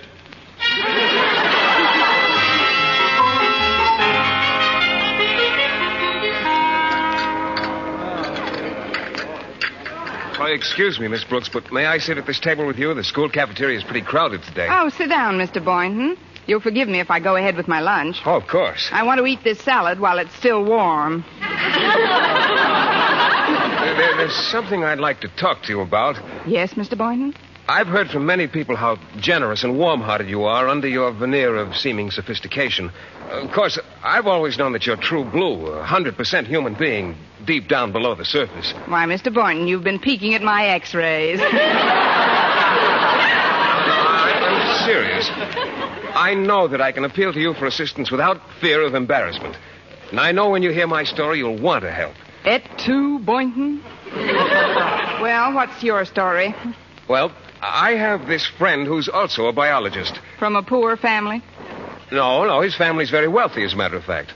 But he's married and has 7 children and 1 on the way. No, he's a single chap. But he's got a bad sickness. No, he's in the pink of condition. Oh, wait a minute, I know. His little puppy broke its leg. Oh, he hasn't any puppy, but his Great Dane just won a blue ribbon. Wrong again. But give that lady a box of Red Heart and 2 tickets to next week's flea circus. Look, Mr. Boynton, I'll bet your friend's horse is so lame he can't even ride him to work, Well, my friend drives a Cadillac. Look, if you'll just let me finish, I'll be as brief as possible.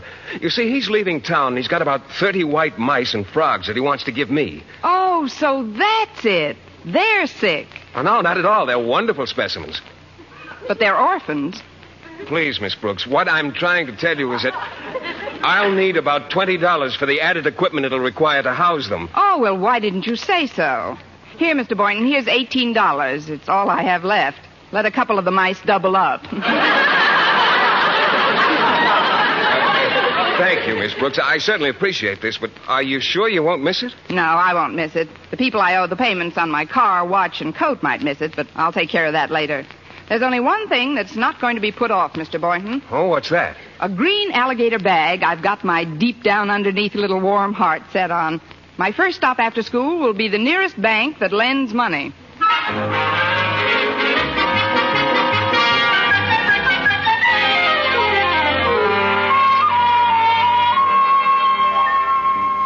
All right. Attention, quiet, please. Now then, Harriet, it was your idea to have this surprise party for Miss Brooks. Suppose you outline the plan. All right, Daddy. First of all, did we all borrow enough from Miss Brooks to keep her from getting that bag she wants? Mrs. Davis and I took $5 each from her. I nailed her for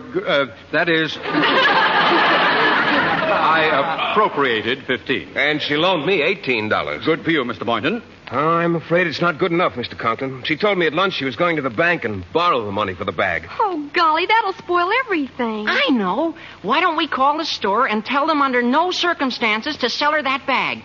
Tell them we're buying it. Excellent, Walter. It's a wonder that agile mind of yours doesn't function quite so efficaciously in the schoolroom. Gosh, thanks, Mr. Conklin. Then I'll run down to the store, pick up the bag, and take it home. Now, who'll get Miss Brooks and bring her over to our house? Oh, I will. I'll call for her at about 5 o'clock and bring her over to your house at 6. Fine. Now, synchronize watches, everybody.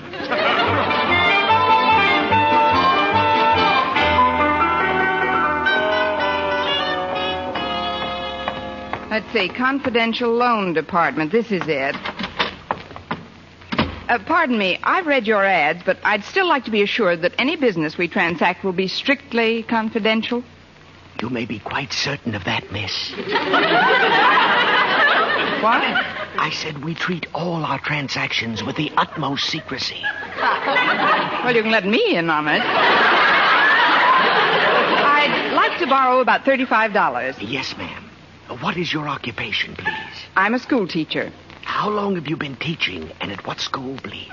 5 years at Madison High. And how do you sound when you've got laryngitis? Very comical. You write your name and address down, and I'll get you the money. Is that all there is to it? Yes, we don't believe in a lot of red tape. Oh. All you have to do is sign a few papers. First here. Yes. Now here. Right.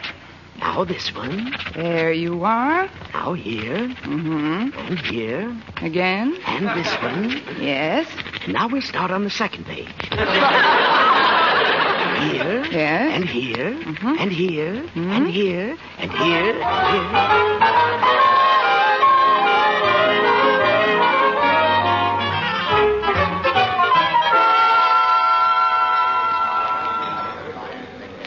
Can I help you, madam? It's Miss Brooks. I'd like to see an item your department has been featuring in your window display. What item is that, Miss Brooks? It's a green alligator. What? A green alligator. I've seen it in your window every day for weeks now. Have you ever heard of Alcoholics Anonymous? Do you mean to tell me you don't know what I'm talking about? Oh, not at all, Miss Brooks. You know you don't know what you're talking about, don't you? Or do you? Of course I do. Let's start all over again. There's a purse made of green alligator skin that's been in your window for the past... Oh, that thing. Oh, you wouldn't want to own that. Why, it wouldn't do a thing for you. It wouldn't have to. I've got a job. May I see it, please? Funny thing about that model, I sold the last one not a half hour ago to, Miss H. Conklin, I believe. Well, couldn't you get one just like it if I... H. Conklin? That's Harriet. Why, that little demon. Maybe if I get her another bag, she'll trade me the green one. No, she wears a lot of green. Besides, she has alligator shoes, too. Well, I might as well go over to her house and see what I can do, anyway. I didn't mean to eavesdrop on your monologue. But, H. Conklin won't be home for a while. She said she had a lot of shopping to do. And then she's going to get a manicure at Antoine's. Well, I'll go to her house and wait. Thank you, and good day, J. Edgar Hoover.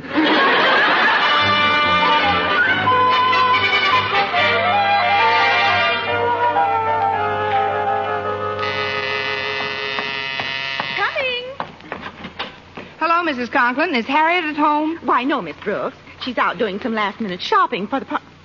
Miss Brooks, isn't it terribly early? I mean, with the days getting shorter all the time, it seems like about 5 o'clock. It is 5 o'clock. May I come in, Mrs. Conklin? Oh, of course. Who's that at the door, Martha? Oh, it's you, Miss Brooks. Hello, Mr. Conklin. Martha, did Harriet get back with all... Miss Brooks! Isn't it a little early? I mean, it only seems like 5 o'clock. 5-1. Here in the living room a minute, Miss Brooks. Osgood, I'd like to talk to you. Yes, yes. Will you excuse us, please, Miss Brooks? Surely. What happened? Why did you leave so early? Well, I don't know what it was. Somebody must have slipped up. That's all I gotta say. I wonder if they've had a confidential loan lately. I'll be right there. Hello, Walter. Hello, Mrs. Conklin. I got all the stuff. Funny hats, noisemakers, confetti, and streamers. Oh, come on in the living room and we'll start decorating the place. But, Walter, look who's here, Walter. Hi, Miss Brooks. Hi, Walter. Now, we'll take the streamers and we'll start in this corner of the room and we'll... Miss Brooks! When you hear the tone, the time will be 5-2. This one's on me. Oh, hello, Mr. Conklin. I was just over to Mrs. Davis's house, but you... Say no more, Boynton. Come into the living room. Hello, Mr. Boynton. Hi. Oh, hello, Mrs. Conklin. Walter. Hello, Mr. Boynton. Oh, hello, Miss Brooks. As I started to say, Mr. Conklin, I went over to Mrs. Davis's to pick up Miss Brooks, but she... Miss Brooks! I know I'm terribly early, but I wish I knew for what. I'll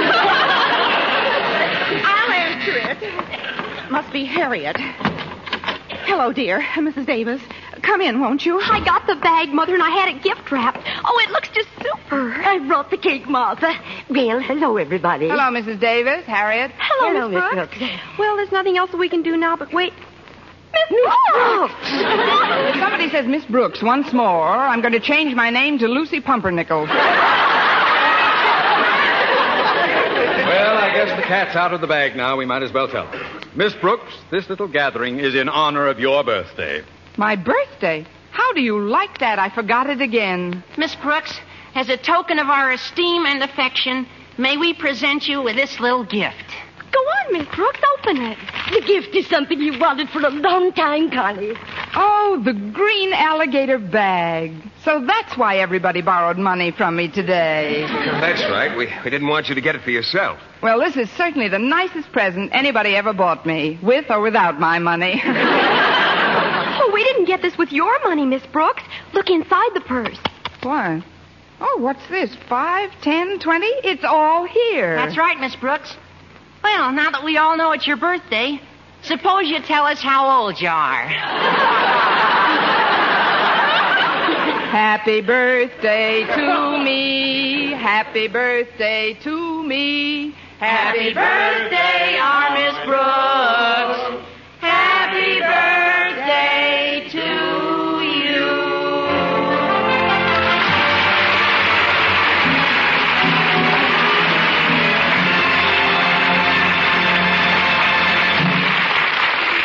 Eve Arden as our Miss Brooks returns in just one moment, but first... Dream girl, beautiful luster cream girl. Tonight, you can see this come true, revealed by a luster cream shampoo. You'll see your hair lovelier, your wave or curls softer, more glamorous, easy to do quickly. Even in hardest water, luster cream shampoo leaves hair 3 ways lovelier. Fragrantly clean, easier to manage, brilliant with sheen. Don't wait. Tonight, use Luster Cream Shampoo. Not a soap, not a liquid, but a dainty magical cream. Discover why it's by far the top favorite cream shampoo. Get the big jar, $1. Smaller sizes, either tubes or jars. Tonight, you can be a... Dream girl, beautiful luster cream girl. You owe your crowning glory to a luster cream shampoo. And now, once again, here is our Miss Brooks. So you see, I won't need the $35 I borrowed from you people yesterday. Here it is. Fine. The interest is practically nothing. Oh, that's nice. May I have a receipt, please? Of course. Just sign here. Yes. And here. Yes. And here. Yes. And here. Yes. And here.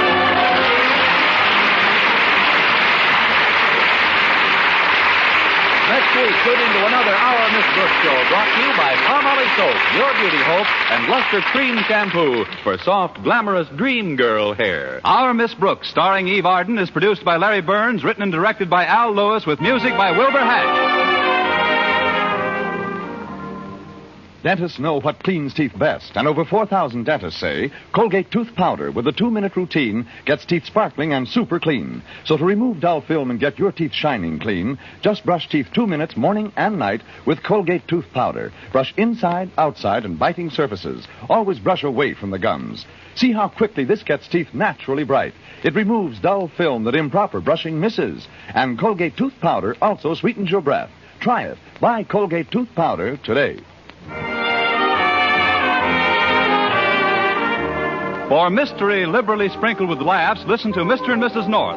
Tune in Tuesday evenings over most of these same stations. And be with us again next week at this same time for another comedy episode of Our Miss Brooks. Bob Lamont speaking for CBS, the Columbia Broadcasting System.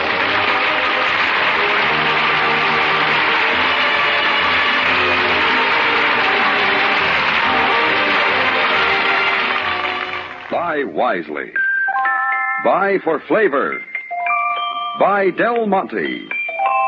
Del Monte, the brand you trust for flavor in so many good foods. HOJO Radio, we're your old-time radio headquarters. Stay tuned. Lovely to look at, delightful to know, and heaven to kiss. Not at all. The makers of Woodbury Cold Cream, the beauty cream for the skin you love to touch, present The Adventures of Mr. and Mrs. North.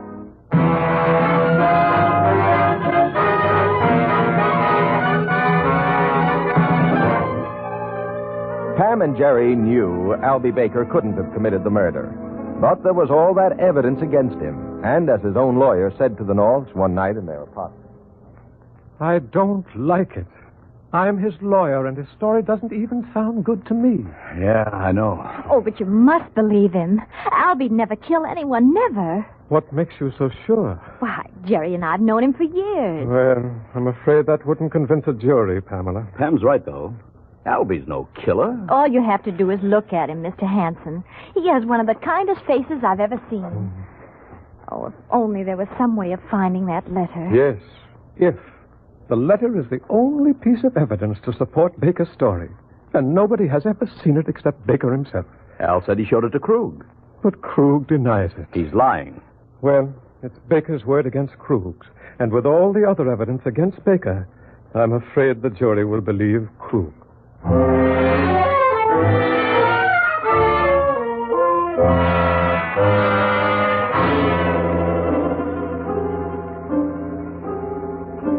All right, Mr. Baker, just tell the court your story the way you told it to me. Now, you've told us that Private Detective Anderson questioned you about the stolen goods in your store. Yes, sir. He asked me where I got the merchandise, and I said from Mr. Warren. But I didn't know where Warren got it. What did the detective say to that? He said he'd investigate Warren. And then what happened? Well, about a week later, I got a letter from Detective Anderson.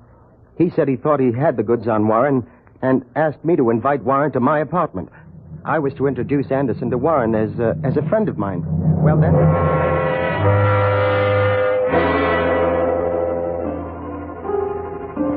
So, Mr. Baker, Detective Anderson wrote you a letter telling you that he wanted to meet Warren in your apartment, did he?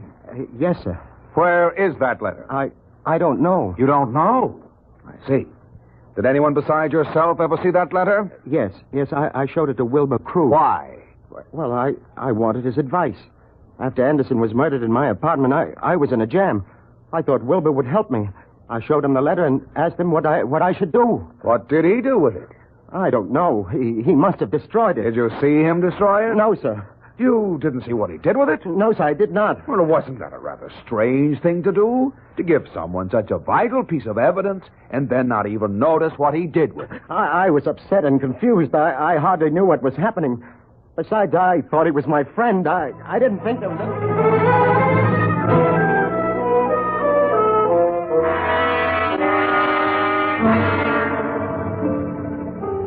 Mr. Krug, did the defendant ever show you a letter to him from Frank Anderson, stating that Anderson was to meet Warren in the defendant's apartment? No, he did not.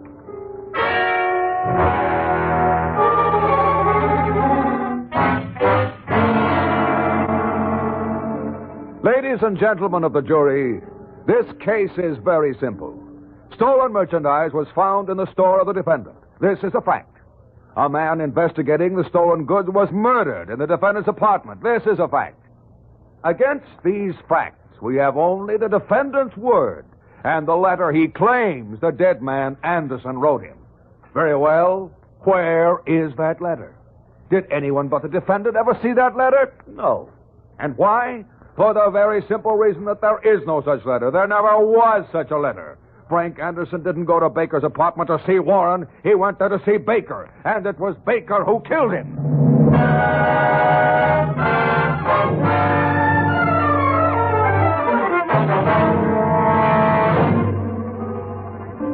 Gentlemen of the jury, have you reached a verdict? We have, Your Honor. We find the defendant guilty as charged.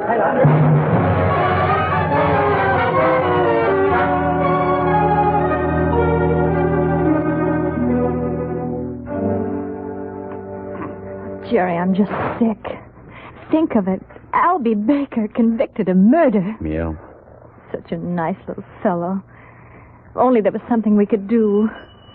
Oh, darling, I don't feel like seeing anyone. Well, I'll go send whoever it is away. Ah, Mr. North. Oh, hello, Mr. Krug. May I come in? I have something to tell you. You mean you're ready to tell the truth about that letter? More. I'm ready to produce it. What? Yes. Oh, don't think I've enjoyed playing the part I did. I despise myself. But I'm really a very weak character, and in my own way, I have to look out for myself. Every man for himself in this dog-eat-dog world, I always say. Skunk would be more like it. But come on in if you really have something to offer. Well, thank you. Don't be too harsh in judging me. I'm prepared to undo the wrong I've done. Good. But for a price. Ah, Mrs. North, as lovely as ever, I see. Darling, this worm has decided to take a turn for the better. He's going to let us have the letter. Oh, good. But, as I mentioned before, for a price. All right. What price? Well, it depends. On what? On Cupid Warren. What's he got to do with it? Well, the letter, while clearing Albie, would convict Warren. Under the circumstances, he'd be willing to bid on the letter, too. Do you mean you're going to give that horrible thug a chance to buy that letter? To practically buy Albie's life? You know we can't match dollars with that gangster. He's big time, and I don't have that kind of money. As for Al, the poor fellow sank his last cent on the trial. You have friends. Well, I'll see what I can do. Mr. Krug, you're... Oh, there are no words for you. Well, after all, Mrs. North, I do have to eat, you know. Why? Me. Everyone hates me. Well, it's to be expected. But do unto others and you wind up on the breadline, I always say. I'd much rather be comfortable and well-fed than popular. So, let's get down to business. Now, tomorrow you come to the address I'll give you. Naturally, you won't mention this to the police till the deal's off. I'll see to it that you're not followed. You'll go up one flight of stairs, knock on the door 3 times, and if everything is ready...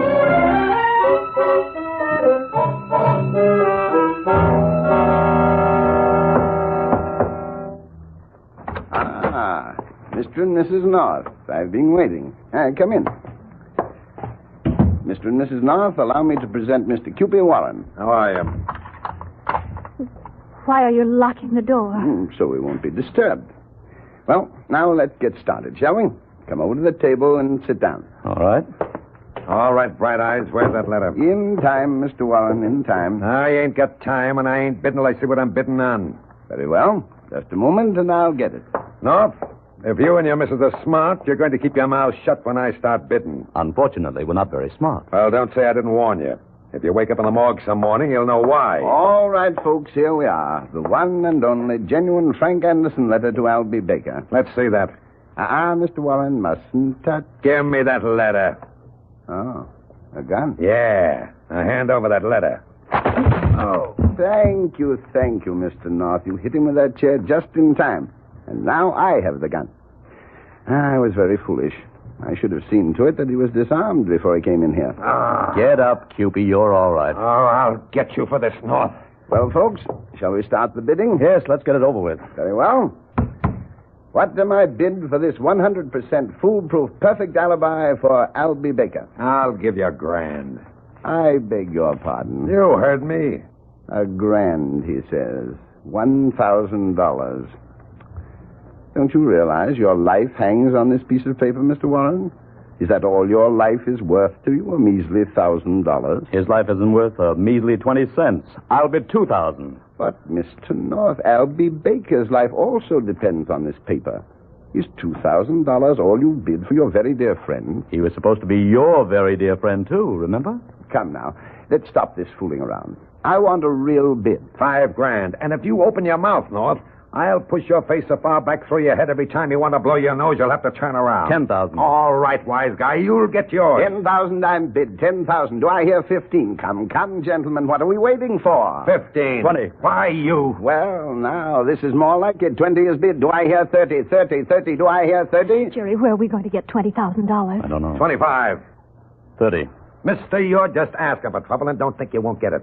Now, I'll give you just one more chance. $40,000, Krug, and that's positively, absolutely my last bid.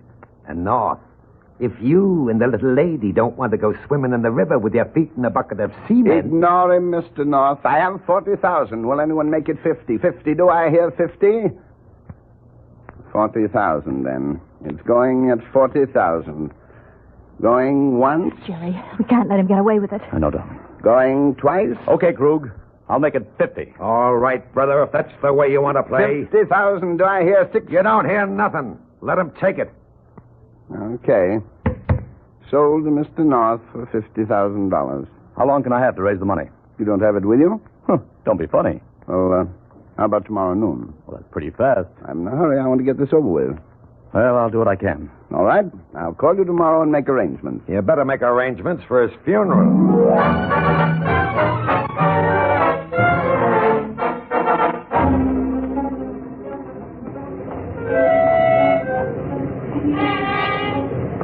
Gollies, Jerry, how'll we ever get that money? We're not millionaires. We're not even 50,000 heirs. Well, we better be before noon tomorrow if we want to get that letter. I wonder if it really is the letter. That's word for word what Albie told me was in the letter. And we've just got to get that money. Can we, Jerry? I doubt it. But you bid. For time, darling. There must be some way we can... Jerry, look out, that car. Quick, Pam, come here.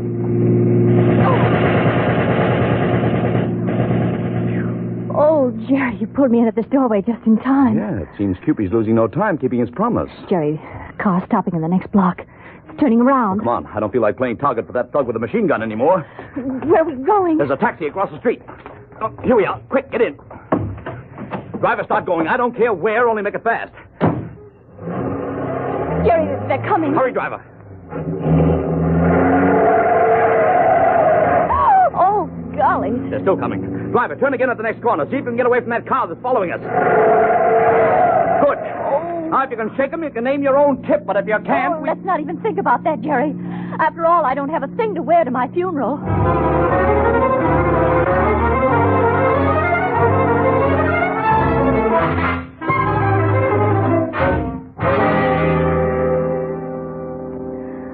Oh, I hope I never have to go through anything like that again. No, it was a pretty bad 10 minutes, wasn't it? If our driver hadn't cut through that alley, we never would have shaken them. Well, what do we do now, Jerry? We can't stay cooped up in this hotel room. Got to find some way to raise that money. Let's see. Do we know anybody with $50,000 to spare? Do we know anybody with $50,000? No. Oh, there must be some way to get our hands on some money. Either beg, borrow, or steal it. Of course, Jerry. Steal it. Oh, now, Pamela, if you think I'm going to rob a bank... No, Jerry, not money, the letter. What? Why don't we steal the letter? Oh. Well, we could just... I don't know. It does seem like a good idea. We don't even know where he keeps it. It was in the back room. Yes, but you can be sure it's well concealed. He probably expects us to try just what you're suggesting. Well, I know how we can find out where he keeps it, Jerry. You see, when he thinks the house is on fire, he'll go right to the spot. Wait a minute. Why should he think the house is on fire? Because of the smoke, silly. What smoke? From the bomb. Bomb? Smoke? What the dickens are you talking about? A scandal in Bohemia. Oh, what? Don't you ever read, Jerry? Nice book publisher. A Scandal in Bohemia is a story by Sherlock Holmes. Oh. You know, when Holmes wanted to find out where something was hidden, he had Watson set off a smoke bomb so that the woman who had hidden it would go and get it, and then he could get it. Only he couldn't because she was very clever and, That's all right, darling. I remember the story now. Well, how about it then, Jerry? Well... We can go see Mr. Krug to ask for more time or something, and then we can set off a smoke bomb, and he'll think the house is on fire, and he'll run to get the money. All right, sweetheart, all right. You win. Let's go see what happens when smoke gets in his eyes.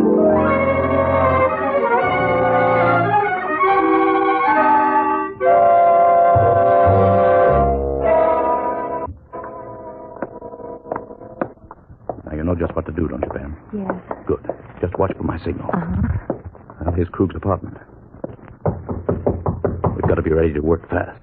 Gollies, I hope it goes all right. Cupid! Oh! Yeah. You didn't expect to find me here, did you? But I thought me and the boys ought to drop over and pay Krug a visit. And now you come to the party, too. Well, that's just swell. Come in. Well, I think we'd better... we were just leaving. I said come in. That's right. Look, boys, we got company. Okay, Butch, lock the door.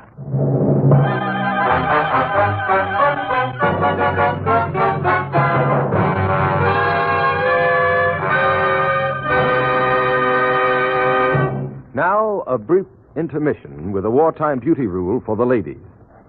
These war days, we can't have all we'd like in the way of... Remember, good grooming can do more than fine clothes to make you lovely to look at.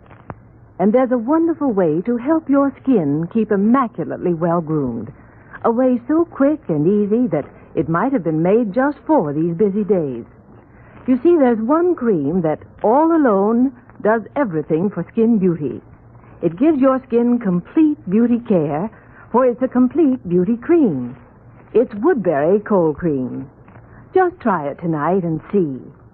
Dip into a jar of silky soft Woodbury Cold Cream and cover your face with it well.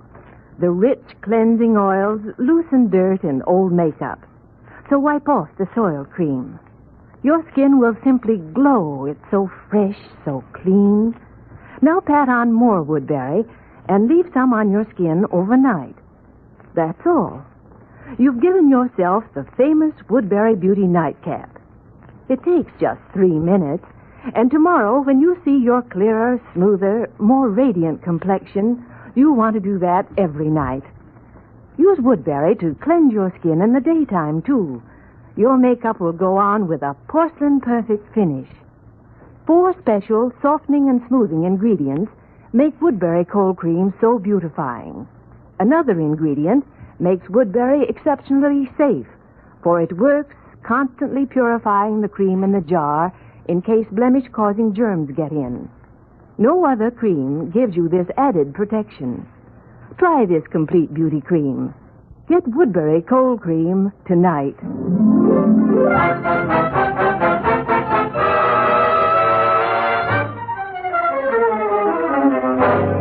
And now back to Mr. and Mrs. North.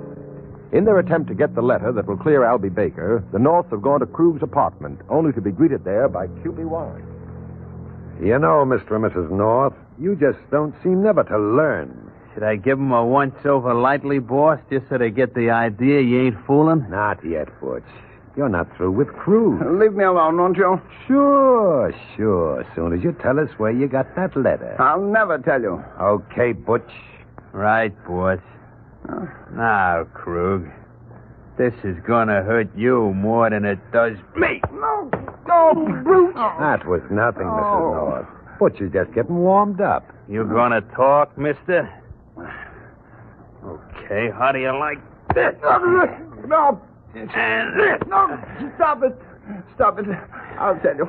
I'll show you where the letter is. Okay, Krug. Where is it? I'll get it. It's behind this picture. There's a panel. Jerry, he's getting the letter. What do we do? Let's set off the smoke bomb. Maybe in the excitement we can get it. Of course, Jerry. Oh, no, you don't. I'll take that and come on, hand it over. Come on. Okay. Jerry, we're licked. Looks like it. All right.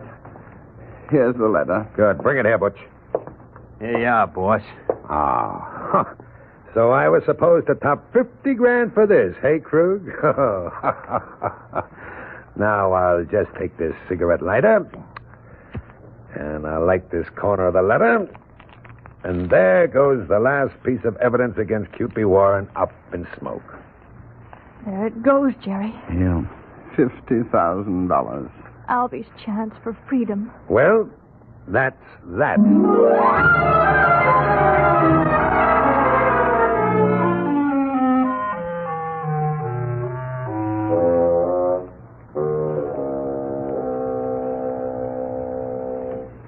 We failed, Jerry. Yeah, we certainly did. Is there any chance of doing anything for Albie now? I'm afraid not. We can only hope. I'll go, dear. Ah, hello there, North, old man. Do you always have to be so blamed cheerful? But I have good news for you. Yeah? What? I'm a liar, a frightful liar. Is that good? But of course. May I come in? Okay. Well, darling, Krug crawled out from under his rock again. He says he has some good news for us. Hello, Mrs. North. Hello. My friends, do you still wish to purchase that letter? What do you mean? It would have been foolish of me to show the real letter, wouldn't it? When I was dealing with a man like Cupid Warren who might pull a gun at any moment. Yes, it would have been insanely foolish. And, Mr. and Mrs. North, I am not foolish. Weak? Yes. Selfish? Yes. But, Do you mean that letter Krug burned was not the original? Exactly, Mr. North. It was a copy. And the original? is carefully put away where it shall remain until the money is made ready to change hands. Oh, thank heavens. Jerry, there's still a chance. Yes. Well, now, sir, do we do business or don't we? We do. Good. But on different terms. I beg your pardon. You were able to force a high bid from Jerry before by the pressure of Cupid's bidding. But since you can't deal with Cupid anymore... Why can't I deal with him? Because you tricked him. So he'd never trust you again. He'd never know whether you were holding back a photographic copy or something, and the letter doesn't do him any good unless he's sure that he's destroyed every last copy of it. That's right, Krug. Me. So it is. So it is. Distressing fact. But we'll do business with you because we only have to worry about one copy, the original. But we'll have to make sure it is the original, and we won't pay you anything like $50,000. What will you pay? Oh, perhaps $1,000. My dear man, you're joking. It wouldn't be worthwhile to bother. You seem to forget, Mr. Krug, that if we don't buy that letter, it's worthless. You might just as well take what we offer. It's all clear profit. And you seem to forget that if I don't take your offer, Albie Baker goes to the electric chair. I can sit tight and wait. I think you'll come across. Oh, you're despicable. I certainly am. I hate you. I hate myself. You seem cheerful enough about it. That, sir, is because I dislike myself so thoroughly, I enjoy hating me. Oh. The trouble with me is I should have been a poet instead of a blackmailer. I have the heart of a poet, the feelings of a poet, the soul of a poet. Well, then why aren't you a poet? Simple. My poetry stinks. Tell you what, North, let's settle this matter. $10,000. Take it or leave it. Okay. It's a deal.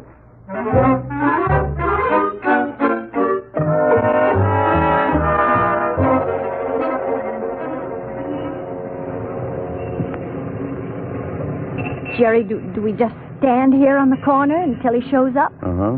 Now that he's ready to show the original letter, he's being extra cautious.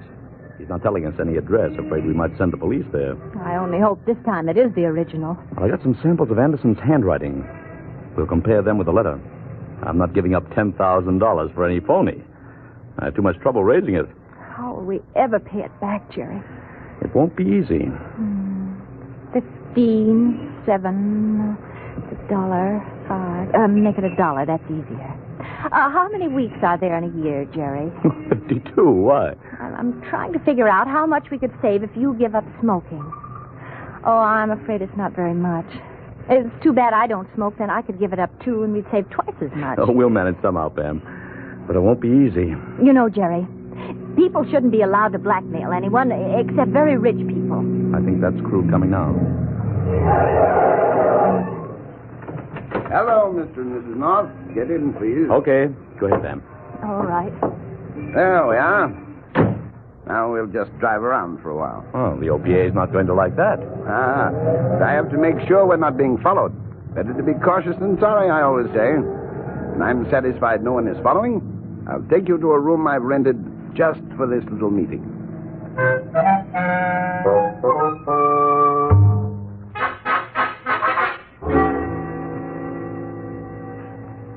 Well, Mr. North, are you satisfied that that is the real letter? Yeah, it seems to be. Good. Then, if you'll pay me, we can conclude our little negotiation. Here you are. Thank you, thank you. 1, 2, 3, 4, 5, 6, 7, 8, 9, 10.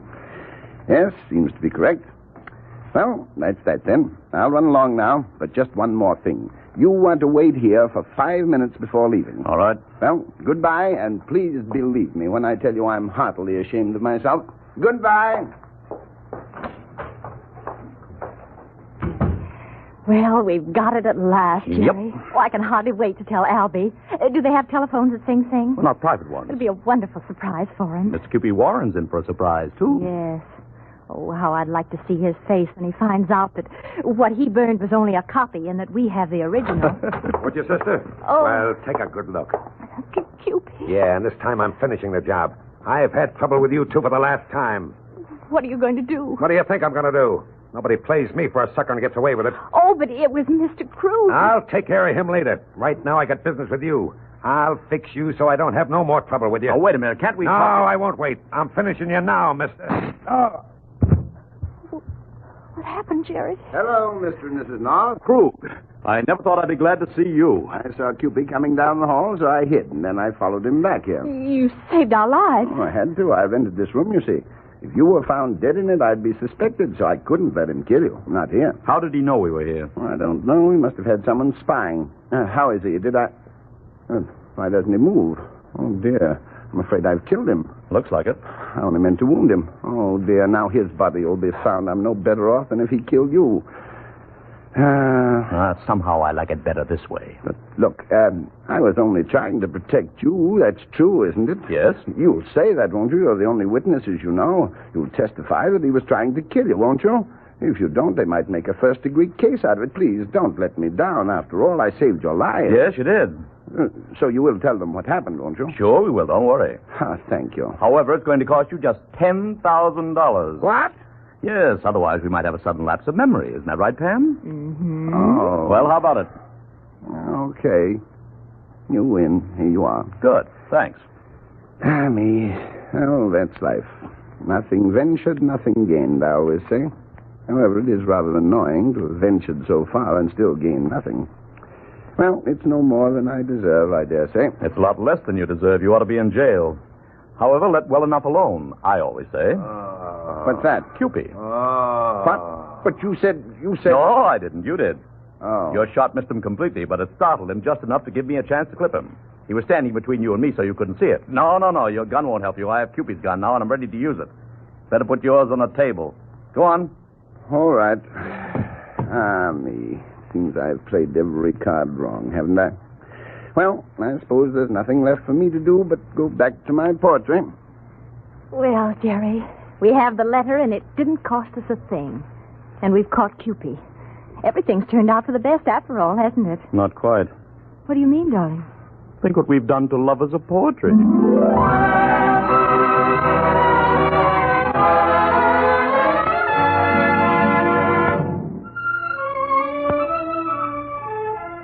One of the busiest Bond sellers among the film stars is Dorothy Lamour. And she's one of Hollywood's busiest filmmakers, too. You'll be seeing her soon in the new Paramount Technicolor picture, Riding High. Now, in spite of all that Dorothy Lamour is doing, that luscious complexion of hers stays as fresh and clear as ever. For you see, Dorothy Lamour is mighty smart. She's got her complexion care down to a matter of just a few minutes. And here's what she told us about it. My every night skin care is the Woodbury Beauty Nightcap. I've never found anything else so helpful. It's all done with Woodbury Cold Cream in just 3 minutes. And many more among Hollywood's loveliest stars have this same beauty care. Try it, girls. Woodbury Cold Cream gives such remarkable results because it's a complete beauty cream. Besides cleansing, it softens and smooths beautifully and does still more. Jars 10 cents to $1.25. That's Woodbury, Woodbury, Woodbury Cold Cream. Get a jar tonight. Ladies and gentlemen, give to the National War Fund. This fund helps many great works. It combines the appeals of 17 national relief organizations and your own money go for our boys in prison camps, to feed starving children abroad, and, of course, for relief work in your own community. The need is greater than ever. So give when the War Chest Drive is announced in your community. Give as you never gave before.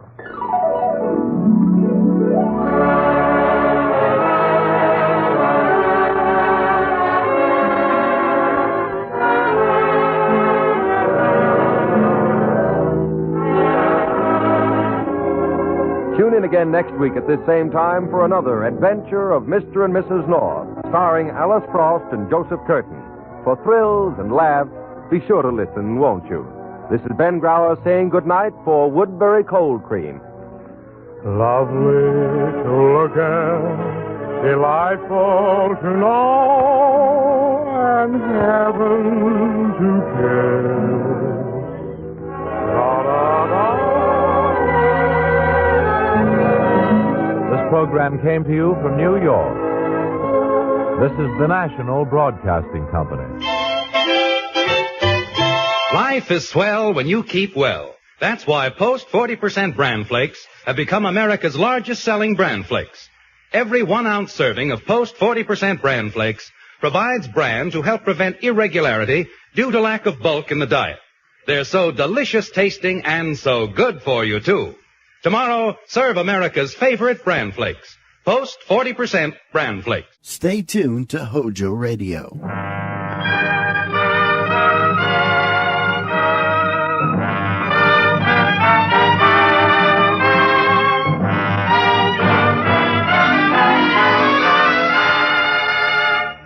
Post Coasties, or Host Posties, or that is Roast Coasties, Toast Posties presents.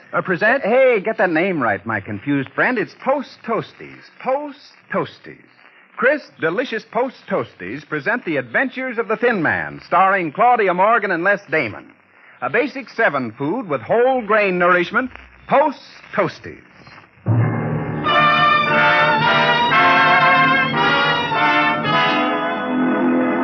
It's early evening.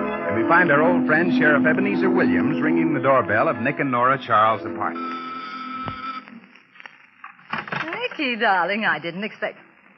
Oh, Eb Williams. Howdy, Norrie. Eb, darling, come in. Well, Where's Essie? oh, she's coming on a later train. And don't let Essie hear you call me darling. Everybody's a darling tonight, Eb. This is going to be the most wonderful anniversary Nicky and I ever had. If he remembers about it, the big goon. Well, did he forget? He didn't mention a word about it all day. Oh, well, I reckon he's trying to tease you. You look lovely, Eb. Yeah, I got on my best bib and tucker. I saved these clothes for funerals and weddings. You look mighty spruce yourself, Norrie. Do you really think so, Eb? I got this evening gown especially for tonight. Yeah? Do you like it? You seem to fill it out fine. Oh, that must be Nicky now. Eb, don't you remind him that this is our anniversary. I want to see if he forgot. What'll you do if he has? Well, I can't make up my mind. Shall I blow his brains out or slit his throat? Oh, slit his throat. Because if you try to blow his brains out, you might miss the target. It being so small, you know. Nicky, darling. Hello, baby. Didn't you forget something, dear? No, darling. Here's the half-pound of butter you asked me to bring home. Oh. When I promised the grocer I'd marry his daughter, he let me have it. Oh, hello, Eb. Howdy, Nick. Well, awfully nice to see you again. What brought you to town? Steam cars? Oh, I thought there was something up. Well, there is. What? Oh, I come in to see a fellow's throat slit. Oh, whose? Friend of mine. Oh. Well, Nora and I haven't seen an interesting throat slitting in a long time. Can we come along? Yes, be glad to have you. Say, Nora, what are you all dressed up for? And Eb, you're all dolled up, too. Why? For the funeral of the fellow that's going to get his throat slit. Oh, well, I guess I better change. I'll see you in a minute. Oh, Eb, he completely forgot. Oh, I don't think so. See if that package really has got butter into it. Oh, I didn't think of that. Oh, Eb. Huh? It is butter. Well, what you crying for? Butter has its points. Oh, that big goon. He'll see if I'll ever marry him again. Oh, why do I love the husband I hate so much? Oh, just a minute. Mrs. Charles? Yes. I'm Mr. Squiller of Squiller Incorporated. Flowers for the dead, dying, and married. Where shall I put this? Oh, the flowers. Oh, over there. Very well. Do you have a cold? No, I'm allergic to blossoms. Miss Charles. Yes. May I extend my deepest and heartfelt condolences on this occasion? Oh, well, thank you. What did you say? I saw you crying when I came in. Perhaps he's happier in another world. Hmm. Who can tell? My deepest sympathies, madam. My heart bleeds for you. You'll get my bill in the morning. Goodbye. Allergy in a country churchyard. Look at that bunch of posies he sent. Wonder if I'm celebrating an anniversary or winning a horse race. Let's see what the ribbon says. Oh, Darling, how do you like the flowers? Aren't they lovely? beautiful, dear. I'm just mad about the inscription. Rest in peace. Huh? So appropriate for an anniversary. What are you talking about? That there ribbon, Nick. Couldn't they get you one that said success? Here, let me see. Lilies. This is a funeral bower. Where are the jewels? What jewels, dear? I bought a necklace and told him to send it with the flowers. You expect me to believe that? But I did. You forgot our anniversary entirely. Oh, darling, don't you see? I did send you flowers. They were delivered here by mistake. But I bought a gift for you, too. You're just making that up. You don't love me anymore. But I do love you. You hear that, Abby? He's shouting at me now. Oh, I'm going back to the flower shop and find out what happened. You mean you're running out to buy me something? Oh, I know all your little tricks. All right. You can come along. And you can come, too, Eb, as a witness. Maybe that funeral wreath isn't so inappropriate for our wrecked marriage. Rest in peace. Oh, Eb.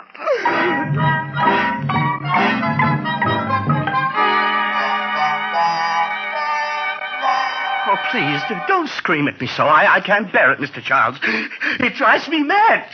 Gesundheit. Oh, look, Mr. Squiller, all I want to know is who got the necklace I left with you. If he left any necklace. Which I'm beginning to doubt. Don't confuse me so, please. I'm suffering acutely from allergies. I'm sneezing my brains out. I hardly know what I'm doing anymore. All right, look, I'll make it simple. I got a funeral wreath. Now, you must have delivered my flowers and the jewelry to somebody else. Do you suppose that's what I did? Yes, I do. Probably you sent it to the person who was supposed to get the funeral wreath. Why, of course, I remember now. How perfectly idiotic of me. Yes, well, where did you send my jewels and the flowers? Let me see. Now, here's the card.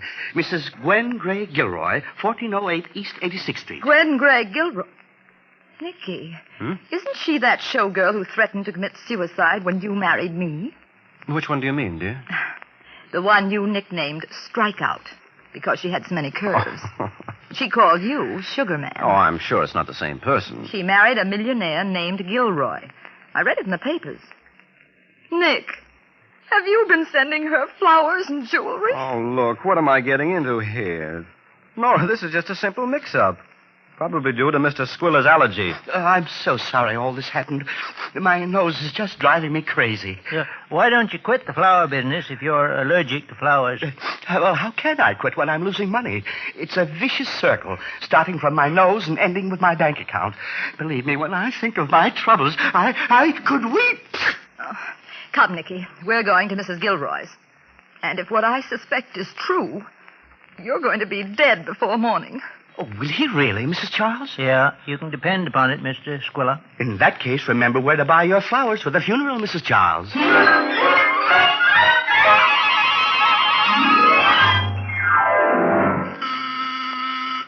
Just a moment. Why, Sugar Man. Oh, Strikeout. So, it is her. Sugar Man, you found out about poor Virgil dying and you came back to me. No, not exactly Strikeout.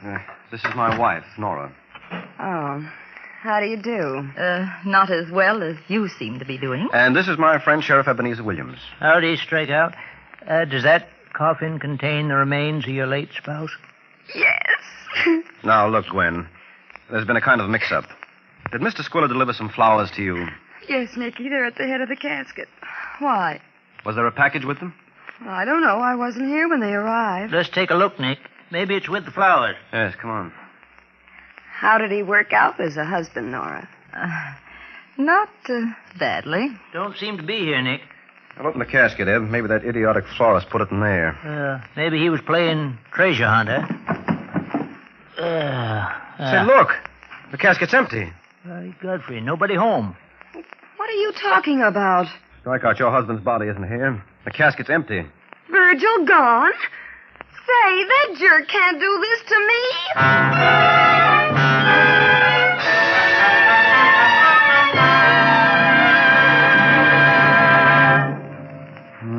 Too bad Nick didn't send that package by post. Toasties, Ted. Huh? Whenever you say post, follow up quick with Toasties. Post Toasties. You know, delicious, crisper cornflakes. Oh, yeah, but I'm talking about a package. Large or small.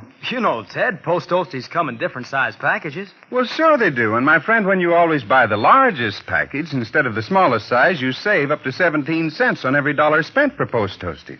Now, that's something you can count on, a basic saving. Hey, did you say basic 7? But, you know, Post Toasties are a basic 7 food, one type of food our government urges us to eat for wartime strength and fitness. Post Toasties are a swell source of quick energy with whole grain nourishment, including iron, niacin, vitamin B1. Oh, what do you know? I've been eating Post Toasties just because they taste so good. Will you keep right on, my friend? Enjoy that good ripe corn flavor, that toasty crispness, that valuable whole grain nourishment. Enjoy Post Toasties. A delicious, nourishing, crisper Basic 7 food, Post Toasties.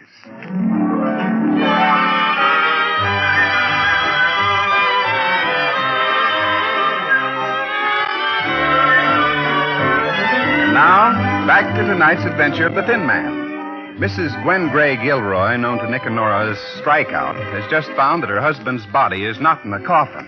We heard her say, Virgil gone? Say, that jerk can't do this to me. Maybe he stole the necklace and beat it. He couldn't. He was dead. Are you sure of that, Gwen? Sure, certainly. I saw him croak with my own eyes. Well, somebody stole that necklace. Somebody stole my husband's body. I reckon there's a crook around here, by Godfrey. Well, come on, Eb. We're going to turn this place inside out. I'm sure it's... Say, here's the body. Where? Behind the sofa. You must have misplaced it, Strikeout. Well, how did it get there? I reckon he was just hiding to scare us. Say, Strikeout, is that a picture of the deceased? Yes. And he didn't die of disease. Heart attack, the doctor said. Looky, Nick. That there ain't a picture of the corpse. Let me see. Oh. Gwen, is that Virgil? No, it's somebody else. Where'd you get him, Gwen? I don't know. Oh, this is awful. Hey, wait a minute. I found something here. What is it, Nick? Another cadaver? No. It's a bill from the Luxury Deluxe Hotel in this fellow's pocket. For $1.25 for a week's board. Reasonable. Yes. This hotel's down on the Bowery. Sugar man, won't you find poor Virgil's body for me? The funeral's all arranged, and I have a lovely black dress already. Never mind about that body, Nick. You'd better find that necklace. If there was one stolen. Nick, do you think the same crook that stole the body stole the necklace? You've got something there, Eb. We're going to the Luxury Deluxe Hotel right now. Oh, this is awful. This is terrible. No. Don't take it too hard, Strikeout. Your husband had to go sometime. That's not why I'm crying. Suppose Virgil is alive. I won't collect a penny. Oh, he's just got to be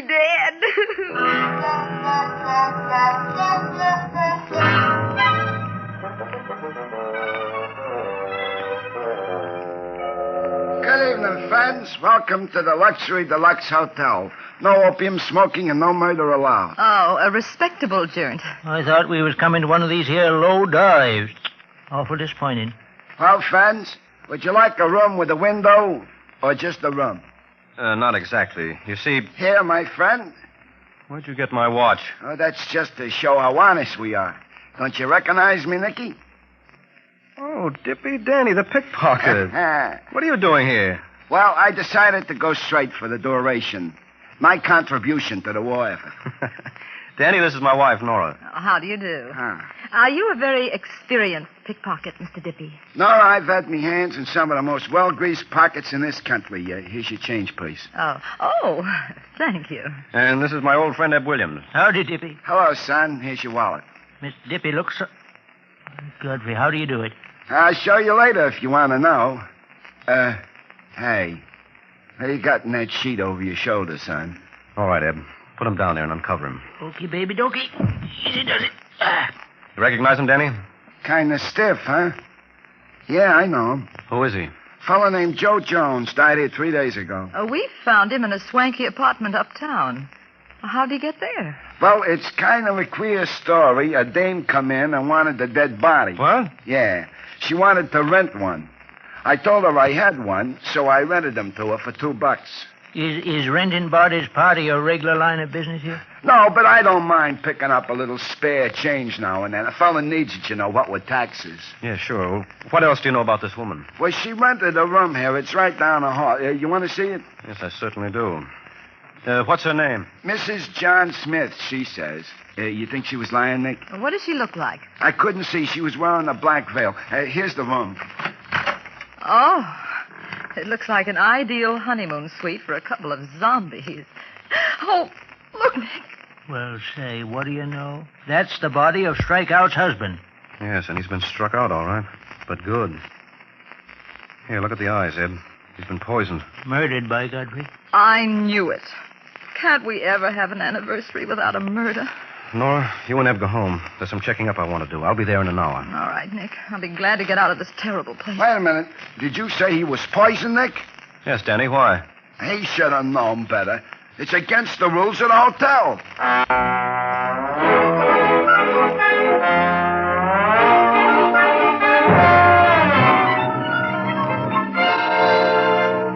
The only way we'll find out who stole that necklace is by solving this murder. I'd like to have a nice, cozy talk with Strikeout. Oh, no, you don't. Not on my wedding anniversary. But, well, Eb, you think you can find out what I want to know from Strikeout? Sure thing. You know how I handle women, Nick. All right, Eb. You get her to tell you everything she can about Barton Bellows. Yeah? She's been seen around with him. Find out if she's got a black veil and find out just what happened when her husband died. All right, I'll go right now. And be careful, Eb. Strikeout can be dangerous when she's cornered. I'll keep her away from corners then. See you later, Nick. Bye. Who are you calling, Nick? Barton Bellows, baby. Oh. Hello, Mr. Bellows' residence. Oh, are you Mr. Bellows' maid? Yeah? Are you happy working for Mr. Bellows? Well, I don't know. Why? Well, my name's Nick Charles. Maybe I can offer you a better job. Do you like it there? Well, Mr. Bellows ain't married, so we don't have a wife who'll let me wear a fur coat like in the last job I had. Oh, well, my wife would let you wear hers. Can I speak to your wife? Why, sure. Nora, get her to quit her job right now. Not only is it necessary, but we can also get a maid. Oh. Hello? Your husband says I can wear your fur coat if I work for you. Well, of course. What kind of a coat have you got? Persian lamb. Oh, Persian lamb. I can get lots of jobs with a Persian lamb coat. Oh, but I also have a mink coat. Oh, mink? That's more like it. How much will you pay? Well, how much do you get? $30 a week. I'll give you 40. 2 nights off a week, and can I use the telephone when I want? Yes? Also, can I have my boyfriend in Saturday nights? Yes, of course. That's the kind of a job I want. Then you must quit right now and come over here. The address is 409 Park Drive. Okay, I'll be there right away. I hope you don't think it's odd, my stealing you from Mr. Bellows over the phone this way. Oh, no. That's how he got me. It's wonderful being a maid these days, Mrs. Charles. Goodbye. Goodbye. Well, we've got a maid. So now what? So now, Nora, you're going to find out a few things about Barton Bellows for me. You are going to be a Swedish maid applying for a job. Oh, you mean a vain girl who scrubs clean like anything by Jumpen Jiminy?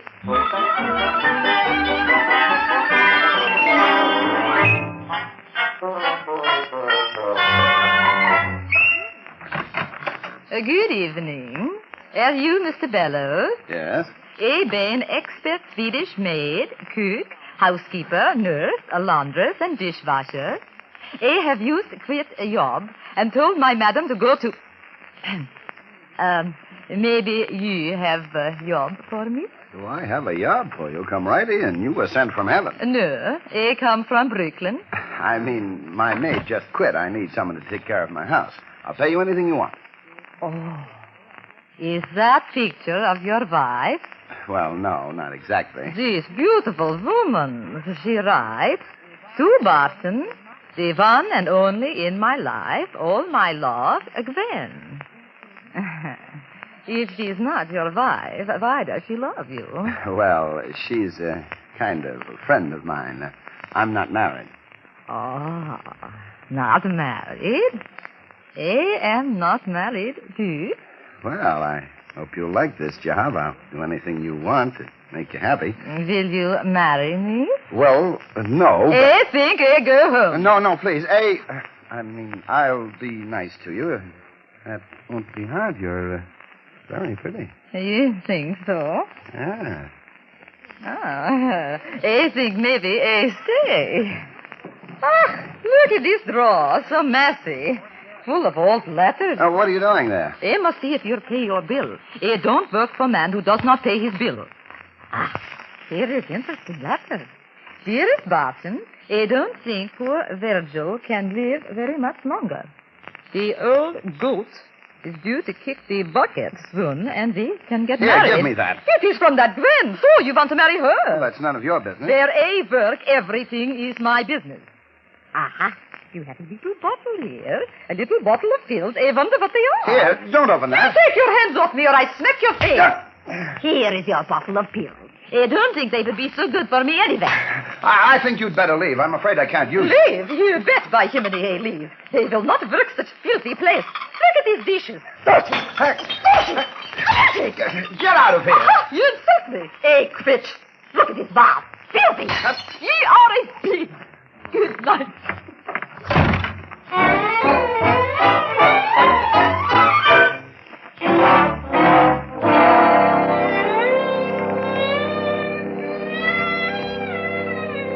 But, Ebby, are you sure he was poisoned? Yeah. Now, you better tell me all you know about it, Strikeout. This is murder. You can go to jail for that, by Godfrey. Have you told the police yet? No. Don't tell them, Ebby. I'm sure they'll suspect me. You will be a nice little boy and not mention a word about it. Well, it ain't easy to keep a thing like this secret. I know, but won't you do this for poor little me? If you kept the thing like... Ain't you misplaced your arm, Strikeout? Oh, don't misunderstand, Ebby. I'm just holding you because I'm frightened. You're just like my daddy. You know what he used to do when I was frightened? Don't knock my derby off. What? He used to hold me in his arms like this and then kiss me like this. Your daddy done that. Mm-hmm. Sweet papa. You're sweet too, Ebby. You won't call the police. Will you, Daddy? Well, I reckon I'll think about it. Where's your clothes closet, Strikeout? There. Why? I just want to take a look. You wear this black veil very much? What do you want with that veil? Hello, darling. Oh, I see you have company. Barton, I didn't hear you come in. Eb, this is Barton Bellows. Howdy, Barton. Hello. Gwen, I've got to talk to you. And I got to see you, too. They found Virgil's body. I'll open it. Oh, hello, Eb. Why, Norrie Nick. Come in. Eb, your lipstick's smeared. I reckon I got that comforting Strikeout here. Sugar man, you won't let him call the police, will you? Just wait a day until I see my lawyer. Strikeout, is that man Barton Bellows? That's him. The Swedish maid. Say, what is this all about? You'll find out in a minute. Mr. Bellows, you'd better sit down. Sugar man, what are you going to do? Strikeout, who was here on the night that your husband got killed? Just Barton and me and Virgil. Why? When did he die? About 9 o'clock. We had brandy in this very room. And Virgil stood up and collapsed. What did he do with the body? Barton put a sheet over him. I was hysterical, so Barton gave me a sedative, and I went to bed. I see. Ed, did you find anything here? Yeah, this black veil, Nick. Just like the kind that your pal Dipper see. Nicky, sugar man, what's the veil got to do with all this? Gwen, the person who murdered your husband tried a very slick trick. The killer obtained the body of a man who died naturally and put it under that sheet to deceive the examining doctor. Your husband's body was hidden in the luxury deluxe hotel in the Bowery. It was hidden there by a woman who wore a black veil, Gwen. The killer had only one problem. The bodies had to be exchanged again. The poisoned man's body would have been buried, and nobody would even know your husband was murdered, Gwen. Isn't he brilliant? Only one thing went wrong with this almost perfect murder, Gwen. The killer planned to change the bodies tonight. But after the corpse of the Bowery derelict was removed from the coffin, there was an interruption. Flowers arrived. The flowers that were sent here by mistake. So the killer quickly hid the corpse behind the sofa. Well, how do you know that? I checked with Mr. Squiller, the florist. He heard something being moved about just before he came in. Now, whoever moved that corpse is the killer. Now, Gwen, the elevator boy said you left word when you went out to let Mr. Squiller in with the building's passkey. That sounds like a good alibi, but can you prove you were out of the house at that time, Gwen? You're not going to get away with this. Grab her, Nick. She's going for that drawer. Strikeout, don't get try her it. up. Goodbye, Godfrey. Stand back, all of you. First one who makes a move to touch her, he's going to get killed. I'm getting out of here. Lights! Who turned out the light? He's still going to get away. No, let go! Eb, light a match. Okay. Nora, turn on that switch. That one over there. All right. Eb, take this gun and cover Bellows. Shoot the kill if he tries anything. Are you crazy? She was trapped and she committed suicide. The gun's still in her hand. She shot herself. Nicky, is she dead? No, baby, it's just a flesh wound. She'll be okay. Phone the police and tell them to send an ambulance. All right. Bellows, You're under arrest for murder. You don't know what you're talking about. Her attempt to kill herself proves she's guilty. You see Gwen's wristwatch? The crystal doesn't get crushed when you try to commit suicide. It got crushed when you grabbed her arm in the dark and twisted it and turned the gun on her. You murdered her husband. Nora got one of the poison pills you used when she went to your apartment. You'll never be able to prove this. I got proof already, pal. For instance, you're the only one that would be familiar enough with this room to know where the light switch is. And what's more, you left fingerprints all over that room at the Hotel Luxury Deluxe when you come down there in the dress and clothes that you stole from Gwen. Yes, what else have I done? You stole your necklace, Nick. Here it is. Where'd you get that? Out of your pocket. Why, Eb, I didn't know you were a pickpocket. I got Danny the Dipper to show me how to do it. Well, that about clinches it, Bellows. That proves you were here when the flowers arrived. You murdered Virgil Gilroy because you wanted to marry Strikeout after she inherited his dough. And stop shivering, Bellows. You'll be warmed up soon enough.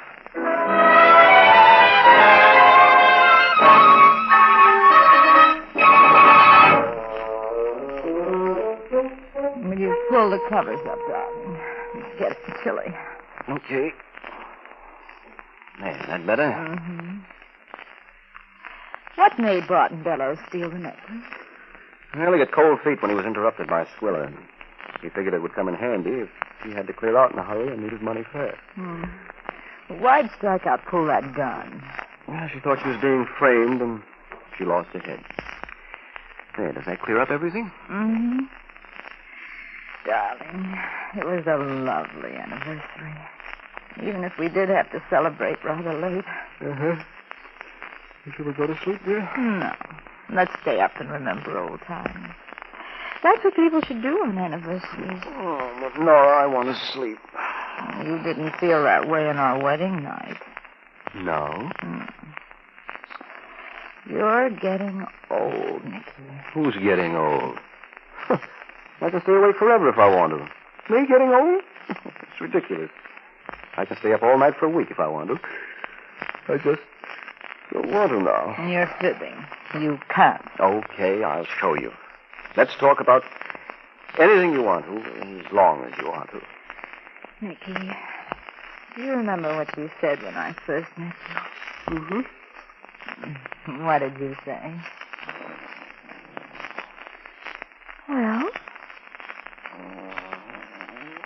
Nicky. Nicky, are you sleeping? Silly goose. Good night, Nicky, darling.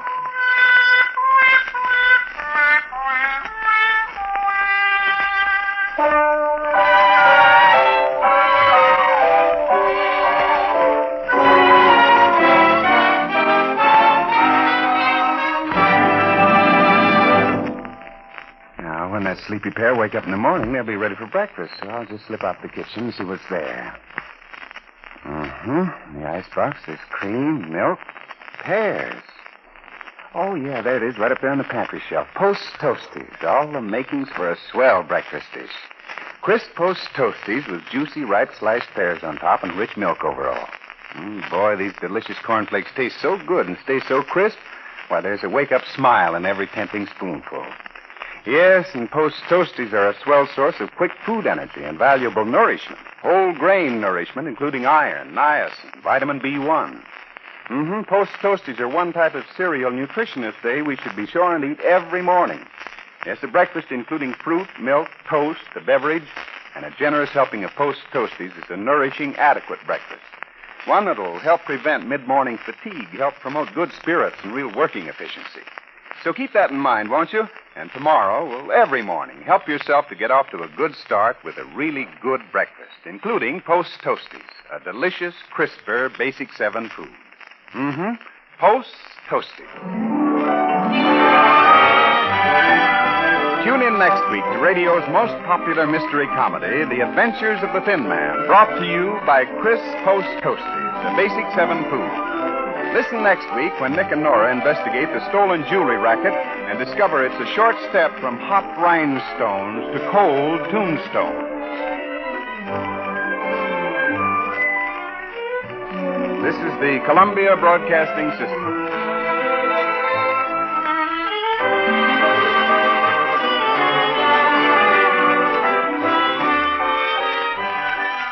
Tomorrow morning, the all-star lineup of new 1952 Buicks goes on display at your Buick dealers.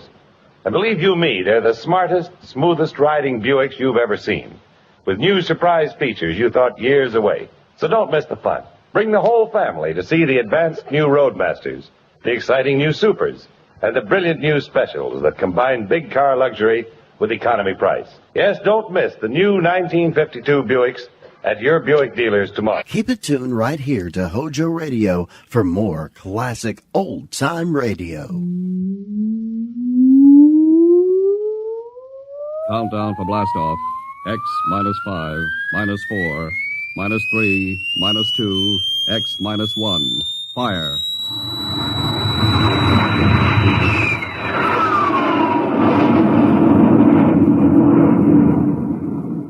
From the far horizons of the unknown come tales of new dimensions in time and space. These are stories of the future, adventures in which you'll live in a million could-be years on 1,000 maybe worlds. The National Broadcasting Company presents X minus 1.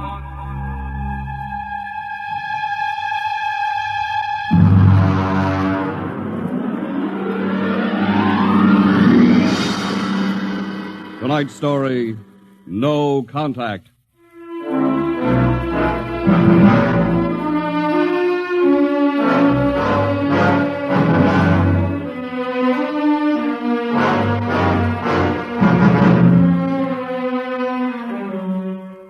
It was in the year of 1982 that spacemen first discovered the Great Galactic Barrier.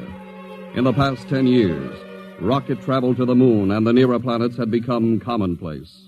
And then men fixed their sights on a more distant star, the remote planet known as Volta. 5 exploratory ships went out, and none came back, each in turn disappearing mysteriously at the same vanishing point, at an invisible wall somewhere in the vast outer reaches that became known as the wrecker of spaceships, the Galactic Reef. And yet, the explorers refused to admit defeat. It was on June the 2nd, 1987, that the rocket Star Cloud made ready for takeoff, the 6th to attempt to crack the barrier and win through to Volta. Now hear this. Condition green. 2 minutes to blast off. Condition green. 2 minutes to blast off. Well, Lewis, this is it. I don't suppose you'll be needing the ship's doctor up here on the bridge during blast-off. I think not, Smitty. There's little chance of acceleration bends in these new overdrive ships. I'll be in my office then, counting vitamin pills if you need me. It's only a few steps. Good luck, Lewis. Thank you, Smitty. Lieutenant Collier. Yes, sir? You're relieved. You'd better get down to navigation control and take over. Yes, sir. Lieutenant. Yes, sir? We've never flown together before. This is your first flight in a space vessel as big as the Star Cloud. Yes, sir, but I was trained in oversized jobs at the Naval Academy. Well, if you're half as good a navigator as your father was, you'll do fine. Thank you, sir. Did you ship out with my father? I served under him on one of the first rocket runs to the moon. I see. I almost went along on his last trip to the barrier. Too bad about that. Yes, sir. That's all, Collier.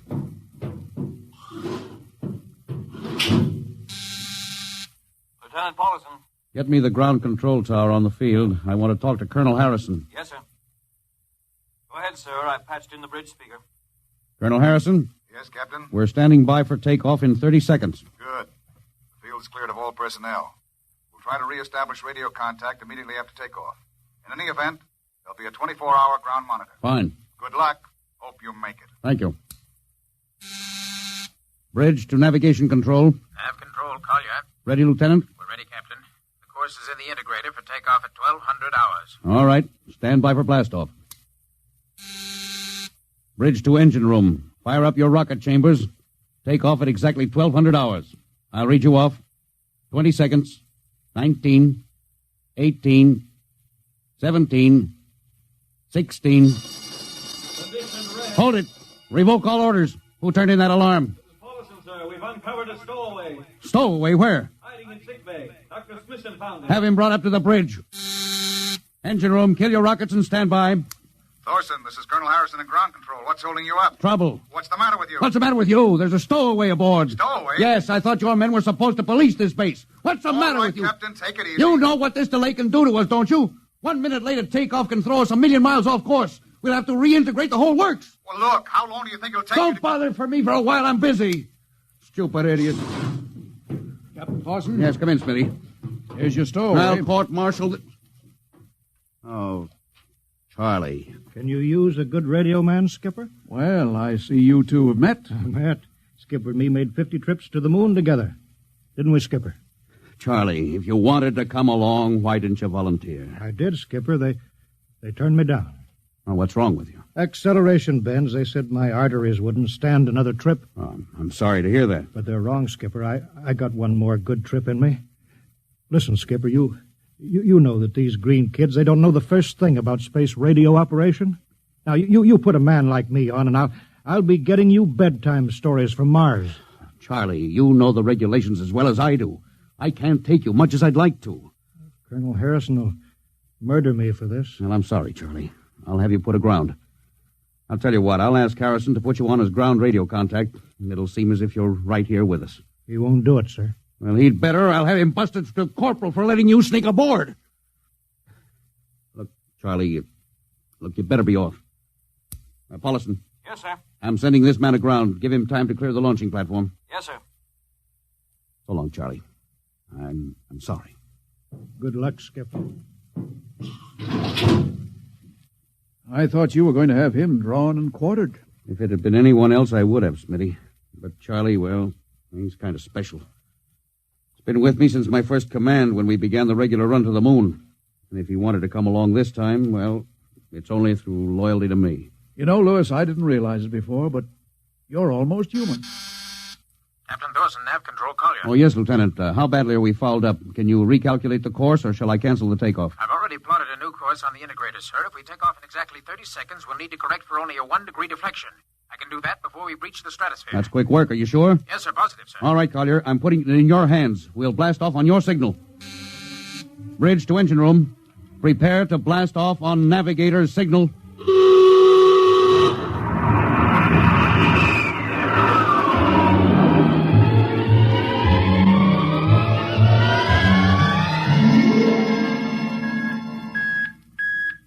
How are we doing, Collier? Coming on the bearing, sir. That's 4, 3, 2, 0. We've intersected the course vector. Good work, Collier. Course is corrected, sir. We're ready to go into atomic overdrive anytime you say. All right. Stand by. Yes, sir.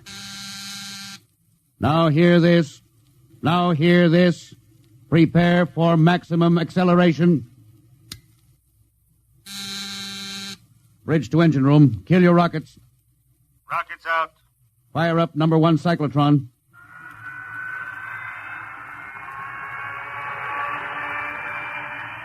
Number 1 ready.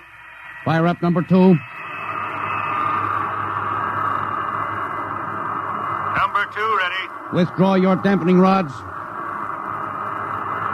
Fission chamber ready. Blast tubes cleared. All generators operating at capacity. Take it over, sir. Go into overdrive at the count of 0. 3 seconds, Mr. Collier. 3, 2, 2, 1, 1, 0. 0.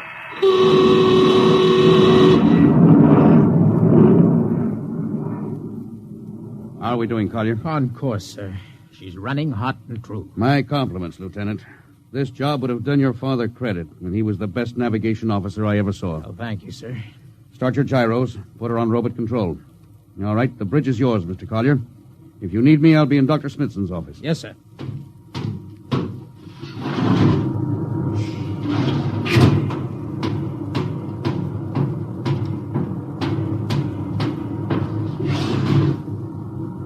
Well, Lewis, I see you got us off the ground. You can thank young Collier for that. Chip off the old block. You knew his father? As a matter of fact, I knew him very well.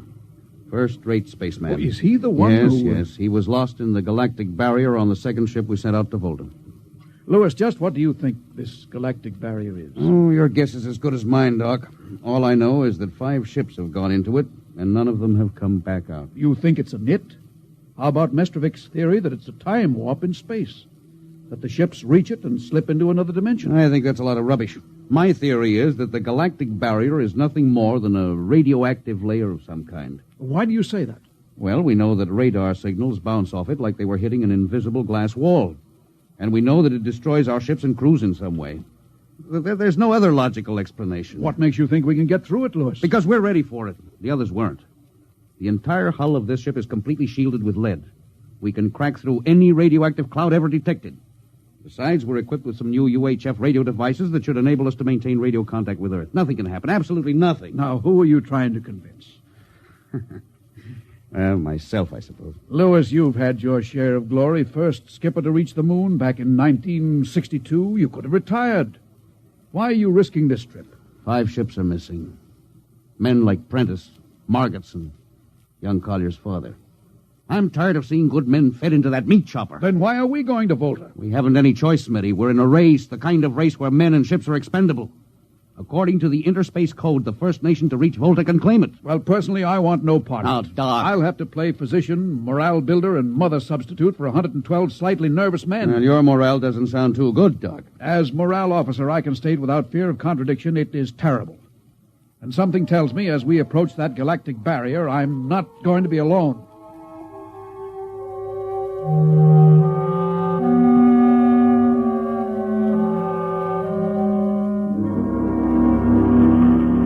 Hello, Earth. Hello, Earth. Captain Thorson of the Star Cloud calling Earth. Hello, Star Cloud. Hi, Captain. Charlie.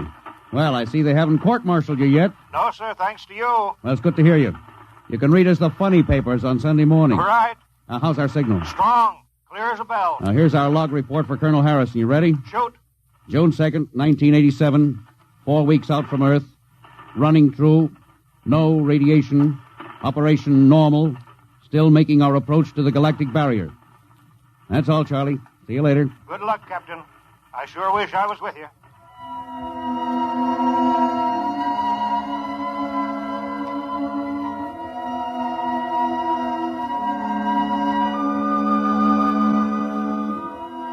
How's the morale, Smitty? The men know we're getting closer to the barrier. They're beginning to show a little tension, Lewis. Oh, how's their physical condition? Any sickness? About half the crew has come down with space blues. I was afraid of that. Are they bad? Same as usual. Lips and hands with a bluish cast. Eyes are sensitive to infrared. I don't know. When I first started flying these tin cans, nobody ever heard of space blues. Well, now there's a theory it's caused by the terrific acceleration of atomic overdrive. Change in gravity affects the circulation. What do you think? I think it's psychosomatic. I've noticed that the same men who get space blues under tension on a ship tend to get blue coloration back on Earth when they're upset. I guess it's just an occupational disease of space navigators. You think it's just nerves, then? Well, young Collier's got a bad case. I think it's tension from overwork. Maybe he needs some vitamins. Lewis, when will you realize that vitamins are not a panacea for all the troubles of mankind?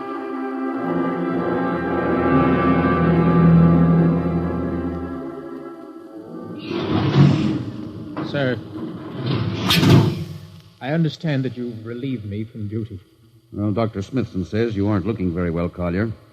I'm giving you a rest. Sir, I feel perfectly able to continue. Your lips are as blue as Minnetonka. Captain, I'd like to remain at my post. Don't be foolhardy, Lieutenant. I'm not being foolhardy, sir. I have a special, personal reason for wanting this expedition to reach Volta. Your father? Yes, sir. You think he might still be alive? I have to find out what happened, sir.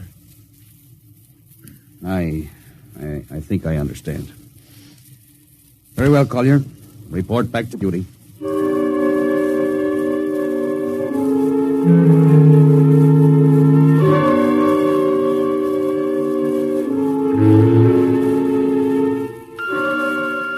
What's the reading, Paulson? We're getting a +5 radar bounce now.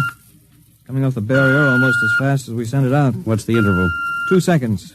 Shortening steadily. At this rate, we'll hit the wall in the next few minutes. All right. Alert the crew. Sound general quarters. Now hear this. Condition red. We are now approaching the galactic barrier. All hands to stations. All radiation detectors to be fully manned. Full security will prevail until further notice. That is all. Paulson. Yes, sir? The radar bounce is up to +6. We'd better try to make final contact with Earth. Is Sparks still trying to raise the base? Yes, sir, but he's not having much luck. Oh? Seems to be some interference. That's the radio room now. Yes? You got him?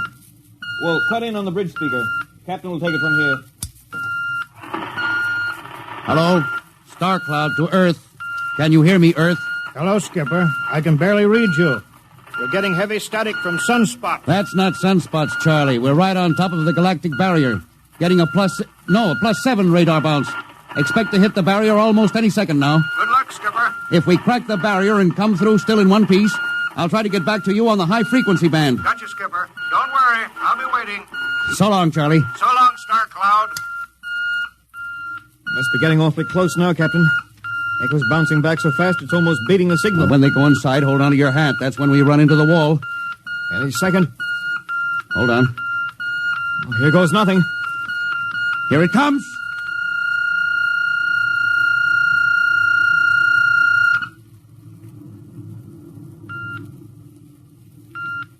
Captain. Nothing happened. We made it. We made it, Captain. No radiation, no time warp, no nothing. Now, the crew's gone crazy, sir. Let them. They've earned it. Doc, can you break out a few bottles of snakebite serum for medicinal purposes? I sure can, Lewis. This calls for a celebration. How's your morale now? It couldn't be better. How's yours? Couldn't be better. What the... Condition red. Condition red. Radiation detected. Condition red. Radiation detected. Holy mackerel. Look at the needle on that indicator. Paulson. Yes, I see it, Captain. Picking radiation like crazy. What's it like? Well, it's a strong impulse. What kind? I don't know. It's too long for a cosmic ray, too short for UHF. Whatever it is, sir, the ship is lousy. Well, track it down, triangulate it, and make it fast. I want a directional fix. Yes, sir. Engine room. Yes, sir. We're picking up radioactivity. Is the fission chambers? No leak here, sir. Check your gauges. Nothing here, Captain. Must be coming from outside. Damage control. Is our lead shield leaking radiation? Well, keep at it. Paulson, how are you doing? I've got it fixed, Captain. Well, what is it? Well, I'll have to recheck my figures. Well, hurry it up. Angle is correct, but Come on, man, for Pete's sake. Where's the radiation coming from? Sir, it's coming from inside the ship. That's impossible. No, sir, I've checked it twice. Well, it's got to be the engines, then. If it is, sir, we're finished. Engine room. Yes, sir. That radiation must be in the overdrive pile. No, sir, it isn't here, sir. Are you certain? Yes, sir. All right, keep checking. Well, there's only one thing left to do. Paulson, get a Geiger counter. We're going to start combing this ship inch by inch. Yes, sir. All right, turn it on. Yes, sir. All right. Ready, Captain. We'll check the atomic guns first. Come on. We'll cut through the officers' quarters here to ordnance. Now turn here. Oh, wait a minute, sir. Huh? What is it? The signal's weaker now. Yeah. Let's go back. Hold it. Seems strongest right about here. Oh, it doesn't make sense. Whose cabin is this? Lieutenant Collier's. Collier? Oh, he's down in nav control, sir. Oh, I'll try the door. It's not locked, sir. Oh, it's in here, all right. Listen to that counter. Strongest over here. Open that wall cabinet. It's locked, Oh, sir. smash it. Shut off that Geiger counter. Now, what do you make of this, Paulson? Well, it looks like some sort of portable transmitter, sir. Must be foreign manufacture. I don't recognize the calibration symbols at all. I've never seen anything like it. Which raises a small question. What is Lieutenant Collier doing with a transmitter in his cabin? I don't know, sir. Well, I intend to find out, Paulson. Get down to nav control and bring Collier up to the bridge on the double. Well, hadn't we better find some way to shut this thing off first? I know a way.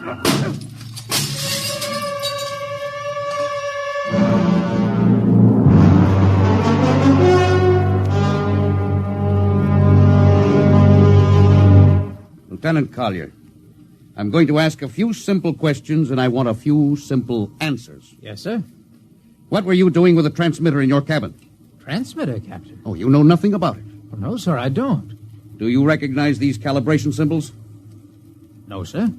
Can you think of how it might have been placed in your cabin without your knowing it? No, sir, unless someone came in while I was on duty. Would that have been possible? I suppose so, if someone had a key. I found your cabin door unlocked. Well, I meant a key to the wall cabinet. I didn't say the wall cabinet. Well, I... You what, Lieutenant? How could you have known it was in the wall cabinet? Well, I just assumed, sir. Lieutenant Collier, I find it hard to believe you would lie. Having known and respected your father, having observed the way you handle your job. However, I intend to get to the root of this thing. May I have your wristwatch, Lieutenant? Sir? Your wristwatch. Yes, sir. Paulison, turn on that Geiger counter. Yes, sir. Hold this watch next to it. Yes, sir. That's all. Lieutenant, if you hadn't any close contact with that transmitter, how do you explain the radioactivity of this watch? Well, I don't, sir. I think you'd better. To whom were you sending those signals? Condition red. Condition red. There's your answer, Captain. What is this, Collier? Alien spaceship approaching. Alien spaceship approaching. Collier, who's aboard that ship? All right, now talk! Very well, Captain. My mission seems completed. Your mission? Are you admitting that you're an agent of a foreign power? I am stating it. What nation? No nation, Captain. What? I am an agent of the Voltan government. What? The government of the planet of Voltan. You're crazy. Are you so stupid, Captain? Did you think your people are the only ones who can invade another planet? What do you mean? We've had agents operating on Earth since 1945. I don't believe you. What do you think happened to those 5 ships, Captain? Where do you suppose we got our information? Your language, your culture, family background. Your appearance, you look like... Like Commander Collier? Well, is that so surprising, Captain? You see, Captain, we had a living model. I ought to kill you. That would be very foolish, Captain. I would advise you to surrender without delay. Alien ship now coming into ordnance range. I'll deal with you later, Collier. Paulison? Yes, sir. Put this man in irons, take him away. Don't worry, sir. We'll take good care of him. Carpenter, Robinson. Gunnery. Gunnery Richardson. What's the range? 10,000 meters. They're closing fast. Put your guns on radar tracking. Tracking. Coming on the bearing. Fire. Fire, Richardson. Richardson, did you hear me? Fire! What's the matter down there? Did you hear me? Richardson, answer me. It's no use to shout, Captain. Collier, how did you get loose? Where's Paulison? Lieutenant Paulison is dead. All stations! Lieutenant Collier has escaped. Seize him, men! Don't waste your breath. Your men can't hear you, Captain. What? Those still alive are my men. You're lying. No, Captain. Every ship that has ever left Earth was controlled by a Voltan crew. That's impossible. Those were hand-picked men. Hand-picked by us. I don't believe you. No? Then why not call for help? Carpenter, Robinson, Haley, report. You see, Captain? Carpenter, Robinson, Haley. It's quite useless, Captain. I would advise you to sit very quietly and do nothing. Very well, Collier. You've beaten us. What now? The ship will be taken to Volta for, shall we say, further experimentation. I see. Of course, there's one thing you hadn't counted on. Just what is that, Captain?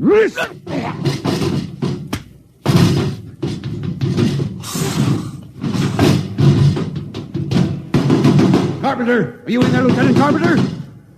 They can't all be dead. There must be one alive. Smitty, Dr. Smithson! Smitty, what have they done to him? Louis, Dirty. Don't talk. I must lean closer. There's not much time. Louis, space blues. Space blues?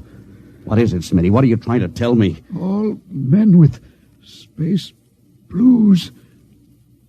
Voltans. Let me help you. No, Louis. Get message back to Earth. Voltan, 5th column. Watch out for space. Smitty. Oh, Smitty. Captain Thorson, you can't hide from us now. Come back to the bridge and surrender. Or my men will come and get you.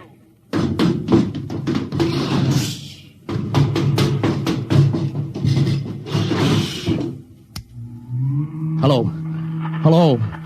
Star Cloud calling Earth. Oh, please, God, let me get through before it's too late. Hello. Star Cloud to Earth. Come in, please.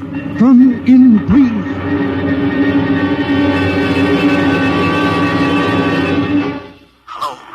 Hello. Star Cloud to Earth. Captain Thorson calling. Charlie, come in, please, hurry. Hello. Oh, hello. Can you hear me, Charlie? Skipper, is that you? Are you getting my signal? It's coming in a little louder now, Skip. Keep sending. God, now look, Charlie, listen to me. Not much time. Get word to Colonel Harrison. Crew mutinied.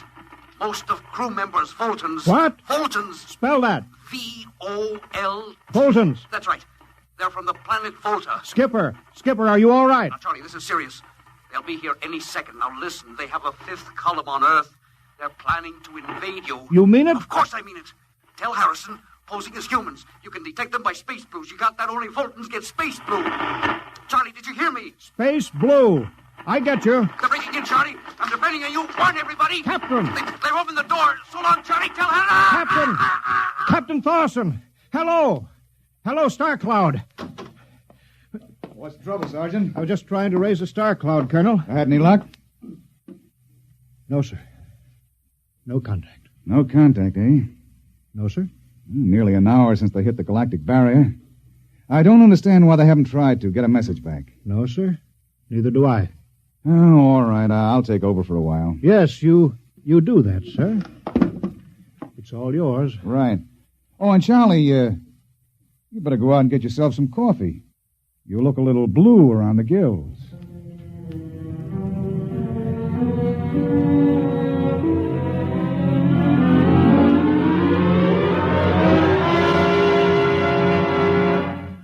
Tonight, X-1 has brought you No Contact, written by George Lefferts from an original story of Lefferts and Ernest Kinoy.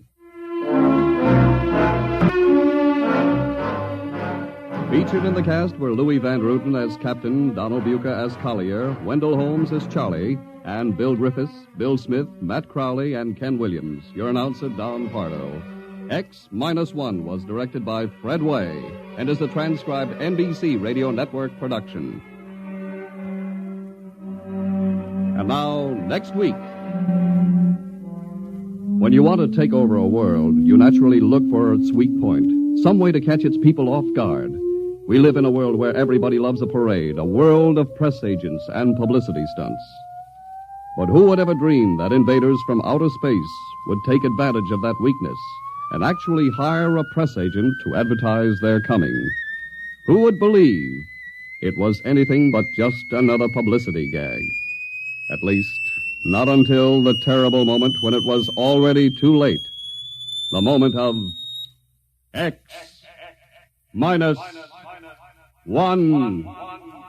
This is Sandy Becker saying, keep cooking with Crisco. It's all vegetable. It's digestible. Stay tuned to HOJO Radio.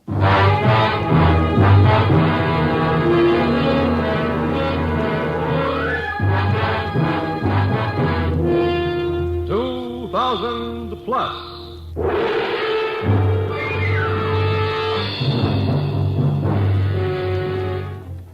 Let us send our imaginations forward into time, into the years beyond 2000 A.D.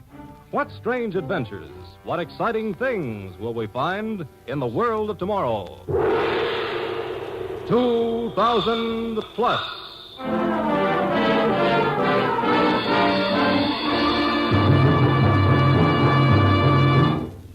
Today, an adventure of outer space, when the worlds met.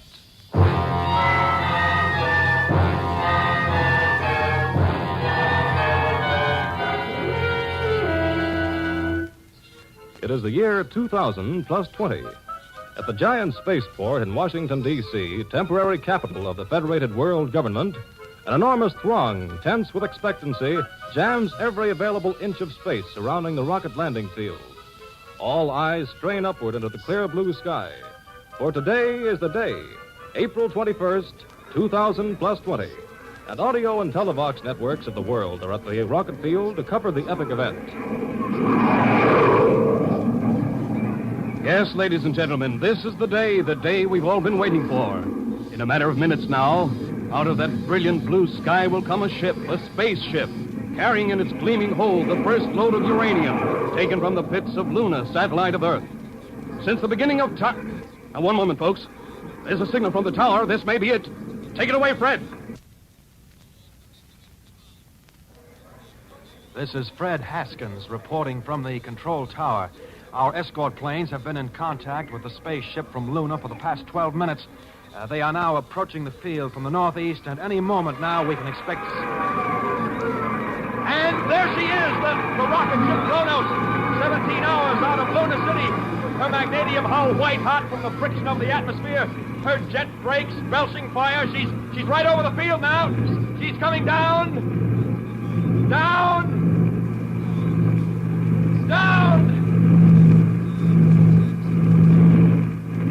She's landed. Mark well this date, my friends. This is the dawn of the interplanetary age.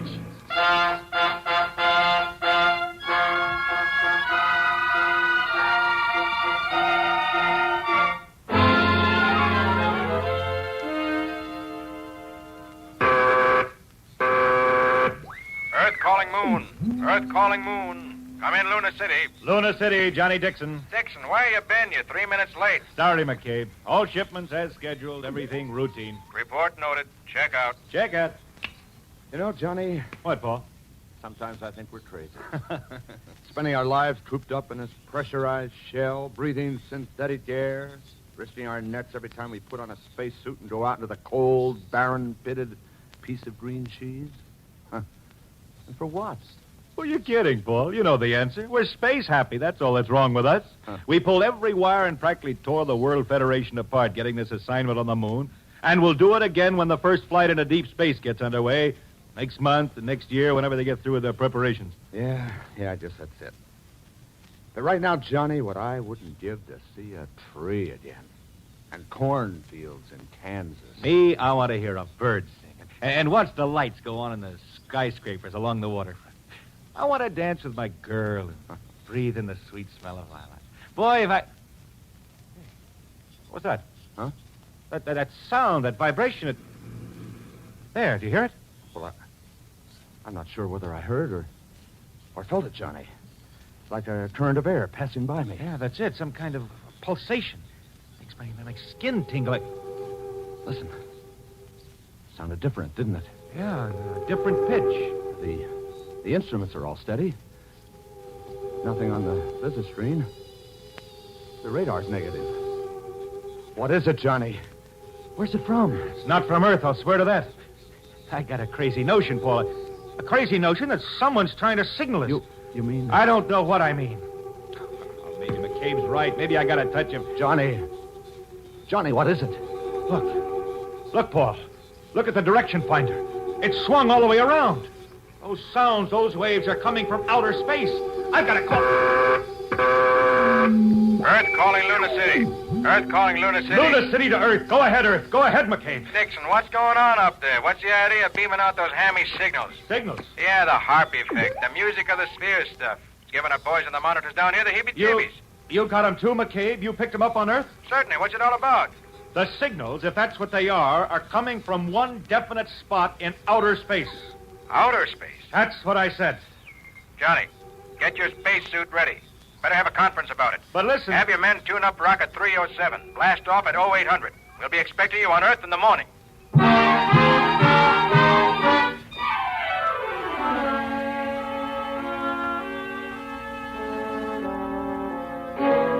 10 days now we've been getting those signals, and not one of you geniuses has been able to decipher them. Very well, Mr. McCabe, if you know of anyone who can do it better, then Take it easy, Professor Wolfson. You don't have to be so touchy.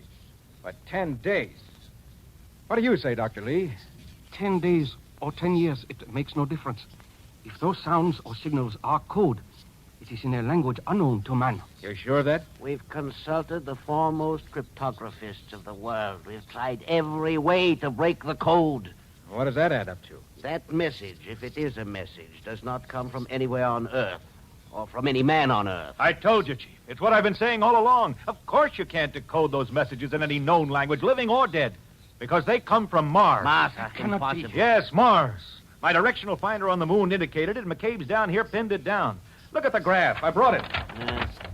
Directional signals can be wrong. Yes, sir, but get this. I've been timing those signals. They come at intervals of exactly 24 hours, 37 minutes, and 22 seconds. The length of the day on Mars. Yeah. And if we were trying to signal them, we'd do it, say, every night at 1800. That's what they're doing to us. In that case, the next signal is due In at... 10 minutes and 13 seconds. And we'll be sitting here like lummoxes, feeling our scalps tingle while the message drifts past us. Gentlemen, excuse, please. But it seems to me the message need not necessarily drift past us. Why not? What do you mean? By the message, I do not mean the sounds or the words that are being transmitted. I refer to the thoughts themselves, the thoughts that perhaps are being transferred from the Martians to us. Thought transference? Wait, that's telepathy. We have discarded that word, Mr. Dixon. Too many charlatans use it. But we do know that there is extrasensory perception of thought impulses, just as there are sound waves which your ear has learned to interpret and light waves which your eye and brain transform into a picture. So there are thought waves, electrical impulses discharged by the brain which vary with the particular thought. An intriguing idea, Dr. Lee. If only we had some instrument that could pick up and sort out these impulses. There is such an instrument, Professor Wilson. What? I have been working on it for many years. It involves a scanning screen intercepting an electrified field. Well, what are we waiting for? You understand, the telepathator has only been tested for short distances. The signals are reaching us. That's the only important thing, isn't it? How soon can we... The instrument is in the next room. I took the liberty of bringing it with me, hoping it might conceivably be of some use. This way, gentlemen. Say, this little machine can take thoughts and turn them into words we can hear? English words? Not only English, Mr. McCabe. It will translate thought impulses into any language for which you set the dials. You think of something, Mr. Dixon. Now, listen. First, I set for French. Épatant, les Chinois. German. Wonderful, diese Chinesen. And English.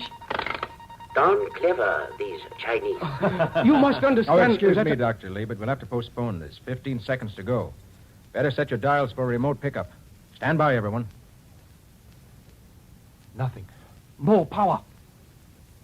Well, it was a good try. Wait, I've got that feeling again. My skin's beginning to crawl. Yeah, mine too. No, it's just your imagination. Quiet. They are coming through now. Planet 4, greeting Planet 3.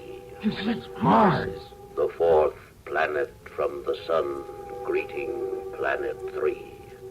Planet 4 calling Planet 3. We are trying to reach you, Planet 3.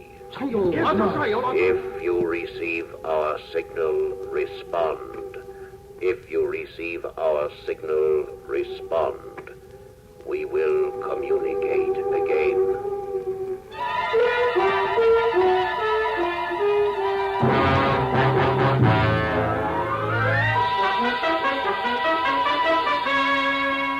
Life on Mars. This week, ladies and gentlemen, the question that has bedeviled mankind ever since the day he first stood erect and gazed into the heavens has been answered. There is life on Mars. Intelligent, articulate life. The country, the world, tonight seethes with excitement. Has Mars received our response? Has our telepathator succeeded in projecting as thoughts the messages spoken into it by human beings? Or can it merely receive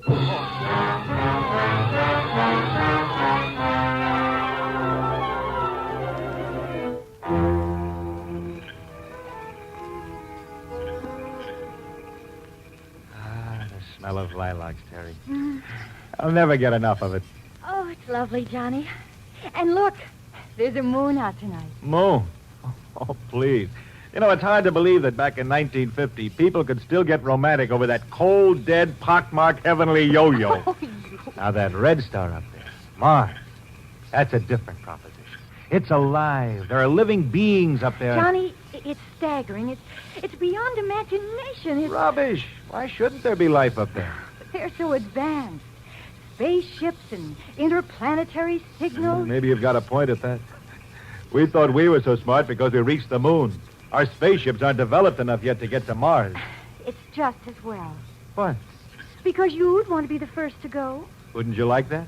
I'd be quite a hero. You could point at my picture and say, hey, that's my guy. You're my guy anyway, Johnny. Sure, Terry. But don't worry, honey. I won't be seeing any Martians for a long time.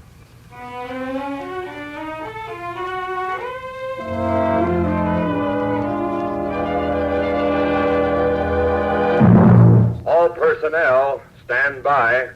Stand by for XM signal. That'll be Mars. Hop to it, Johnny.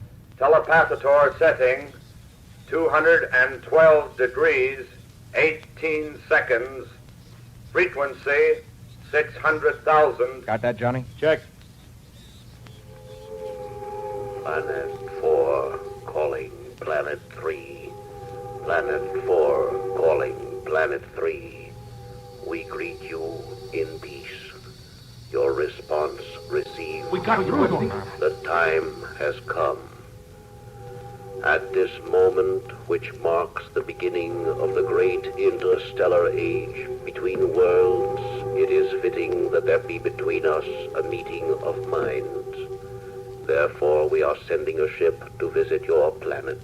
No, it can't be. The ship will depart tonight and enter your magnetic field in 7 of our days.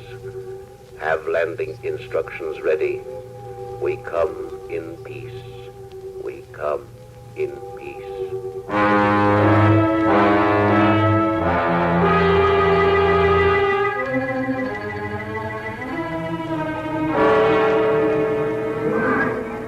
Good evening, ladies and gentlemen. This is Matt Wilson bringing you a report of the emergency session of the Federated World Government. Never has an assembly meeting taken place in such an atmosphere of excitement, panic, and recrimination. And here on the floor of the assembly chamber, We've enough all the trouble emotions tomorrow. aroused by the stunning message from Mars have been boiling and clashing all day. I rise for a point of information.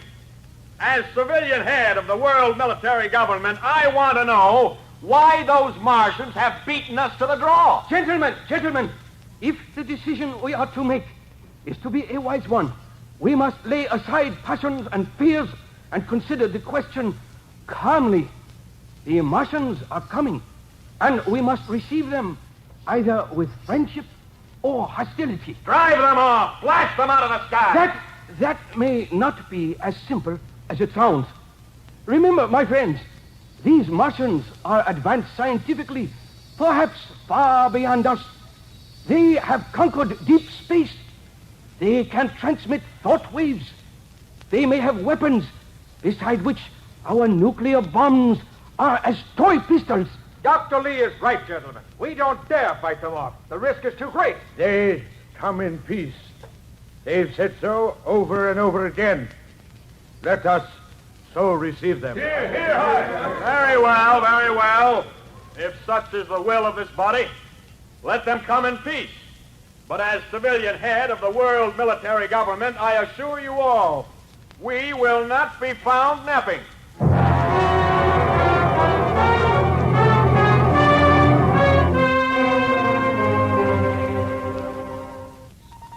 Earth calling Martian interstellar ship. Earth calling Martian interstellar ship. Here are the landing instructions of the Federated World Government. 3 Earth days from this hour, which will be the 6th Martian day of your flight through space, you will be met by an escort of 20 rocket ships. We will greet you in the name of peace. The 20 rocket ships will escort you. Instructions to Commission of Defense.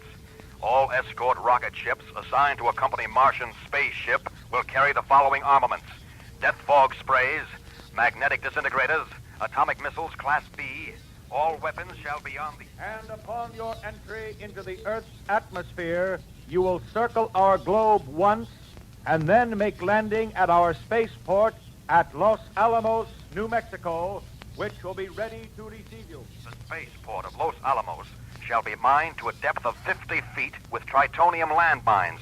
The field shall be encircled with radioactive flamethrowers and a reserve force. From the landing field, you will be conducted to the seat of the world government at Washington, D.C., where you will be received and housed in suitable accommodations. We will welcome you in peace. Check out. We will welcome you in peace. We hope.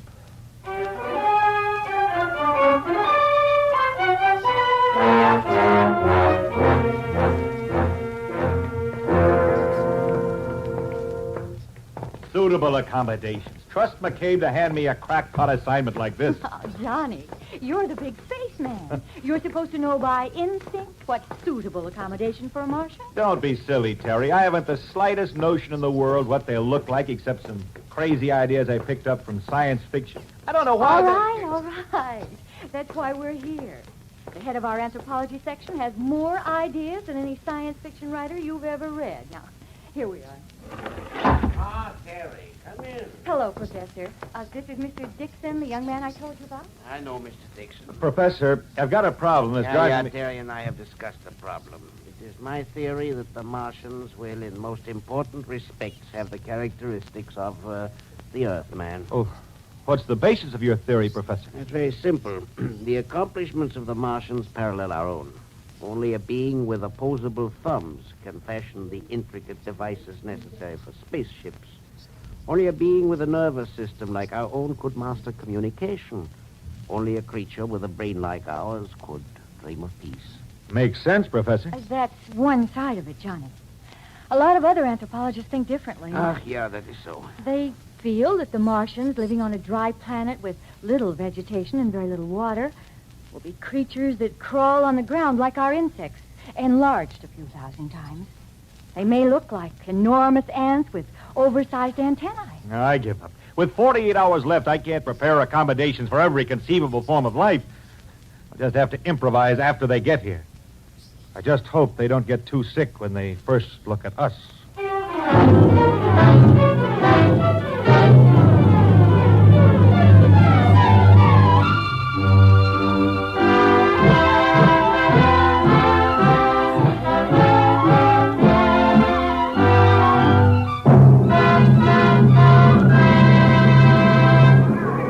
This is Matt Wilson again, reporting from the spaceport at Los Alamos. A tremendous crowd is gathered here. We're awaiting the appearance of the spaceship from Mars, which is being escorted by 20 rocket ships from the rendezvous near the moon. According to reports, all's gone well so far. The Martian ship... one moment, please. An audio-box announcement is going to be made to the people assembled. Your attention, please. The ship from Mars and its escorts will be seen any moment from the east. You heard that. Any moment, a ship from Mars and... What?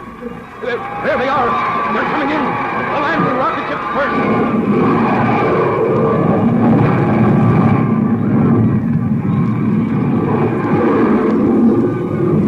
And now, the ship from Mars! The Martian ship is idling over the field now, casting a huge shadow over the landscape. It's an awe-inspiring spectacle. The ship is tremendous. 18 to 20 stories in height, several city blocks long, and its large windows are fashioned of some kind of transparent metal. Civilian commander to Special Defense Patrol. Man battle stations. Our technical experts are staring at the craft in open-mouthed wonder. Mr. McCabe, what is your reaction? I am dumbfounded. The ship doesn't seem to operate on a rocket principle. There's no belching fire, no clouds of smoke. I keep wondering what kind of fuel they use, what principles of propulsion, and what metals. Thank you, sir. The ship is almost touching the ground now, and the crowd is getting uneasy. Why, they're falling back, as though there was something. I see it now. Why, it's a blue haze misting about the Martian ship, forming a 20-foot blanket of whatever it is. Commander, Defense Patrol. 0 hour. Reorient all weapons. Remove safety controls. Stand by to fire. The Secretary of the World Federation is going to speak. As your great ship settles on our soil, we salute you, the emissaries of space. We wait eagerly for your appearance. Now, the blue mist has completely vanished. All eyes are on the ship, waiting for the first Martian to appear. There is no sign of activity yet. Will you respond to our greetings, Martians? Will you make your presence known? Nothing stirring. No gangplank lowered. No sign of life. Perhaps they were not prepared for atmospheric conditions here. Perhaps on the very brink of success, death has struck within that awe-inspiring vessel. Wait, it looks... Yes, it's moving. A tremendous section of the ship's prow is opening out in front. Like a gigantic tongue, it thrusts forward and drops to earth, forming a great ramp from the ship to our soil.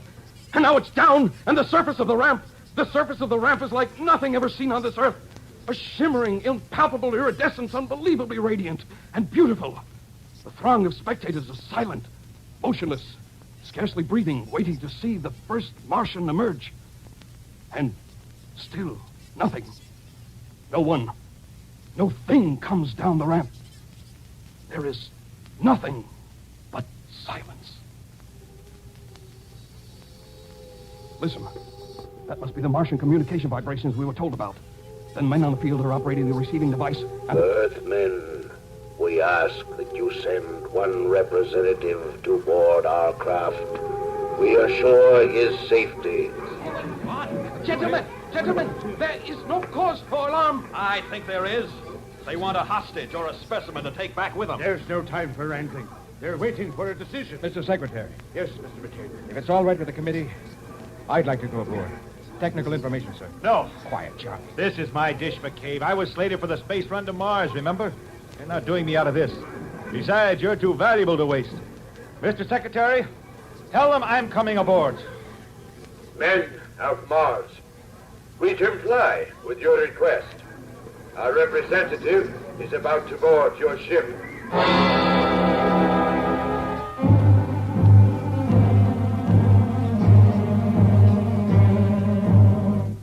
Get ready, Johnny Dixon. This is it. Take a good long look at the sun and the sky. Take a deep breath of the Earth's good air. You may never get another after you meet whatever is waiting at the end of this long ramp. The ramp. It's pulling me forward like a conveyor belt. It's beginning to rise into the air. Get a move on, Johnny. Get into that ship. Get into that ship fast. Made it. Locked in. Now what? There's no one here. Nothing except that dancing light. I'll follow it.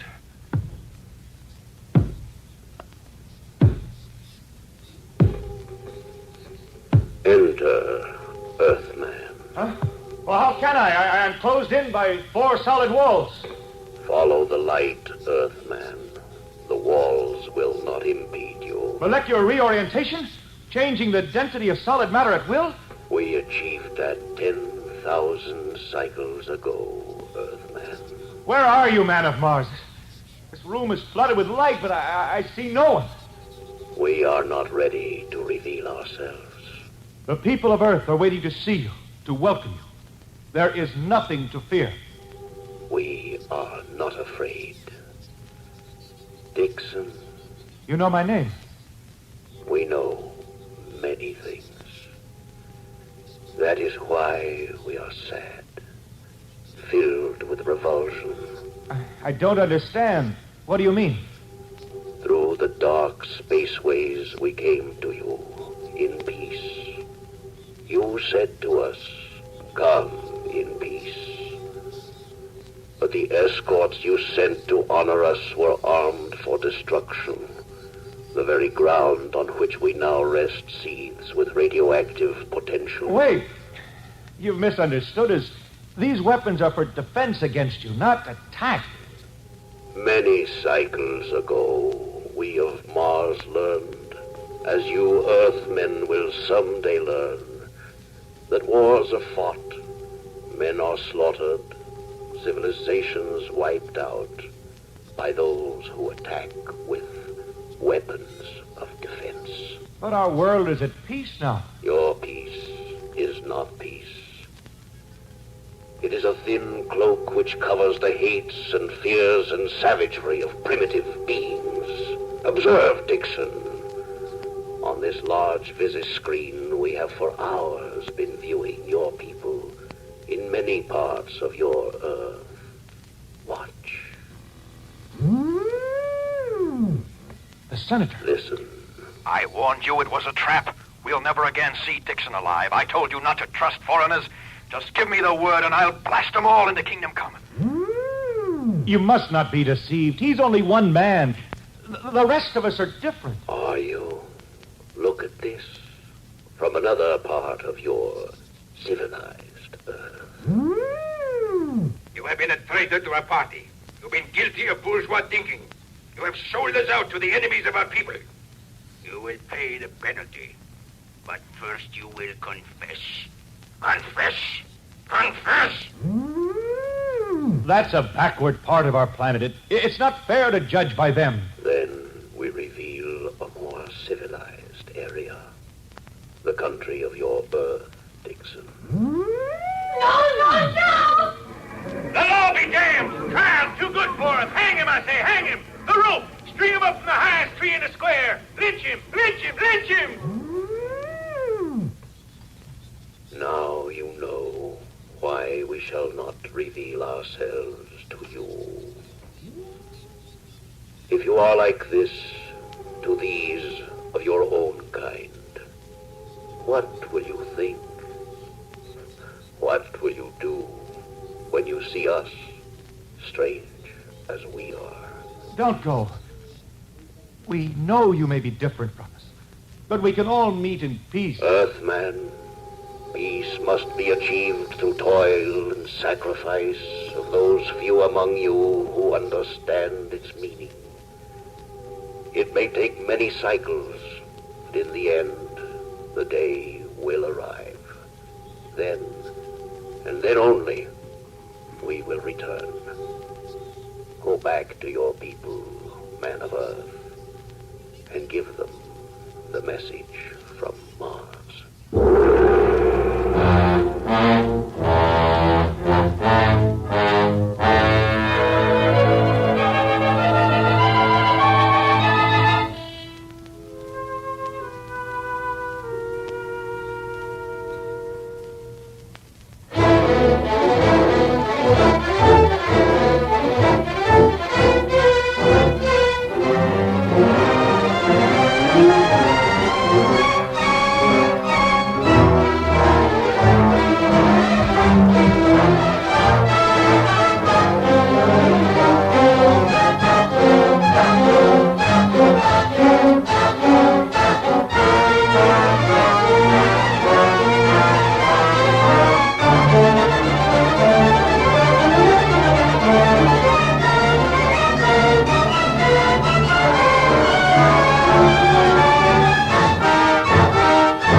This has been 2000 Plus. Excitingly dramatic stories of the future. These are events that you will never witness. Adventures into the world of tomorrow. Tune in again next week at the same time for another thrilling story. This is the United States Armed Forces Radio Service.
The Spry Treat of the Week. Spry croquettes, tempting golden brown croquettes so crisp and tender crusted they break at the touch of a fork. Delicious? For crispy, full-flavored fried foods, get pure, bland, all-vegetable shortening at its creamy best. That's Spry. S-P-R-Y. Thanks for listening to HOJO Radio. We'll be back again very soon.